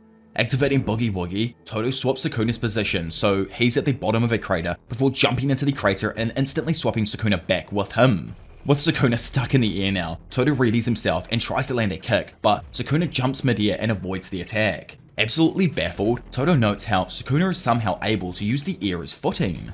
Yuji then comes boosting through, torques his body back, and whips a curse energy infused rock towards Sukuna. In a flash, Todo then swaps Yuji with the rock, allowing him to close in and land a brutal two-footed kick to Sukuna's chest. Undeterred, Unk grabs a hold of Yuji's face and goes to throw him, but Todo quickly teleports him out of danger, then in behind Sukuna, allowing Yuji to once again backshot the King of Curses. Stuck, unable to proceed further, Sukuna finds it impossible to adjust to Todo's swapping, especially since he can freely change the number of swaps per tap. Still, he remarks that he has learned one thing about how he can accurately read the timing of a teleport. Taking a shot from Yuji though that sends him through multiple pillars and back out into the desolate landscape of Shinjuku, the king quickly rises back to his feet and continues to say that it's the point where Yuji is at max concentration. Thinking that's exactly now, Sukuna believes Todo will faint and not swap Yuji as he did during the climax of his battle against Mahito. Suddenly glancing back, Sukuna sees one of Meimei's crows appear behind him. Realizing that he misread the situation and believing Todo planned to swap Yuji with the crow, Sukuna turns around and kicks the crow. However, no Yuji ever appears and Sukuna is unable to dodge the impending strike. Once again, throwing his arm forth, Yuji Itadori strikes his stomach with another use of Black Flash. 24 chapters after he was last seen, and while Yuji, with his hands sunk into Sukuna's chest, prepared himself for the activation of the king's domain, Sukuna noticed something out of the corner of his eye. Looking over at the smoky land next to him, what then befell the King of Curses and made its way through the smoke was the vision of a man he had cut down with his own hands, the departed spirit of the strongest. Now, and feeling like Sukuna's back is pressed up against the wall, Yuji, while thinking about Choso, vows to crush his heart and win. Stopping still though, he listens as Sukuna rattles off the activation for his domain expansion. A fraction of a second later, Sukuna again snaps his head towards a figure making his way through the smoke. Now emerging from the other side of the furnace's devastation, Sukuna sees the one and only Gojo, something he assumed was impossible. With a gush of wind though, it's revealed that indeed this isn't Gojo, but someone else who's taking control of his corpse using Kenjaku's body swapping technique. Sukuna is shocked to see this, but begins laughing, apologizing and saying that he underestimated him. Shoving Yuji back and approaching Gojo, he screams that he never thought Yuta was capable of going this far. To explain all of this, we fall back in time here, probably, obviously during that month of training that we had and skipped over and didn't get any of this. There, Yuta first discussed the idea of swapping bodies with several of his mates. Maki and Hikari quickly objected to the idea. However, Hikari does say if they're all wiped out and there isn't another option, he's got to do what he has to do. Scratching his noggin, Panda explains the supposed plan for if Gojo does die. To start with, Rika will eat Kenjaku and copy his body swapping curse technique. Yuta would then use this technique to hop into Gojo's body and re-enter the fight, raising their chance of victory. Kusakabe, instead of, swallowing Kenjaku, suggests Yuta use Gojo's body and copy his limitless curse technique, but Shoko points out that he can't use the ability without the 6 eyes. Also, when it comes to copying the 6 eyes, he's unable to do that as they're a physical attribute, not a technique. Maki then points out that Yuta can only use his copy curse technique while Rika is fully manifested, which is capped at 5 minutes. She questions what will happen when that time ends, prompting Yuta to say he really doesn't know. Squeezing her gossy into the conversation though, Meimei drops the likelihood that there are 3 possible outcomes. Firstly, Kenjaku's ability requires constant activation. If this happens, the body and soul won't be able to be maintained and Yuta will die. The second is that Kenjaku's ability will need to be activated intermittently. If this is the case, he won't die straight away, but it's only a matter of time. Third and final is Kenjaku's ability only needs to be activated once, and even after Rika's 5 minutes is up, he'll still be able to use Gojo's limitless technique in his new body. For the third to work though, they'll actually need to dispose of Yuta's original body as he'll forever remain in Gojo's from then on. Yuta says he isn't against this as a final option, as even if Rika isn't fully manifested, he'll be able to use his copy ability inside of his own domain and would like to try it first before taking Gojo's body. Scowling, Maki tells him to quit talking like it's already settled, as she doesn't really like the plan at all. Yuta interrupts though, saying he's getting angry about this. From his perspective, no matter how they look at it, his plan is what they should do. Kusakabe counters that he's right as far as the plan goes, but their concern is what happens to him as a person. Getting annoyed himself, Yuta questions what he means by as a person. Fixing his gaze on the duo, he reiterates that they're going against history's strongest sorcerer. If throwing away their humanity gives them a shot at winning, that's the least they can do for victory. He questions if becoming a monster frightens everyone that badly, to which Maki says he's extremely important to all of them. Pissed now, Yuta screams out asking them, what about Gojo? Isn't he important? They've always pushed the burden of being a monster onto him alone. If Gojo goes and dies, then one of them will need to take that spot, and if no one else steps up, then he will. Later on, Yuta, still probably a little irked over the earlier conversation, asked Gojo to take over his body if he passed, to which Gojo says he doesn't care, since he doesn't plan on losing. He hilariously adds that what truly upsets him is the fact that Shoko didn't object at all. Having calmed down a little bit now, Yuta relayed to Gojo about how Uro told him he's a Fujiwara descendant, whereas Gojo told him he was a Sugawara descendant. Surprised, Gojo says that, well, he is a Sugawara descendant, as he can tell they're distant relatives. Plus, he questions that, the Fujiwaras and Sugawaras were on bad terms.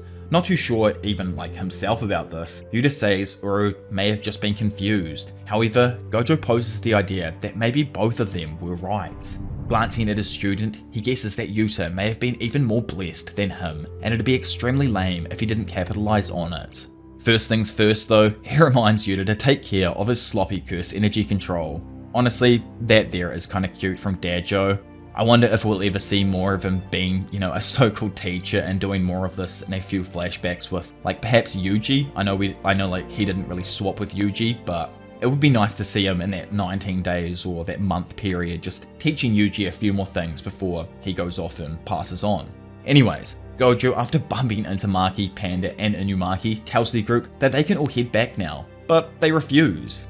If you guys haven't realized where bro's actually headed, well, I think he's about to deal with a few of those so-called higher-ups. Now when he can't order them to leave, Gojo says he'd rather they didn't witness something so gruesome, especially the fact he's not even sure this is the correct thing to do. However, even if he loses against Sukuna, Gakuganji will be in charge after he blasts everyone in this room, which, is probably a plus to him and adds even more credence that bro's about to eliminate the higher-ups. Again, Gojo looks back and tells them to leave once more, but they reject this, with Yuta asking them to not bear the burden of being a monster alone anymore. Leaving his 4 second-year students behind, Gojo enters the room alone. He knows that nothing can be done about him being a monster, since he was left in the dust back in the past and needs to catch back up to his boy. Obviously referring to how Suguru went mad and took out all their monsters, and now it's Gojo's turn to do the exact same thing. Skipping forwards again to the time Rin demonstrated his curse technique to Yuji and others, he explains that he amplifies the sugar in his body and manifests it externally in some way. As a side effect though, he tends to get lightheaded when using it due to his blood sugar dropping. Having a spark of genius, Shoko asks if he thinks he could transfer the sugar directly into others, to which Rin guesses is likely possible. Happy, she then designates him as a medical team member alongside herself and Nita. His role is pretty simple, as all he needs to do is administer sugar to the brain during technique activation. Moving back to the current day, and in the moments after Yuta had been rushed back to Shoko, Nita and Rin leaned over his operating table. Nita emphasized to the others around him that his technique has stopped Yuta's wounds from getting worse, but adds that he can't heal people. Furthermore, he says it's just like with Gojo, the wound is way beyond the capabilities of his reverse curse technique. Pretty much, this cements the death of Yuta's original body, and means if Kenjaku's ability needs to be activated more than once for Yuta inside of, Gojo's body and everything, after the 5 minutes that Rika is allowed to be out comes to an end, Yuta will sadly die. Looking over at Shoko, a wounded Yuta tells her he's maintaining his consciousness thanks to Rika, but even with that, he's reaching his limits. Having removed her face mask, Shoko lets him know Gojo's body has been stitched up, but once Yuta swaps, he would need to use a maximum output reverse curse technique to finish the treatment. Acknowledging this, Yuta looks down at his ring and apologizes to Rika for moving it to his right hand. Instantly flashing back to the present though, both Sukuna and Yuta simultaneously activate their domain expansions. Standing opposite each other and having thrown up identical gang signs, everyone wonders how one even counters Sukuna's open barrier type domain. Will it be through the hands of Gojo that the solution is revealed again?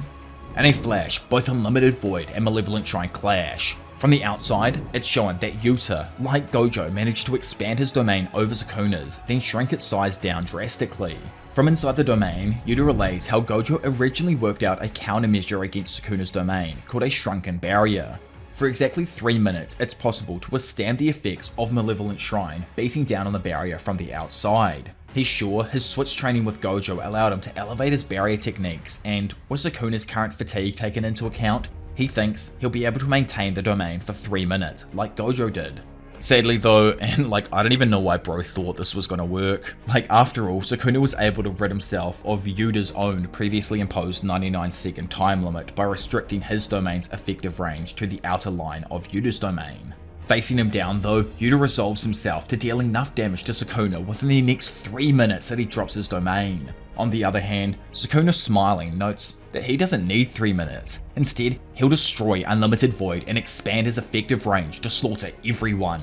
Locking in, Yuta goes to use blue to attack Sukuna, but the king instant transmissions all up in our boy's face. Then, using his mangled arm, Sukuna holds Yuta in place and begins landing a fast succession of punches to his face. Stunned, Yuta comes to realize that Sukuna bypassed his infinity with domain amplification, even though he'd already activated his domain. Smug, Sukuna knew all along that since Mei's crows couldn't enter the domain in his battle with Gojo, they wouldn't have seen him use domain amplification alongside domain expansion. Well, looks like Yuta or Yugo got murked off screen in fine Gege fashion here, as the next thing we end up seeing is Rika in tears while tightly gripping Yuta's body in her arms. Turns out I'm just straight up wrong, and instead, back inside the domain, Yuta ducks a jab, grabs Sukuna's arm and tosses him in front of himself before landing a kick that sends Sukuna off. With some distance now between the two, Yuta notes that he can't use any other techniques other than Limitless, since Rika sadly didn't follow him over to Gojo's body. However, he also believes that from the moment Sukuna lost his hands, he hasn't unleashed a world-cutting dismantle. So in his eyes, the only way for Sukuna to counter Gojo's body is to use domain amplification. Darting in and going to strike, bro somehow, even with the advantage, misses his punch, allowing Sukuna to counter-attack. Even though Yuta had Gojo as a body-swapping partner, Yuta reveals that he found it difficult to use his longer arms and legs along with controlling his innate technique. Quickly dodging out of the way of a misfired blue, Sukuna realizes that this is why Yuta needed these 6 eyes and tauntingly asks if he can afford to waste time before punching him away. So, back when Kenny was actually alive, the dude informed Sukuna of pretty much all of the info he had on Yuta's copy technique and how it worked. Due to having this previous knowledge, Sukuna started to question whether or not Yuta can still use all of the techniques he's copied. Even if he can, Sukuna knows he's grasped how all of them work and that he can't use them simultaneously. Coming to the conclusion that Yuta can only use Limitless in his current body for 5 minutes and that he plans to finish the fight before the duration of copy ends, Sukuna suddenly starts to think about the possibility of purple being used. Knowing what he needs to do himself, Yuta remembers back to when Gojo told him how his curse energy was far too imprecise. Searching through all of his memories he had with Gojo, Yuta sticks his hand forth and begins the chant for Hollow Purple. Almost instantly cutting him off, and with his cut off hands might I say, Sukuna holds Yuta still, allowing him to land an easy punch to his face that sends the sorcerer shooting back into the center of their domain clash. Slowly rising back to his feet, Yuta surmises that the op's still on bad man time against his copy and curse techniques on top of his limitless abilities. Thinking he's super big brain though, Yuta reckons Sukuna would never expect him to use 2 copy techniques at the same time and decides to go for it. Throwing his hand forwards and activating blue, randomly a part of the domain shell shatters inwards, and with it a random voice recorder is sucked in. Turning to see what it is, Sukuna is stunned still as the recorder plays Inumaki's own voice telling Sukuna to not move. Now with the demon stuck in place and blood pouring from Inumaki's damaged throat, Yuta begins the chant for Hollow Purple.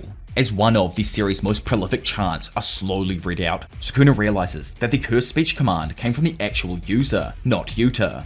Thrusting his hand forth, Yuta finishes chanting the empowered words for Hollow Purple and prepares to launch the lethal blast at the King of Curses. In a flash, the tiny domain cracks and shatters into 1,000 bits, signaling the conclusion of the domain struggle with Sukuna. Bursting through the smoke, Sukuna comes to a stop and remarks that the attack stung. However, he's lucky Yuta didn't have a clue on how to use it properly and destroyed his own domain in the process. Rushing through the smoke themselves, Yuji, Todo, and Yuta emerge to give chase. Unconcerned for his own life, Todo tells Yuta to fire off as many hollow purples as he wants. Even if he is in the attack path, Todo states he will use Boogie Woogie to move him and Yuji out of the way before it lands. Crashing to the floor though, it sadly turns out that the technique Yuta copied had burned out early due to his domain expansion, meaning that bro didn't even make it to the 5-minute mark. Aggravated, Yuta mentions that since Rika wasn't with him, he no longer has access to copy, and he expected to burn out Limitless, but is surprised because he just assumed Kenny's technique would keep going. Thinking back to the moment he cut down Kenny, Yuta assumes that he must have done some sort of method that allowed him to act freely after opening a domain, an ability he never received after copying Kenjaku's technique. Glancing back, briefly distracted by Yuta collapsing to the ground, Todo can then only watch as Sukuna takes advantage of this and lands a black flash on him, which not only rocks the sorcerer but snaps a part of his Vibra Slap off, pretty much cementing that he can no longer use the technique. Seeing this, Yuji rushes in to attack and somehow even manages to teleport in behind Sukuna as Todo strikes his own body with what remains of his Vibra Slap. Coughing up blood and recognizing that he was late with transporting Yuji, Todo still declares that he won't go down so quickly. As Yuji then lands a brutal punch to the face of Sukuna, the demon realizes that Todo is swapping his location with fragments of Yuta's domain. The only reason this is actually even possible to begin with is because he's hitting clumps of cursed energy that can be targeted by Boogie Woogie, with whatever's left over of their Vibra Slap. In a fraction of a second, Yuji, with the help of Todo, rapidly teleports around Sukuna, eventually finding an opening and managing to touch the King of Curses' chest. With his palm placed on his chest, Yuji screams for Fushiguro to wake up before activating a point-blank dismantle on the side of Sukuna's body. This attack, instead of inflicting visible damage, is actually driving a dismantle into the boundary between his and Megumi's soul. Realizing Yuji made a binding veil that narrowed the curse technique's ability to tear souls apart more effectively by restricting its targets, Sukuna, while vomiting up some fingers, concluded that continuing to be hit by it would prevent him from maintaining control over his body. Quickly slurping his fingers back in, Sukuna jumps onto a wall to gain the higher ground, but Yuji quickly collapses it with Cleave. With his footing falling away, Sukuna starts to fall along with the wall, while below, Yuji readies his punch. Dodging out of the way in time though, Sukuna then counters with his own strike, sending Yuji crashing back into another wall. Smirking with confidence, Dude jokes that if he doesn't get hit, it ain't a problem. Meanwhile, Todo doubts that his spare Vibra Slap, crack up that he actually came with a spare instrument to this battle, would even register as his left hand for Boogie Woogie. Needing to land just a few more hits though, he begs for his snapped one to not fail him now and prepares to slap it one last time. Believing there to be no way he can swap left, Sukuna is utterly shocked when the final slap breaks the instrument and instantaneously teleports Hana above him, who already has her trumpet halfway through the ritual to unleash Jacob's Ladder. Back during the time where Hana was healing after taking a beating from Sukuna, like 70 chapters ago now, back when they first tried expelling Megumi, well, it was sometime after then that Yuta asked her for help during their battle against Sukuna. He elaborated that she didn't need to participate in a battle like them and only has to fire Jacob's Ladder as a final attack. The idea behind this is that the sorcerers want to make one last attempt at tearing Megumi and Sukuna's souls apart, while making the most of Yuta's copy ability in its final moments.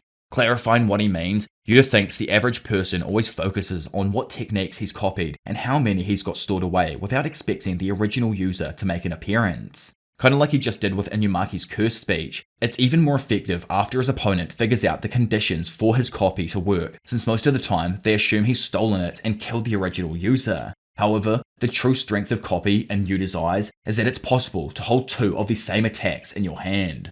Which means, he's pretty much saying it's possible to keep two people alive, and then have a backup use of that ability that no one ever expected to use from the original user type thing. By the way, back in Shinjuku, Sukuna's shocked face wraps back around to see Hana blasting him with a maximum output Jacob's Ladder. Simultaneously to this, Yuji smashes the ground Sukuna is standing on, allowing the pillar of light to engulf the king's body.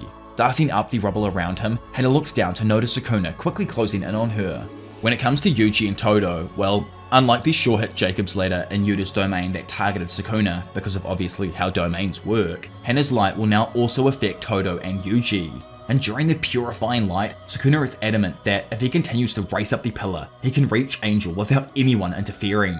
Up in the sky, Angel screams out for Hana to quickly get some distance. However, it's too late, as before she can even notice, Sukuna appears directly behind her, still in the pillar of light. Readying another punch, Sukuna remarks that coexisting with a fully fleshed curse means the sorcerer, or Hana in this bout, is extremely reliant on techniques, leaving them without any physical reinforcements. On top of that, losing her arm in the previous bout has drastically weakened her output in comparison to the previous time Sukuna was hit by Jacob's Ladder. Darting in from a nearby ledge though, Big Toto manages to block the strike intended for Angel, which turns out to be a freaking another Black Flash. Stunned to see him back once more, Sukuna recognizes Toto as a true sorcerer. Nonetheless, the impact rockets both of the sorcerers through the side of a building and into the ground below, seemingly taking them out of the fight. With Hana out and down for the count, Sukuna turns back to finally face down Yuji, only to find that bro's already right behind him after having chased him up through Jacob's Ladder. Charging a punch, Yuji socks Sukuna in the face before grabbing his legs and whipping him down through a building. Almost immediately regaining his footing though, Sukuna glances up in time to see Yuji coming in, allowing him to get on one hand and dodge his cleave. Forcing his other free hand forth, Sukuna shoots off a dismantle that Yuji weaves out of the way of. Getting caught though, Yuji is then smacked straight in the forehead with a punch from Sukuna's left hand that seemingly sends him sliding back. Charging in, it's revealed that Sukuna, after completing 2 Black Flashes, has now fully regained control over his reverse curse technique and regenerated his missing limbs. Snatching Yuji's fist out from in front of him, Sukuna finds it unnecessary to make any risky moves like Gojo had in his fight and proceeds to relentlessly pummel the young sorcerer. Jumping up and kneeing him in the head, Yuji is sent back a few feet, to which Sukuna notes that Yuji is now unable to threaten his life and can just wait until his techniques return. Touching the ground though and activating his cleave on it, Yuji breaks apart the floor and messes up Sukuna's footing. Standing back up and trying to capitalize on it, Yuji goes to strike Sukuna with a soul-rendering dismantle, but misses and hits the wall behind him. Smirking, Sukuna knows that the attack is extremely deadly to a fully fleshed curse like him.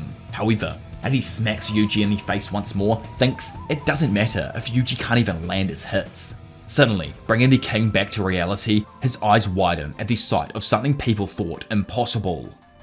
Falling back into a memory, Yuji remembers the time Gojo initially taught him all about how domain expansions work, and that they expend a ton of curse energy. Trying to make it easier for Yuji to understand, he told him to think of it like a buff in gaming, and that when a granted curse technique is activated inside a domain, it always hits. Back in Shinjuku, Yuji forms a hand sign and says the words needed to expand his own freaking domain. So, due to the time spent training with Kusakabe before this battle here, Yuji was able to learn the basics of barrier techniques. Still wide-eyed and now in a train station-like setting, a confused Sukuna, who's back in Yuji's younger body here, asks, and approaching Yuji, what this place just happens to be. Which is like, yeah bro, what even is this? What kind of cooked, harmless friends along the way kind of domain did you just create, Yuji? Possibly knowing and having moved down an escalator together now, Sukuna brings up how he's experienced it before, the rare phenomenon of connecting with a sorcerer in the heart of battle. Yet, he can tell this is different. Getting annoyed, he questions Yuji if this is what his domain is. Internally cringing, Yuji himself just says this was all planned in a few seconds, so he really doesn't even know what's going on and just wanted some time to talk with him for a bit in silence. Exiting the station, Yuji points out the local demon sword dance statue before explaining that he was born in Sendai City, but moved here until he was 6 or 7 years old due to his granddaddy's work. By the way guys, over these next few chapters, just pay attention to how often Yuji brings up his grandfather Wasuke Itadori. It's almost as if it's purposefully reminding us of what he said in his final moments, back in the hospital there. Do you think Yuji will die in a similar way, or will things change drastically to the point where he's able to break this cycle completely? Either way, bro says that it was around 10 years later when he decided to return to that same town again to attend his grandfather's friend's funeral. Not surprisingly though, he found it was completely run down in comparison to how it used to be. Arriving at a park, Yuji reveals that this was his stomping grounds. There ain't much to it now since they've taken away all of the park equipment. However, Bro states that he almost died after stubbing his toe on the swing set. As the two then pass by some flowers, Yuji calls one of them a morning glory, only for Sukuna, the herbalist here, to rudely correct him that it's in fact a hydrangea. Staring into the flowers, Yuji notes that he never knew so many bloomed here, and curiously wonders who's even in charge of deciding the foliage of each town. Turning to Sukuna, who obviously just nerded out on Yuji getting the flowers wrong, Yuji asks if he's really into them, but dude just reveals how he actually learned them through Megumi's memories. Curious, Yuji asks if he knows about this place because of the time he spent in his body, but Sukuna claims he didn't waste his time by reading through all of Yuji's mindless dribble. Walking over to the park's pond now, Yuji speaks about how he used to fish here for crayfish and even ridicules the curse into giving it a go. Hilariously enough, the two then catch a few crayfishes, with the demons being proper stocky as while our boys is sadly a sad excuse for a crustacean. However, he tries to claim it's a super rare Japanese one, which is like, bro, what even is going on inside of this domain right now? I'm actually so confused. Anyway, as the duo then roll up to a department store, Yuji remarks on how it drove the smaller stores out of business around the area, but he was fine with it since it had a movie theater on the top floor. Joking, he says that it's a pretty great place in the city here. Still, he promises Sukuna that there's a ton of greenery after you leave the town's outskirts. Now out of town, Yuji shows Sukuna just how much greenery there is and explains how he used to catch grasshoppers in the rice fields. Not really given an ass about this, the curse asks if this is even leading anywhere, but Yuji insists he still has a few more places he wants to go, before heading to a farm where his grandfather used to take him. After leaving the stocky horses, Yuji points out a stand that used to serve some gangster-ass ice cream, then leads Sukuna towards the archery targets. Unsurprisingly, Sukuna excelled at the archery due to having lived in an era where it took major prevalence, plus the dude's fire technique is literally an arrow. I don't know what Yuji was thinking about bringing him to an archery spot, but that really wasn't it. The scene then shifts into winter, and Yuji notes that he doesn't feel like it's winter until the snow is really piling up. As a child, his grandfather would always get surprised when he drank sweet milk tea after shoveling snow with his hands. Once it got closer to Christmas, Yuji notes that he'd even hear bells in the dead of night and immediately assumed Santa was real. It was only years later that he realized it was just the snow chains from cars that gave off a similar sound.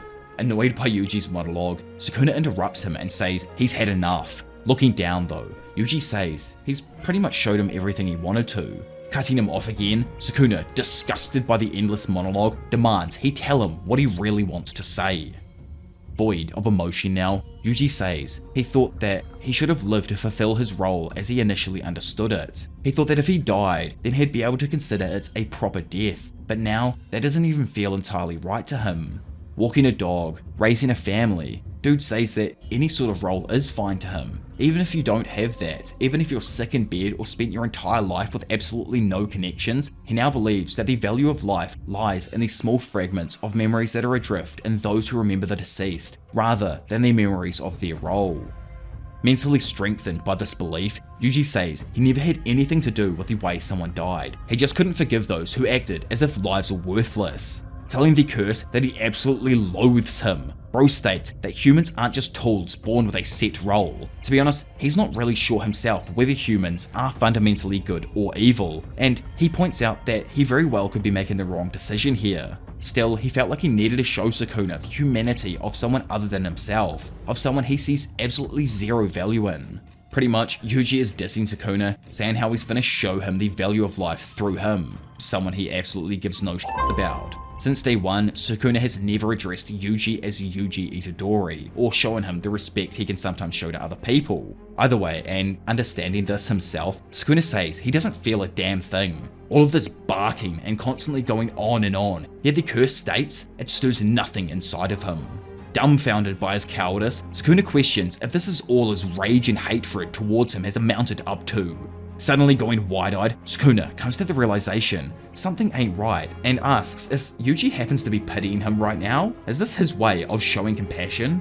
Glaring back at him, Yuji confirms it and threatens to kill him unless he releases Megumi and returns to the cage inside of his body. Furious with Yuji's insinuation, Sukuna says he ain't gonna stop at mincing him to bits, but declares that he'll slaughter each and every human he claims to be oh so valuable right in front of Yuji's eyes. Suddenly slipping into another dimensional drift type chat though, Megumi's soul tells Yuji he's had enough. Originally, he wanted to create a world where Tsumiki wouldn't have to suffer needlessly, or at the very least, he just wanted to preserve the fragile life they already had.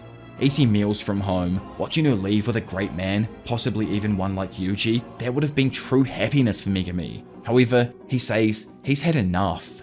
Not done himself though, Yuji brings up how earlier on when his grandpa first got sick with cancer, he was offered a rough treatment that would have come with some horrible side effects, so he turned it down. He ponders that maybe it was because he assumed his body was already strong enough even without the treatment.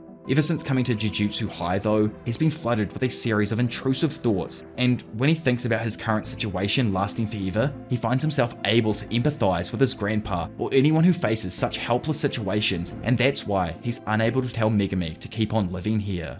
Suddenly slapping his palms together to create hollow wicker basket, Sukuna brings the bout back to reality and slowly begins to walk towards Yuji. He knows he could easily use Gojo's technique and restore his burnt out curse technique, however, he believes that the risk that comes with it is too great, especially with the after effects of unlimited void still rattling his brain. Unlike domains that manifest mental images, Hollow Wicker Basket has, I've been over in my, techniques video and stuff, or domains video, and Simple Domain have weaker output and can only buy time for a sorcerer before inevitably being overpowered. However, Sukuna can offset this weakness by maintaining the hand signs after activating Hollow Wicker Basket, preventing the anti-domain technique from actually being overpowered. Either way, it's not exactly obvious what technique is still imbued into Yuji's domain's sure hit effect here, since all we've got so far are passing scenic locations from throughout his life. From what I've seen though, it reminds me a lot of Dagon's domain and how it was this kind of pretty environment everyone from Kenny's squad would just hang out inside of, obviously until he used his sure hit effect. So it'll be interesting, when it finally does happen, what Yuji's sure hit effect is. Inside of Yuji's scenic domain, Sukuna goes to kick him, however, Bro grabs his leg and relentlessly pummels his thigh with some hard elbows. Flinging him off his body, Sukuna quickly closes in on Yuji, knees his face, then jumps up and king hits his head, sending Yuji shooting back throughout his expansive domain. Landing in front of him and laughing out loud, Sukuna himself notes how surprised he is. He never knew being looked down on like this would fill him with such ire, that being pitied would rouse such hatred from inside of him. Not content with just the brat, as he's been over so many times now, Sukuna swears to have every human on the planet reap the consequences of Yuji's actions. Shooting away to a familiar location though, specifically one from the hidden inventory arc, a young, just like back then, Megumi turns and asks, "What's up with that face?" Standing tall, a tearful Yuji says he'll be so lonely without him. Suddenly understanding what the freak his boy is actually telling him, and that his ass is about to get cooked if he does nothing, shadows burst forth from beneath Sukuna's left foot, catching him completely by surprise and causing him to partially drop down into the realm of shadows. So it turns out that after Mahoraga was destroyed, Sukuna's 10 Shadow technique had ceased to actually function, meaning that the 10 Shadows technique here definitely came from Megumi. Unable to even fathom that Megumi actually fought back for the first time since Sukuna crushed his will, he realizes that Yuji's dismantle had breathed new life into him.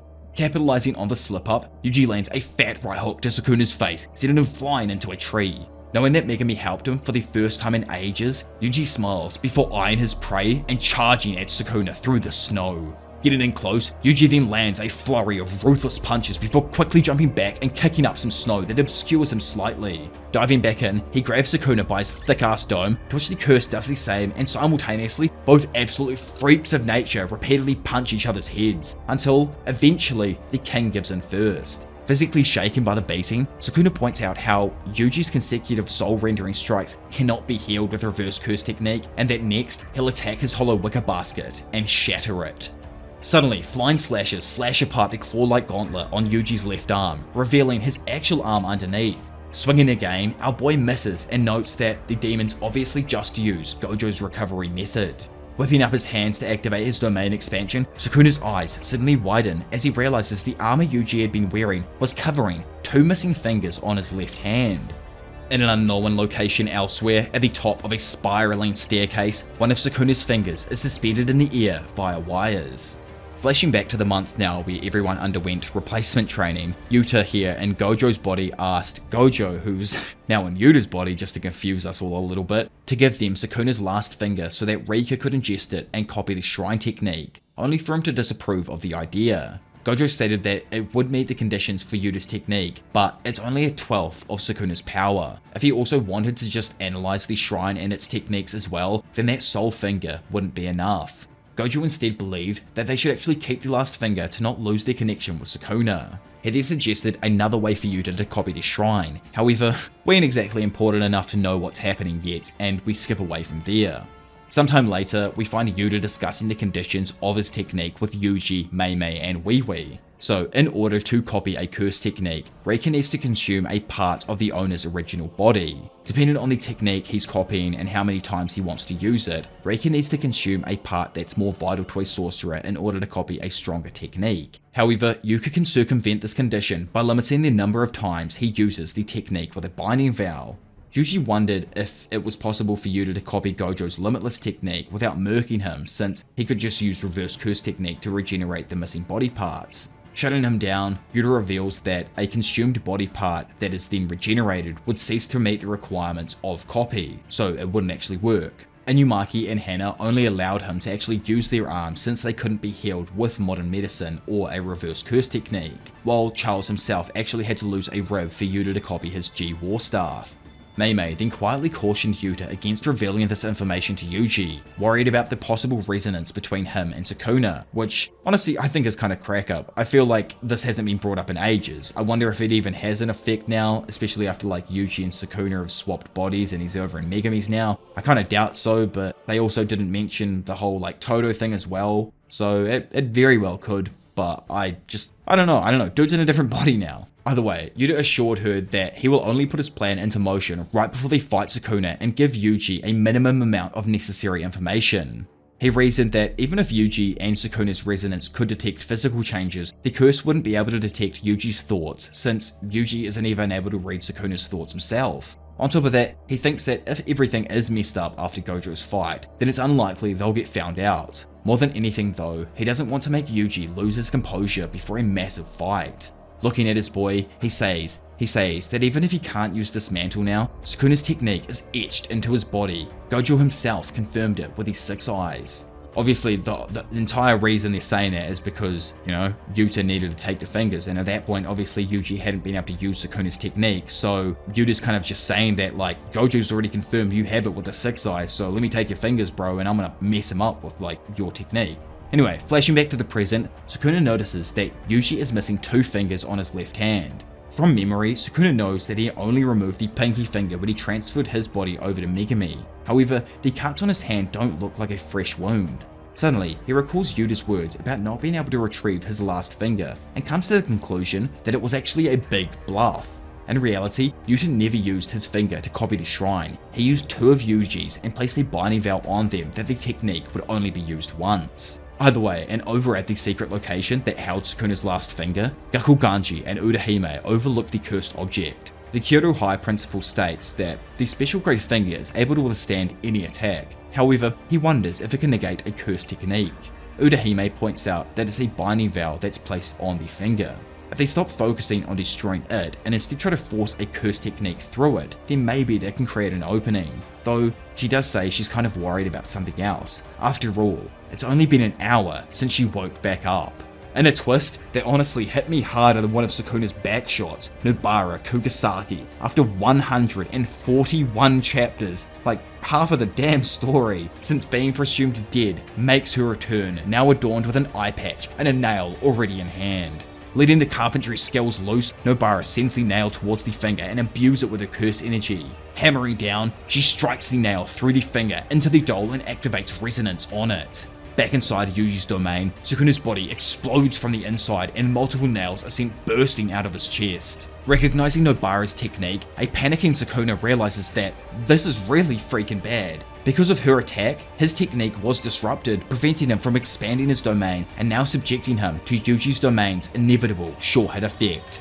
Pointing her hammer forth, Nobara smiles and jokes that she definitely caught his ass by surprise. Smiling with the knowledge that his friend is 100% alive, Yuji activates the domain's sure-hit effect and slices Sukuna's soul with dismantle before kneeing him in the face. So that there confirms that Yuji's sure-hit effect is a soul-rendering dismantle for sure. Was super confused when he first opened up his domain and like nothing happened. But, you know, either way, jumping up, Yuji then lands a hefty right hook to Sukuna's face that forces him to throw up some of the fingers he ingested. As they trade some more blows, Sukuna remains confident in his own victory. From his perspective, Yuji has expended too much curse energy expanding this random domain, plus on top of that, he hasn't even been using a reverse curse technique to heal his wounds. Suddenly though, Yuji lands a glancing blow to the King of Curse's face that was quickly followed up by a double impact. Questioning if it was some sort of lag or something, Sukuna can do nothing as he's left open to Yuji, who states that it's time to end this cycle of curses. Throwing his curse energy imbued fist forwards, Yuji connects with a powerful uppercut to Sukuna's abdomen that triggers a black flash and finally knocks out history's strongest sorcerer. Slipping into an almost identical inner soul chat, except this time with Sukuna instead of Yuji talking to Megumi, Sukuna asks if he really thinks he can go on after everything that's just happened. He had his body stolen, murdered his own sister, turned away everyone who reached out to save him, and saved someone who ended up slaughtering thousands of innocent people. He tells Megumi to give up, just relax and let him do the rest from here.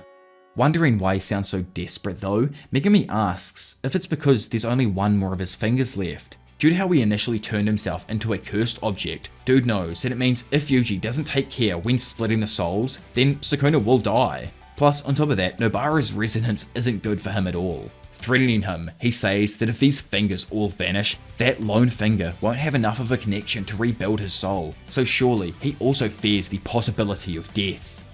Megumi says he never intended to live a proper life. It sounds obvious now that he says it out loud, but there are so many more people than just him in this world, and for once, he wants to try living for someone else. Back in Shinjuku, Yuji's gigantic domain shatters, and simultaneously, Megumi is punched free from the grasp Sukuna once had over his body.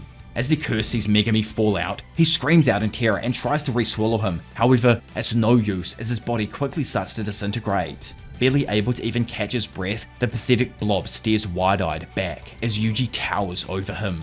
Speaking up, he asks the King of Curses one last time, what is he going to do? Remembering back to how Yuji just told him to release Fushiguro and return his body, Sukuna can do nothing but listen as Yuji addresses him again. Picking up the garbage bag of a cursed spirit, Yuji Itadori tells Sukuna that he is him. They were both born into this world unconsciously shouldering curses, and what you turn into is entirely decided by luck. Yuji says that he had his gramps though, so looking down at Sukuna, he asks for him to join him one last time. Living not this time by cursing someone, but rather by existing alongside them. So even if no one else will accept him, Yuji says he will. I guess Yuji wants his uncle back inside of him, which is pause. Don't know what to say about that one there, guys, but dude's kind of looking like Pride and Envy near the end, but going out like father, an absolute pathetic slug-like state that shows what he truly is at this point in the story, a curse. Impressed though that he take this route, Sukuna for the first time in the entire story addresses Yuji as Yuji Itadori and reminds him to not underestimate him. After all, he is a curse. Skipping over to the other side of town, Orome, who, by the way, I apologize, I thought it was a chick, turns out they actually go by they/them. Hakari asks them what they're gonna do. Orome though just says it's done, there is nothing more to do. In fact, the only reason they even lost to start with is because Sukuna was in an incarnated form. From their point of view, all these sorcerers were weak plebeians who just had luck on their side and narrowly escaped death by being born 1,000 years too late. Grinning from ear to ear though, Hikaru remarks that that's the highest praise a man like himself can get. Laughing in their final moments, Orome's body cracks and shatters into nothing more than disintegrating ice. Suddenly waking up in a random room, Megumi Fushiguro looks up to see two nutjobs in his room and questions what the hell they're up to. Yuji says he was trying to pull a Kugasaki Lives prank, just like they did way back in the past. God, I actually love this part so much. It's just Gege trolling us with this Nobara stuff here. But Nobara, after sitting down with the boys outside, then asks if they all thought the hottest girl around town was really dead. Are they not going to wet themselves out of shock or cry tears of joy? Yuji jokes that he honestly did cry a little bit, but Megumi states he wasn't really too surprised since he found out while he was inside Sukuna. Which doesn't really make too much sense to me. Like, wouldn't you be surprised just as much as Yuji because you found out at literally the exact same moment? But I don't know, bro just has that Sasuke type personality. Moving past that though, Yuji then pulls out two letters that Shoko gave them and explains that they're from Gojo. Noticing that there are only two of them though, Yuji tells the others that he got to speak with him directly. I love that Gojo actually wrote these letters not even knowing if his students would ever come back, but, you know, the faith that he had in them ran super deep and, you know, he wrote these letters hoping they would, obviously. Wanting to get the reading over and done with, Nobara opens hers first, only to start awkwardly sweating. Interested, Yuji asks what it is, and she says it ain't even a letter, it's just info on where her mum is and what she's doing, which is something she doesn't really care too much about. Hearing Megumi gasp then slightly giggle though, both Nobara and Yuji quickly jump up and immediately start harassing him for what was written down. Getting given the letter and happily reading it, the duo is then left shocked when they realise it's a major downer and can't even understand why he was laughing to begin with. Smiling and laughing though, Megumi says, "It's all good." Funnily enough, it turns out that the letter was something I personally really wanted to see. It's Gojo telling his student that his father was Toji, someone he personally killed and buried. I don't know if it specifically says Toji, but surely Megumi understands it at that point. Noticing that it's almost 2 PM, Nobara gets up and tells the boys they need to meet with Maki and the others. Megumi assumes it was so that he could apologise too and thank everyone who fought against Sukuna, but Nobara corrects him and says it doesn't have anything to do with that. Confused, Yuji explains to his mate that it's actually about Yuta. All of them need to be there to try and save him. As the 3 first-year sorcerers enter a corridor, they hear someone screaming out Yuta's name, concerning Megumi, who wonders if this is what saving a life sounds like. Well, that there actually brings us to the very end of the Shinjuku Showdown from Gegeo Kutami's Jujutsu Kaisen. I have a lot to say on this arc in general, and I might even make a video just talking about my thoughts on it. I love the series, Gege's writing, how hype it gets, and the visceral nature of each fight. This final fight is no different. For ages, it was just constant battle, which I love, but one thing I would have loved even more to see was Kenjaku getting his payoff. Like, the dude spent 1,000 years doing absolutely everything for seemingly nothing, not to even see his grand plan through in the end. I don't know, to be honest, I just need someone to console me and tell me that everything's gonna be okay, I'm gonna get all the info I want. Even if that isn't the case though, I've loved this series and can't wait to cover more like it in the future. If you also want to listen to me more in the future and aren't already subscribed, then subscribe to keep up to date with a bunch of different series that I cover, from One Punch Man all the way over to like Hell's Paradise and Tokyo Revengers and Demon Slayer. Plus, feel free to also check out the Patreon and get early access to content for as little as $2 a month, or to just support me even longer, as long videos like this take months of prep. Like this banger here is a compilation of pretty much my entire last year's work, on Jujutsu Kaisen in general. Either way, enough of me rambling on as per usual. For now, it's been your professional degenerate, Diavolo, and I will see you all in a bit. Bye.